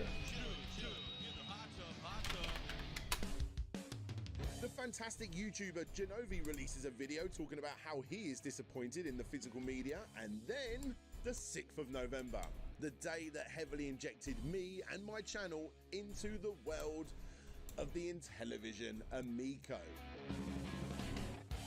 Now, of course, the interview I uploaded onto the second channel at this point was pre-recorded, something I did about a week earlier, in what I was expecting to be a 2-hour interview split into 2 parts, which most definitely didn't happen. Of course, the original reason I got into this machine in the first place was because of Shiny Entertainment, the old 90s studio responsible for a big chunk of my childhood, and Tommy and Co were members of the Amico. That was enough to put down a pre-order, and as I am primarily a retro gaming YouTube channel, I decided to make the first hour of the interview all about his past, and then the second hour all about Amico. But of course, let's try this out. those segments got See if it expanded works. on and then some. Now, before we get into this part of the video, let me say straight off the bat, Almost. I'm sorry. A big, fat sorry to everyone. It almost works. You see, in my mind, knowing what I did back then, this was the right way to go about doing things. I knew he had done a lot of interviews, but I hadn't even watched 1% of what was out there. There was just too much, and I wouldn't even wish that on my own worst enemy. Regarding part get 1, rid of the that. history section, I think that is what stops Again, it knowing from what I knew then, being where I he want it to be. deserved respect. And just like everyone else I've ever spoken to over the years to create my history videos, I wanted to treat him with the same level of respect that I would anyone else. Of course, if I knew a lot of what he had said was fabricated, then I still would have treated him with respect. But of course, I would have definitely pushed back. So once my contract was coming to an end was around the same time that Retro's projects were all getting canceled except for Metroid, and they had an internal audio department. They had taken over for Metroid. Tommy, if you're listening, I mean, Right. Good break in of 12 course you're minutes. listening. What are you doing, mate? Video's gonna not be done by then. Was a part of Metroid Prime, but you weren't a key player. You didn't do all of the music, and I struggle to believe that you worked on it for 5 years. The end result is that a very small amount of you or your team's work is in this game, but to many, that would still be enough. You know how famous actors that don't win an award still talk about how they were nominated? The reason they do this is because it's still an incredible achievement to get that far. Having Tommy Tallarico Studios working on Metroid Prime in its early days is one of those incredible achievements in its own right, and you would have got nothing but praise if you left it at that. Sadly, the push to say you did more than you actually did completely wipes away from the importance and the achievements that you do deserve. And if everything that has come out over the last few years is true, then sadly, it's all your own fault. You have had an incredible career. It's time to be truthful and stop making it sound better than it is, because it's really sad to say, but you are ruining your legacy, mate. It's painful for me to say all of this, but hopefully you take it on board. Now, that's enough bashing from me, because it's time to turn that camera around. Yep, it's my turn. I fucked up. It took a long time to see where I went wrong here. In my eyes, I always knew that this Amico scandal this is video working, was though. going It to is be fine, released, so- whether the Amico was a roaring success that completely dominated the world It's market, fine. or well, how it's turned out. The lead up to this system's release is just way too interesting not to cover, no matter how it turned out. And in my mind, the best way to get that video created was to inject myself into the story. And boy, oh boy, did that wish come true. In the Tommy Tallarico Part 2 interview, for the most part, the content was mostly the same. For Tommy, it was so incredibly formulaic by this point. Kick off at the haters, drop a few exclusives that are not really exclusives, and skate around any question in a way that honestly made it hard for me to respond. There's encrypted data on there that a RFID reader won't see. Okay. So, people are asking in the chat, how was it encrypted? That's a silly question. I'm not going to answer that question. How is it encrypted? No, but what I'm saying, I think, okay, putting it like this. So basically, what they're saying is that I tap this on my system. There's something in there that's more than just Intellivision.com/RFID/biplanes ?I equals. There's something else. There's something else that's encrypting it. What? Can you explain what it is that's more than just that URL? No, I wouldn't say that publicly. No, there's. I mean, I guess I don't understand.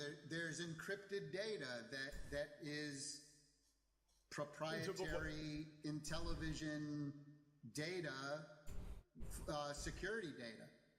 Okay, it's a security thing. You don't want to divulge it in that sense. Yeah. Okay. No, that's completely fair enough. I mean, you wouldn't ask the same thing of Nintendo or what have you, but it's just to clarify that you are saying that there is something on this card that the RFID readers are not picking up. 100%. And again, people are calling me. Just the Steam code. Yeah, no, there's just nothing. It's one of the most painful videos in the almost 1,000 videos that I have created simply because I didn't research more beforehand, and therefore I had very little fuel on my end to fight back, resulting in what see I if would that is a good enough. Discover is the most fabricated 2 hours and 43 minutes of my life. It's easy to forget that we as YouTubers unfortunately have an incredible amount of Camera power doesn't influencing our most move. dedicated fans. Why? It's why companies pay top dollar to use our platforms to sell their products. Supposed now, to. Of course, I was not paid to do these. Oh, because it interviews or didn't to do fucking. the unboxing, but Okay, instead that it makes went sense. the other way around. I didn't stop to think that I was the one that paid the price to him to still use me to promote his product. A product that I still admit intrigues the hell out of me, but a product with more red flags than a Ferrari festival. It's taken me a really long time to come to the realization of what I did wrong here, because honestly, I was being honest throughout this entire thing. However, it is onward and upward from here on out, and all I can say again is Perfect. I'm sorry. Let's continue. Let's see if we can get it even better. First pick of the brick-sized Amico wall plug. According to First of all, I want to make the automatic key. There we go. At all. Another hardcore Amico fan, the Atari Creep, I think I got tricked by a con suffers man. with severe depression, uploads a very heartfelt video talking about how when he was on the edge, it was Tommy and the Amico crew that gave him the positivity he needed to continue on. And therefore, because the Amico saved his life, he will continue to support it until its end of days. No disrespect to the Atari Creep at all, he genuinely seems like one of the most humble people I've watched during my research, but this just shows how hardcore and infatuated people had become by this point. And then, oh boy, it's time for another deep dive video, this time for that tank game. So, set gravity. Set gravity scale. Let's put it. Right now it's at what? 3. Let's put it at 6. All of a sudden, that name got changed to Amico trademark Deep Dive Intellivision R Battle Tanks final name TBA. Notice the removal of the Battle Tanks trademark. The reason for this is partly simple, as they didn't own the trademark, and partly not so simple because another. I think it looks good. I think it's fine that you can see the platforms kind of just appear. Slot machine thing instead. However, this wasn't enough, as Battle Tanks became Tank Battle. Here's a load of screenshots for you, and according to user Paraclaw, who collected all of this segment, by the way, John Alvarado then dubbed over the lines where Tommy would talk about Battle Tank and say the same thing, but of course, this time he would say, you guessed it, Tank It's Battle. valid. Keeping up? Well, it gets worse, as it was very quickly discovered that the artwork found in these sections was stolen. Stolen, plagiarized, placeholder artwork. Again, you be the judge. Eventually, the re-uploaded videos got wiped completely, and the final video, the 4th for those that are keeping count, was uploaded on November 23rd, called Amico Trademark Deep Dive Intellivision R Tank Battle Final Name TBD. And you had a big old fat disclaimer in the description reminding people that placeholder art is being used on a game that should have been released about a year ago if the original release date was met. The end result was a whole 1 minute and 57 seconds being removed from that original upload. Mostly of the menus, which featured the most in-your-face artwork, and everything else that they couldn't easily remove was blurred out to the best of their ability. DJC shows us gameplay footage of Finnegan Fox, and you get a lot of hate due to not being able to play the game very well. Although, after speaking with I love it. It's so funny. It's just the Mortal Kombat Mythology's death animation. It's so good. You have perished. Finally, a brand new Earthworm Jim show is teased without the involvement of its creator Doug Tenable or Intellivision. However, its presence does ripple down to the Amico, as you will soon see. It is discovered by the Amico Games Tumblr blog that Chuck Labella has removed all mentions of Intellivision Amico from his own LinkedIn. Tommy claims that the team have completed the pre-production run and have started the formal productions of the Amico console. We get yet another deep dive, this time it's for Astro Smash, and the now super toxic Atari Age forums finally get locked down. I have removed the Amico forum. A new Amico forum will return if and when the Amico is actually released and starts arriving in customers' hands. I had already considered removing the forum for various reasons, but Tommy's 2 posts tonight just cemented the decision. Not only because he made these posts to promote his Facebook group, but also stating no dinglings allowed. Dingling being a nice way of saying skit. While stating in one of the bosses now perished. Wait, how do you know it says that? Not publicly. That's funny. That is funny. On Atari Age, which I was I'm gonna do this instead because then we can get the actual drama about the Amico on Atari Age for the time being. So he was right about that.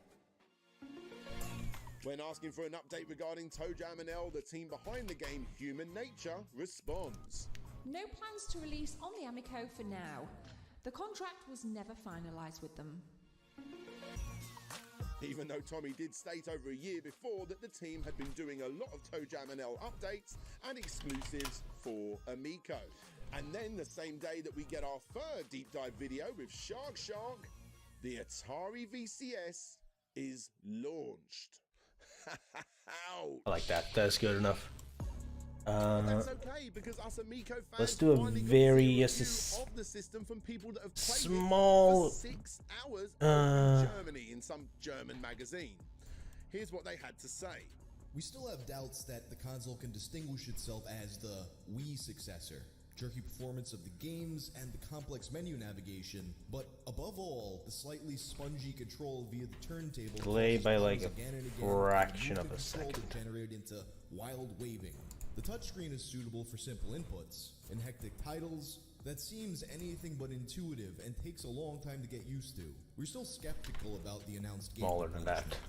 Then we get another deep dive video, this time for Missile Command, a video showcasing the confusing UI. Yet another sizzle reel shows up, which is strangely unlisted, probably because of the terribly low frame rate and the fact that it's again a take-for-take copy of the October 2020 sizzle reel. What? Why do they keep doing this? Yeah. Bringing us into 2022, which is when we get yet another Ars Technica article bashing the system and giving people an update on how the system is still not ready. The next day, Mike Dietz puts up the Earthworm Jim run cycle as a purchasable NFT, and when Sam from Ars Technica questions if selling this NFT means it's the end of the game, the NFT is quickly deleted. Right. I'll be right back. And after We're gonna take our food break now. Ars Technica, Intellivision decide to take action by releasing a statement of facts on their own website. Like, for instance, Ars Technica claims that the combined costs are less than $100. However, Intellivision says no. $100 is far below our cost of goods, which have never been that low, and which have only increased over the last 2 years, especially during the current global chip shortage. They also claim that the information from the leak is outdated. They go on to promote the recently uploaded deep dive video as a way to show off the game a little more, and of course they talk about the release demo of both Breakout and Moon Patrol. They also confirm that both Shark and Missile Command are finished products, and finally they stand by the UI, which some have found a little confusing for a system that is aimed to be the most user-friendly system on the market. Sincerely, Phil Adam and John Alvarado, Senior Management in Television Entertainment. Notice how this one wasn't signed off by Tommy? Well, the reason for this was because behind the scenes, Tommy had stepped down, leaving Phil Adam as the new guy in charge. The reason for this has never properly or officially been confirmed. Well, actually that is a lie. We have had explanations, but it's been disputed and then some.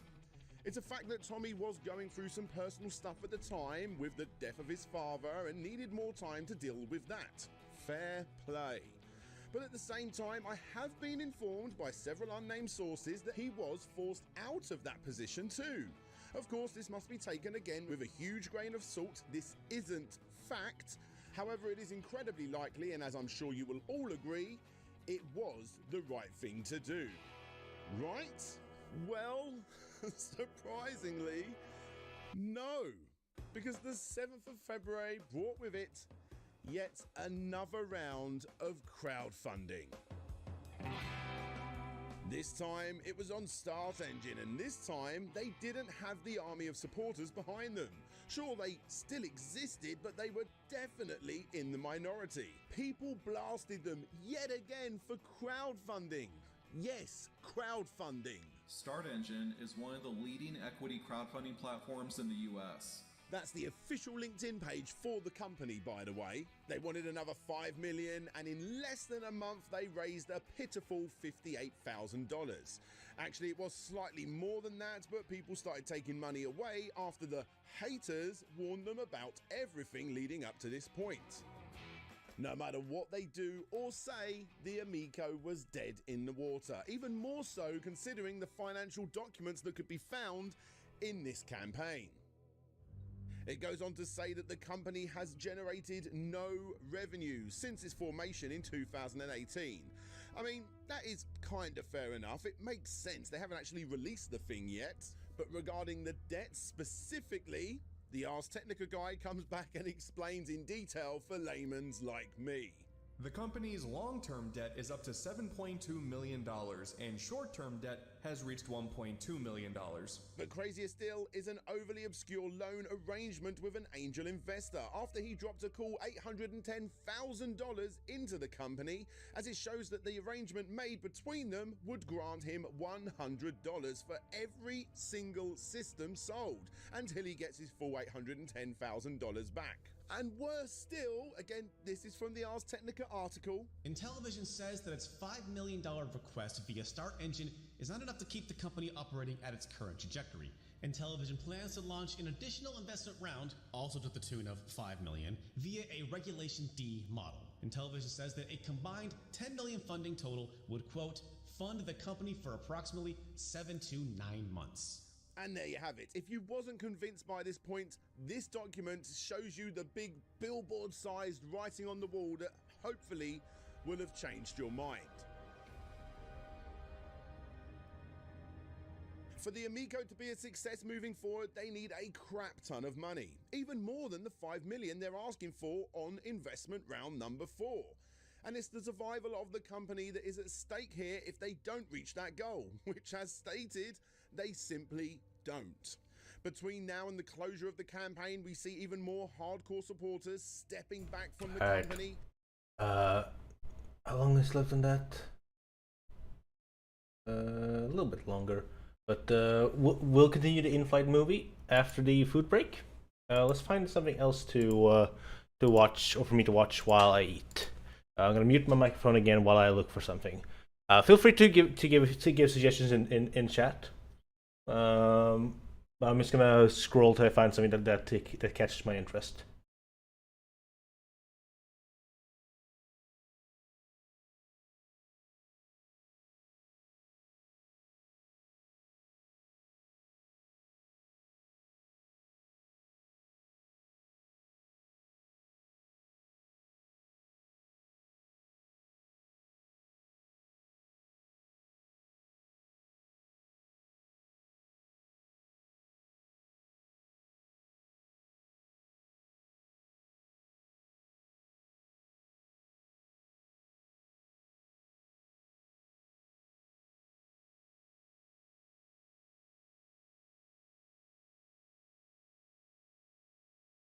Am I allowed to show this on Twitch? I mean, it's on YouTube. Jesus Christ, the clickbait! Holy crap! Let's find a short video, hopefully. They are safe. Okay.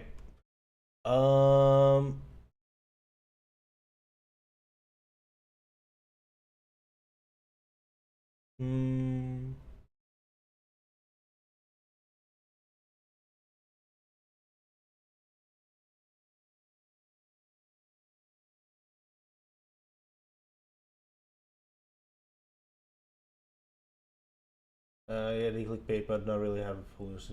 Okay. Any you could recommend as a new time watcher? I mean, these are now getting very far back. They're still making these today. Interesting. But they're all really long. You know what? This one, like, when I actually read the title and look away from the boobs, this one catches my interest. So let's. We're not gonna see the whole thing, but let's watch this one. Video games are the latest craze to sweep the country and as some parents think is just too violent for their kids. Será que esses videogames violentos estimulam os jogadores? Et à partir du moment où un enfant veut réussir, it feels that for as long as video games have existed, there has always been some kind of drama or moral panic that soon followed it. But what about the small forgotten controversies? Well, today, I'll be taking a look at the weird and obscure video game controversies around the world and ranking them on a scale from Care Bears all the way to yikes. So, let's get started. I'm gonna have to open up a can of whoop ass on it. We begin with Redneck Rampage, an FPS release for PCs in 1997 that was moderately popular back in the day, where you play as a redneck trying to rescue their pig from aliens. The game is clearly modeled after Duke Nukem 3D and even uses the same engine. But it was also the target of mild concerns when MSNBC ran a report on it. The game called Redneck Rampage, and it's not for the squeamish. It features violence, blood, and various insidious weaponry, and he makes no apologies for it. The report discusses the technology behind the game, but also the dangers of these sorts of video games. Some experts warn this immersive the game is very violent, and the person kills people, and he doesn't apologize. Sorry, I just had to comment on that. Lifelike experience desensitizes people in a troubling way. You're engaged now as the aggressor. You're engaged as the person who commits the violence, not just someone who watches the violence. There's a good deal of evidence that young children learn better from animation than they do from real-life film because animation gets rid of all the extraneous variables. So, is this game dangerous? Let's check it out. Well, I'll give it this. I would argue that this game manages to be even more gruesome than Duke Nukem 3D. Not just with how you take out your enemies, but also because you can drink booze to regain health. But if you drink too much too fast, you get drunk, and you'll have to pee it out or barf it out. And not gonna lie, this game is hilarious. The cartoonishly designed enemies, your takedowns, and the one-liners are really funny. Which is why it's a shame that this game is just not good. The level design is equal parts confusing and uninteresting. Additionally, you can never tell where keys are meant to be used, so you just have to try them on every locked door until you find the right one. And you can easily soft lock yourself in multiple levels. Like how in level 1, if you waste your dynamite, you cannot destroy this shallow door, preventing your progress. It's a shame too, because this game had potential. I mean, heck, the music is amazing. But I cannot show it to you because it's all licensed. But the gameplay and level design often feel amateurish at best, and it just ruins the experience. Also, I'm a little suspicious of this MSNBC, quote, concerned report. Because they spend more time interviewing the developers and hyping up the technology behind it than they do discussing how dangerous the game is. If I had to guess, I'd say this whole report was paid for by the publisher to drum up some Duke Nukem 3D style controversy and drive up sales. But still, as far as the violence goes, it's I don't know, it's whatever. If you've played Duke Nukem 3D, you already know what to expect. Except this game came out a year after Duke Nukem 3D, so we were all kind of used to it by now. And personally, I think Duke Nukem 3D raised a lot more concerns due to, let's say, other reasons. So yeah, I'm gonna give this one a solid meh out of 10, both in gameplay and controversy.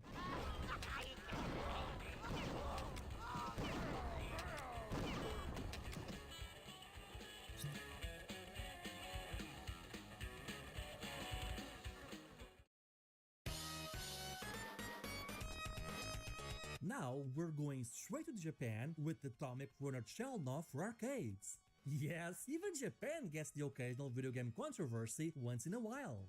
Anyway, Atomic Runner Chelnov is a fourth-scrolling action game that honestly has more in common with a shmup than a traditional run-and-gun.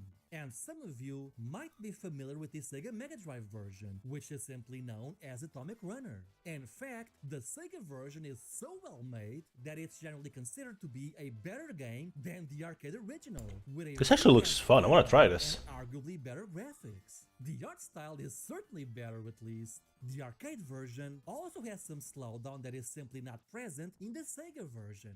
Gotta love that blast processing. This game does take a bit of getting used to though, as it's always scrolling, but enemies can come from anywhere. But if you want to fire behind you, you need to press a specific button to switch sides. And this really messes with my brain. But once you get used to it, Atomic Runner Chelnov becomes an incredibly fun game, regardless of which version you're playing. So, what's wrong with this game, you might be wondering? Well, there was a roundtable interview with the developers at Data East, and it's mentioned that during the Chernobyl plant incident, a TV station interviewed one of the managers at the studio due to the fact that you play as a Soviet superhero with nuclear powers, whose name is suspiciously similar to the Chernobyl plant. The developer did try to explain their stance, but it seems that the news crew only ran the most interesting segments of that interview, which in turn made Data East look like a bunch of opportunists. Even a popular news anchor in Japan added the remark, and I quote,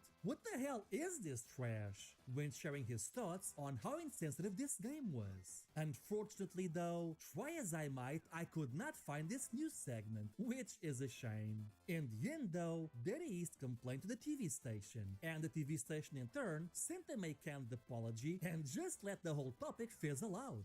So yeah, a relatively minor controversy. Yeah, I'll but result in the game. real quick on that TK. So I will definitely go back to the channel to watch some more of these videos. This like the clickbaits.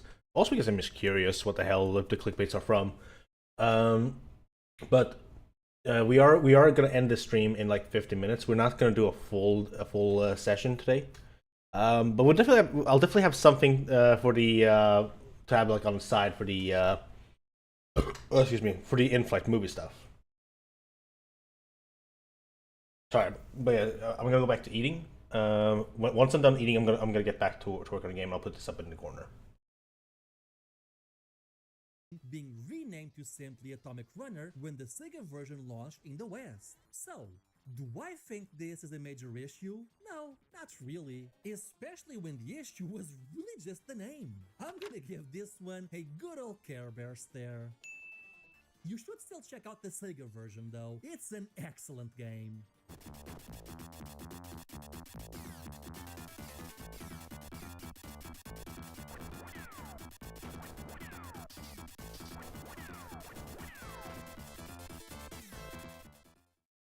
Video games are the latest craze to sweep the country and most of the world too.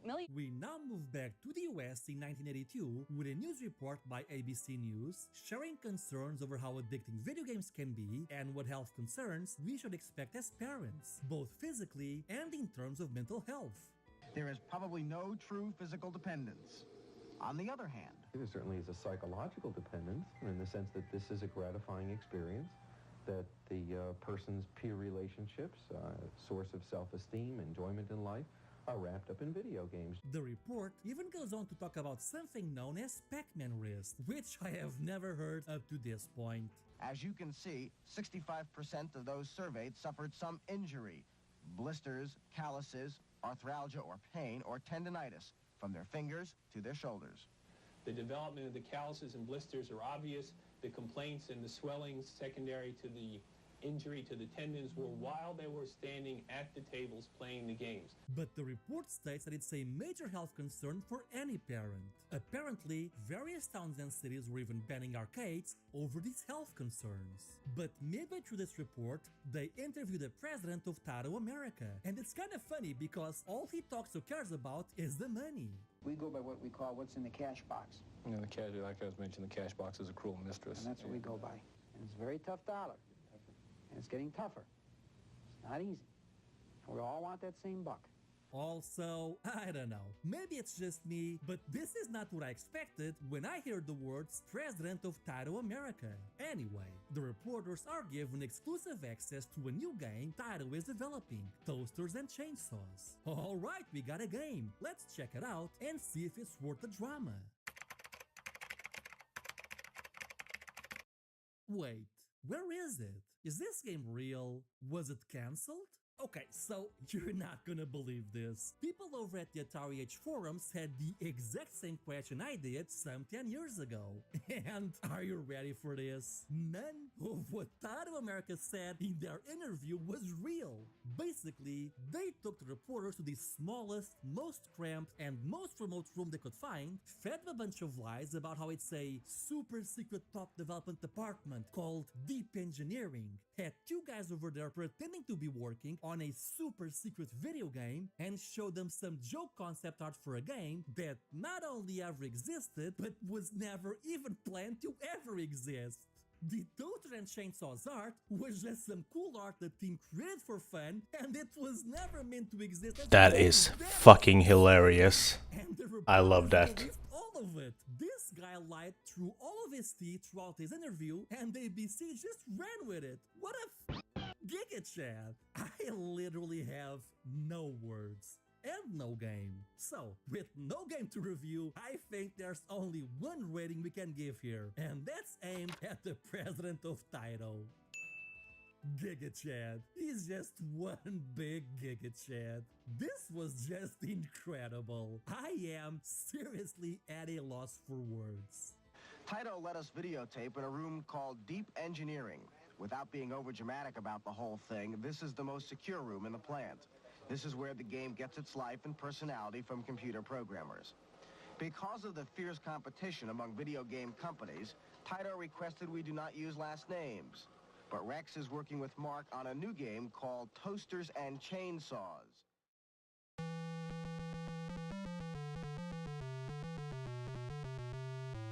This is Escape from Hell by EA for PC, a 1990 RPG that uses the Wasteland engine. This is a comedy RPG in which you find an incantation that unwittingly transports you and your girlfriend to the underworld, and now it's your job to rescue her. You do this by walking around the various settlements of the damned, and the first NPC you recruit to your party is none other than Stalin. Yes, that's Stalin, who, by the way, has now become a full-blown capitalist and even runs a group called Capitalists for a Free Hell. And after What the actual fuck?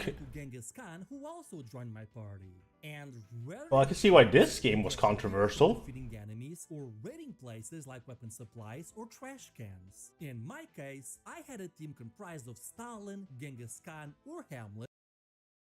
Miko's in Fortnite? Okay, because I've heard that. I heard that Miko is going to be in Fortnite. Is she in Fortnite now, or is she being added to Fortnite soon? Because I'm waiting. I am waiting for Miko in Fortnite. Because, like, if she is in the shop right now, like, fully available to get, then I know what I'm next year. Okay, just making sure. But yes, I do know that Miko is in Fortnite. I am excited for that. I've been waiting so long for Miko in Fortnite. But yeah, gonna go back to mute the microphone and back to the video. And when we were traveling around hell, wielding broadswords and nail guns, defeating demons and skeletons, while using trash can lids for shields. This game is amazing, at least concept-wise. The game tries to be funny, but a lot of the jokes are hit or miss, like how the game describes video game piracy as the ultimate crime, or how these super faithful, holier-than-thou denizens refuse to believe that they ended up in hell for being bad people, and instead believe they were sent here to convert others. You'll also notice that all female character models come in two varieties, scantily clad and less than that. And the game is clearly inspired by Dante's Divine Comedy, as you're meant to travel across the various circles of hell, and you go down to the second circle by finding a parachute and jumping off a hole. But without a doubt, the most controversial aspect of this game is that you get to recruit him. You know, Mr. Austrian Painter Man. Yes, he joins your party. Basically, you find him in hell and he thanks you for reading his book. Okay. And then he joins you, which, not gonna lie, it's kinda weird having him on my team. But the thing is, I'm probably making this game sound a lot more interesting than it actually is. Because the truth is, there's barely any story here. Like, for example, you see this dialogue window with Stalin? You might be wondering, why is he a capitalist now? What drove him to change his ideology? And you'll never know, because this is literally all the dialogue you ever get with him. Other than being a party member, he never interacts with you or your other teammates outside of this one dialogue. And the same goes for everyone else. And it does not help that what little story elements there are feel nonsensical and tied by only the barest of threads. So as a result, the game really ends up having all the depth of a Family Guy cutaway joke that was stretched into a full-blown RPG. This game is basically all edge and no point. And you might think I'm being harsh here, but even the creator himself said that he did not mean to make any political statements when he made this game. He was just basically trying to be funny and edgy. It's also hard to blame the developer for the lack of a proper storyline when EA kept slashing their budget to the point where hell only has 3 circles instead of 9, and most plot points had to be abandoned, so the game feels genuinely unfinished. Still, I don't think the game is bad by 1990 DOS standards, but it's not terribly interesting. The creator would later share in an interview that several retailers refused to stock his game over its questionable content. I think that this is just an edgy RPG whose joke wears thin sooner rather than later. So I'm gonna file this one under, yeah, I get it.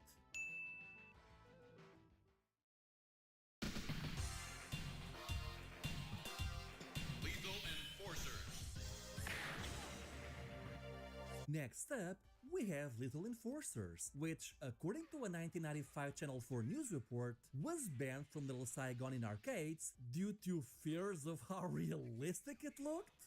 Parents are often the first to ask, could this lead to this? In Westminster, police and planning commissioners say yes. It is why they have pulled the plug on 4 video games at the proposed Joyland Arcade in Little Saigon. At Stanton's Golfland, manager Ken Beck understands the concern, but he says games like the banned Lethal Enforcer, a sort of high-tech take on the old Wild West. And, well, I don't know. I mean, I get what they mean by realistic, but to me, this just looks like something made in Microsoft Paint. Actually, I am being kinda mean because the game is legitimately fun, even if it's nowhere near my favorite light gun game. That would be the Time Crisis series. Ironically though, for as, quote, realistic as these games look, it's really super tame. I'm back. Got some snack cucumber. We are done with the food break. I'm just gonna quickly pause this video. I'm gonna put it over on the new screen. Oops, on the new screen. A little small screen over here. We're gonna keep it in the background because I want to see the other stuff that the game has, or the video has. But I have some snack cucumber, and I almost forgot to open my calendar today. Let's see here. We need to find day 10. I also want to make sure I've done 1, 2, 3, 4, 5, 6, 7, 8, 9. Yes, I found day 10 right here.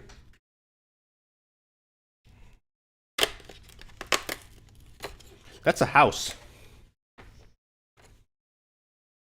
I guess it's supposed to be a gingerbread house, but it's just a straight up house. Let's eat the house. Ow. I like how I remind you, TK. I like how I remind you. Like indirectly. Alright, we're gonna put the video back on and let's get back to work. To the fact that you're using a weapon and that the enemies are photos of real people. Yeah, I'm just gonna mark this one as Care Bears. Also on the banned list, Virtua Fighter. Even joystick junkies say it doesn't matter where they put their tokens. The threat is not the plastic gun, but the people. Oh, Virtua Fighter as well? Okay. Actually, I'm not sure if she means Virtua Fighter 1 or 2, but she... Yes, I ate the gingerbread man's house. So I'm gonna go with that one. And this is a joke, right? Like, out of all the fighting games you could have chosen, you went with Virtua Fighter? Really? Virtua Fighter, the least violent, least fan-servicey fighting game series ever made. That's the one you pick. Even Play Fighters has more questionable content than Virtua Fighter. Yeah, this is Care Bears level stuff.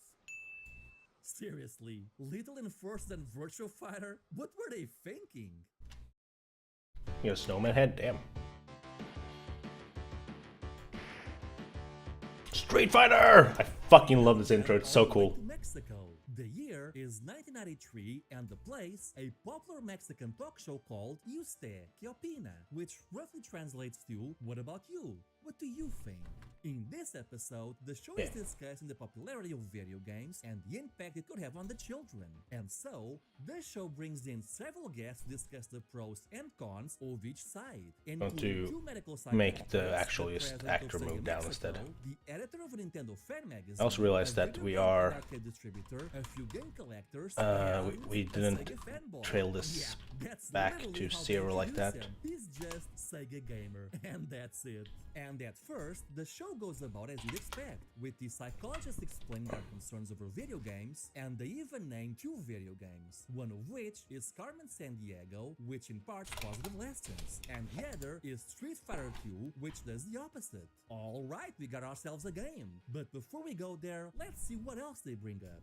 But once this hour-and-a-half episode reaches the 21-minute mark, that's when this show just goes completely off the rails. Because they start interviewing the kids in the audience, and rather than paying attention to the serious topic at hand, they just start asking for release dates on popular video games. And at that point, the arcade game distributor and the Sega rep just go into full-on sales mode. Suddenly, this guy is promoting Super Street Fighter 2 Turbo on the Super Nintendo, which in turn motivates the kids to start asking even more video game related questions, which culminates with this kid asking literally the worst thing he could have asked here. Which is cooler, the Mega Drive or Super Nintendo?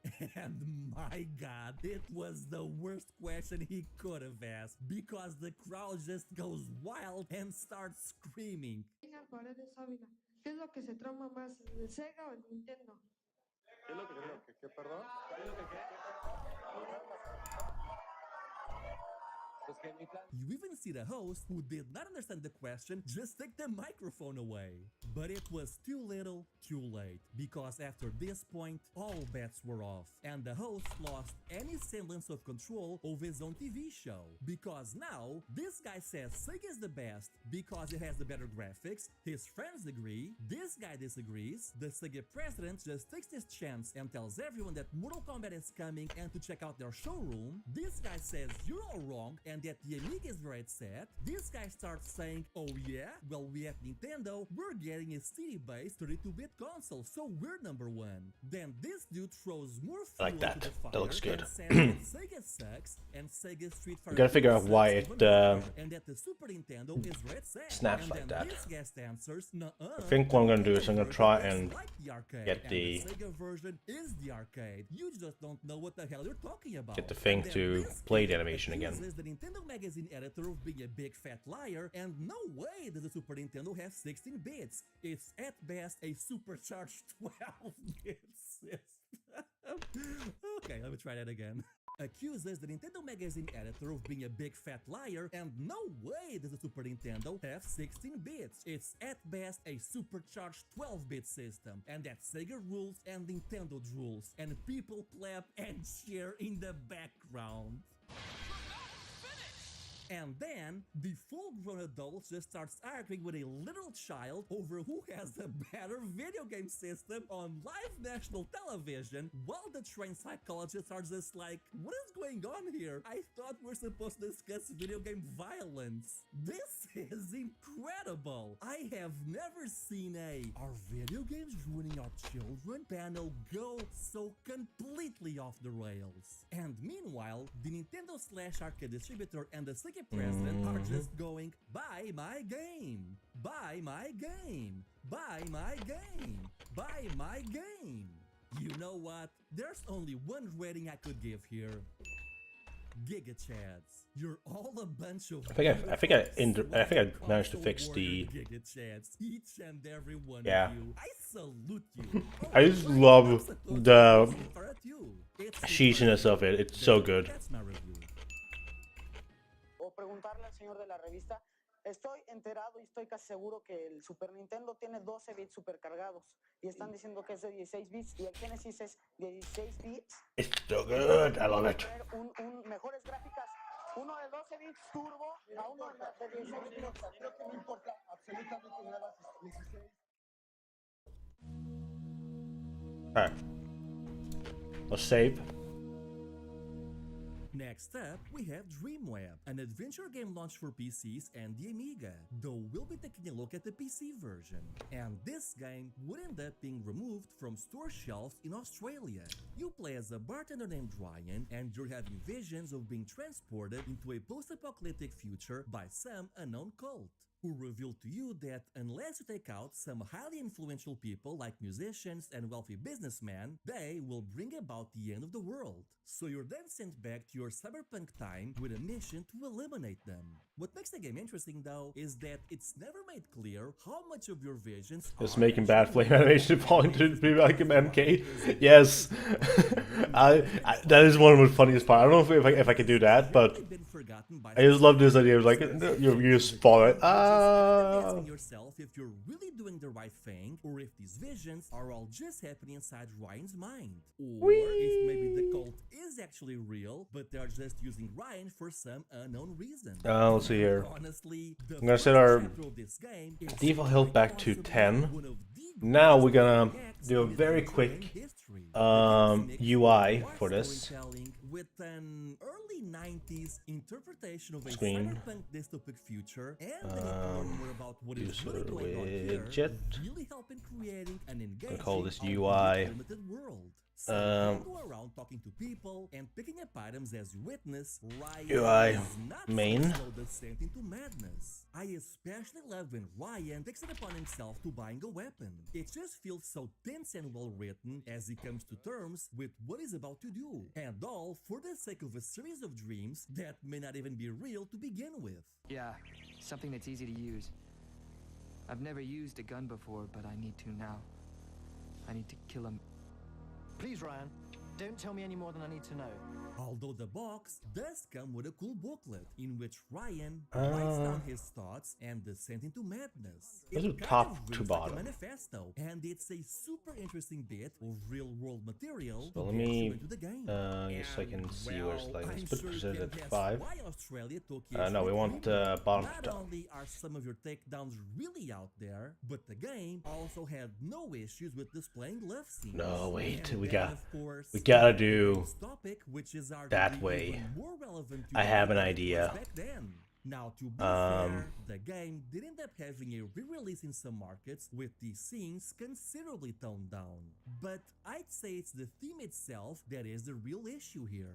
But the game isn't doing this for shock value. It's clearly No, actually, that's gonna be trying to too tell a story and confusing. doing so in a way But where let's it's do, appropriate to interpret Ryan's actions. So I feel the game's untimely fate in Australia the classic, was just some growing pains that were inevitable as the media matures. Because of that, I'm So the going classic to give left to this right. game yeah, I get it.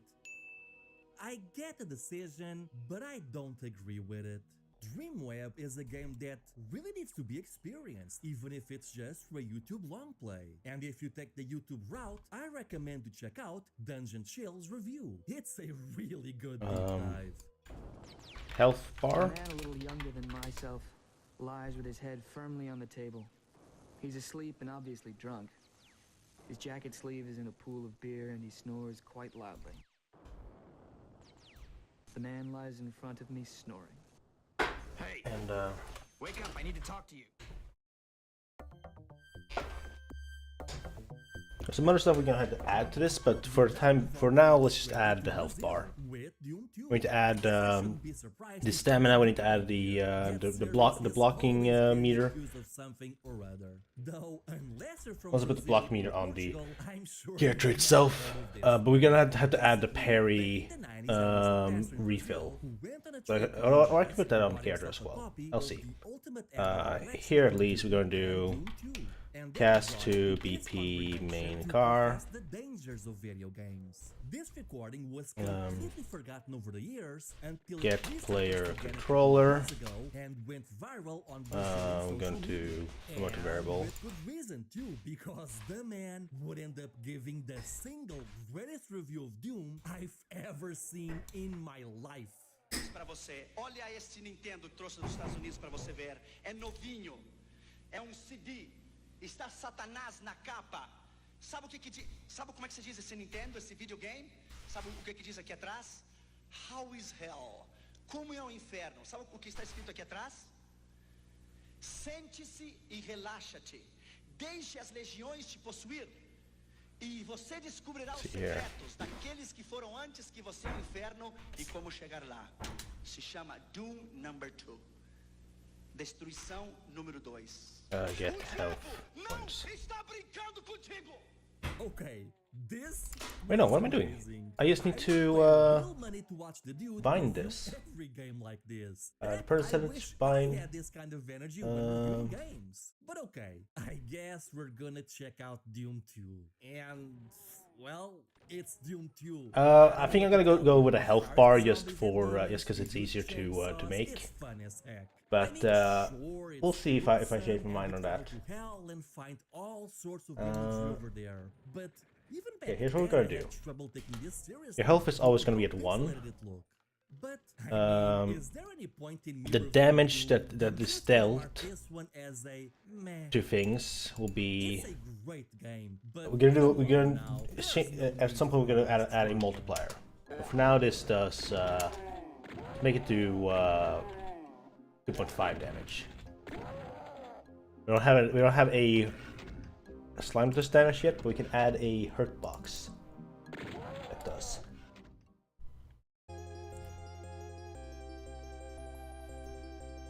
Oh no, not this game.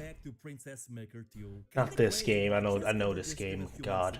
And now we're back here for completely different reasons. Anyway, Princess Maker 2 is a life simulation game in which you're the hero of a fantasy land, and as a reward for your noble actions, you're given a daughter by the gods. And now, you have to raise her from a 10-year-old girl into a well-adjusted adult. And like Princess Maker, mentioned this before, I have nothing against Princess Maker existing. It just has some questionable things in it, to put it mildly. Do you want to treat this game like a regular RPG and turn your daughter into a fighter or a mage, fighting random battles and tournaments for money and glory? You can do that. Do you want this to be a traditional life simulation game where she goes to school and focuses on part-time jobs? Knock yourself out. This is a game that always gives back whatever you put into it. And that's kind of the problem, because this game is actually a port of a PC98 release. And if you're familiar with the PC98, I'm sure you can guess the remake fixes most of the questionable things from what I heard. I hope so. Printed about this game, though the source seems to always be the same. Basically, they discussed what an odd concept for a game this is, if the concept itself is appropriate at all, and they took issue with some of the game's less savory content, including the provocative dresses you can make your daughter wear, as well as the ending in which she marries you, the player, who is meant to be her father. They even interviewed a professor of women's studies in Tokyo, who basically agreed that the game was concerning, and that she was against what it represents. And from there on, on, the media just ran with it. Well, at least I know that thing works. Even this release I'm playing Let's right hop over now here. was actually never launched in the West. This was in fact a beta shared in trade shows where the game was fully playable, but some end-game dialogue was still missing. But the full There's an SNES and Western N64 release that's of the similar, but game without the simply ended up not happening, and the game got super popular because Wait, people there's shared SNES and N64 ports of the game? I didn't even know that. distinctly remember that Oh, Wonder Project. Oh, you're talking every something forum else. and website back in the day Wonder would cite Project? these news articles as a reason as to why the game never launched in the West, though the developers later clarified that it was actually because their publisher went bankrupt and they simply couldn't find a new one because the game was almost 4 years old at that point. It's kind of funny how this controversy hounded Princess Maker Okay. 2 for years. What's happening is before it that went this up is completely forgotten. not So, being is the reset. controversy warranted? Well, yeah. Kinda. I mean, like I said, this game is excellent. Oh no, It it's garnered because of a this part that I big don't critical need following anymore. regardless of gender, and 95% of the content Wonder is Project J, extremely okay. wholesome. But it really does have some questionable content. But on the other hand, this game only gives as good as it gets, meaning that with the exception of the mermaids here, you won't find any questionable content if you don't actively go looking for it. If you want to enjoy the game without any spicy scenes, you have 2 remakes available to you, both of which do away with these scenes. And if you want the full original experience, the MS-DOS version is free and super easy to find. I also think it's a better version out of the 3 if we're being honest. I mean, I think the art style is better and it fits the game better because it's simpler and it kind of feels like you're viewing the world through the eyes of a child. But that could just be my nostalgia talking. Either way, I'm going to mark this one as a, yeah, I get it. Though I still hope that we get the rest of the series in the West at some point. I know I did my part.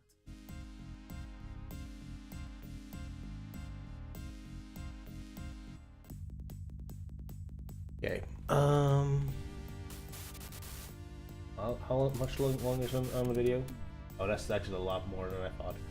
So I hate to do this, but normally I would just say I need to go use the bathroom and such. However, we are so close to calling it, and I don't know how long the bathroom break will take. We will continue tomorrow. I didn't want to end it now, but duty calls. We got some stuff done though. Like not a lot, but we got a finalized version of the death animation going. We'll go through that real quick.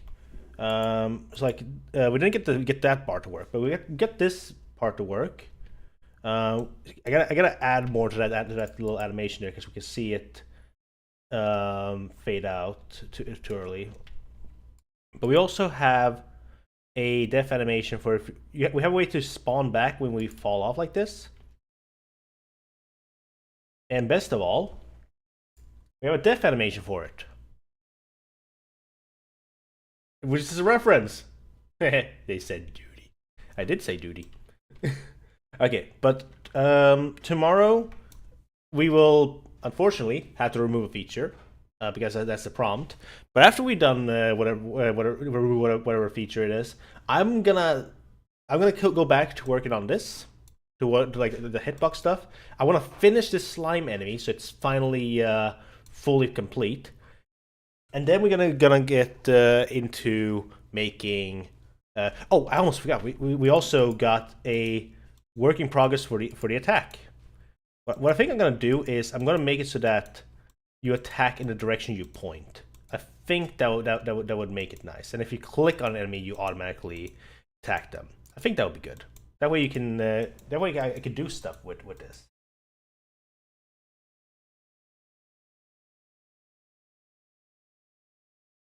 Yeah, I'm loving what we got so far. I need to see this with the retro filter on real quick. Did I remove the post process? No, it's still there. Okay. Let's turn on the retro filter. I haven't seen any of this with the retro filter on yet.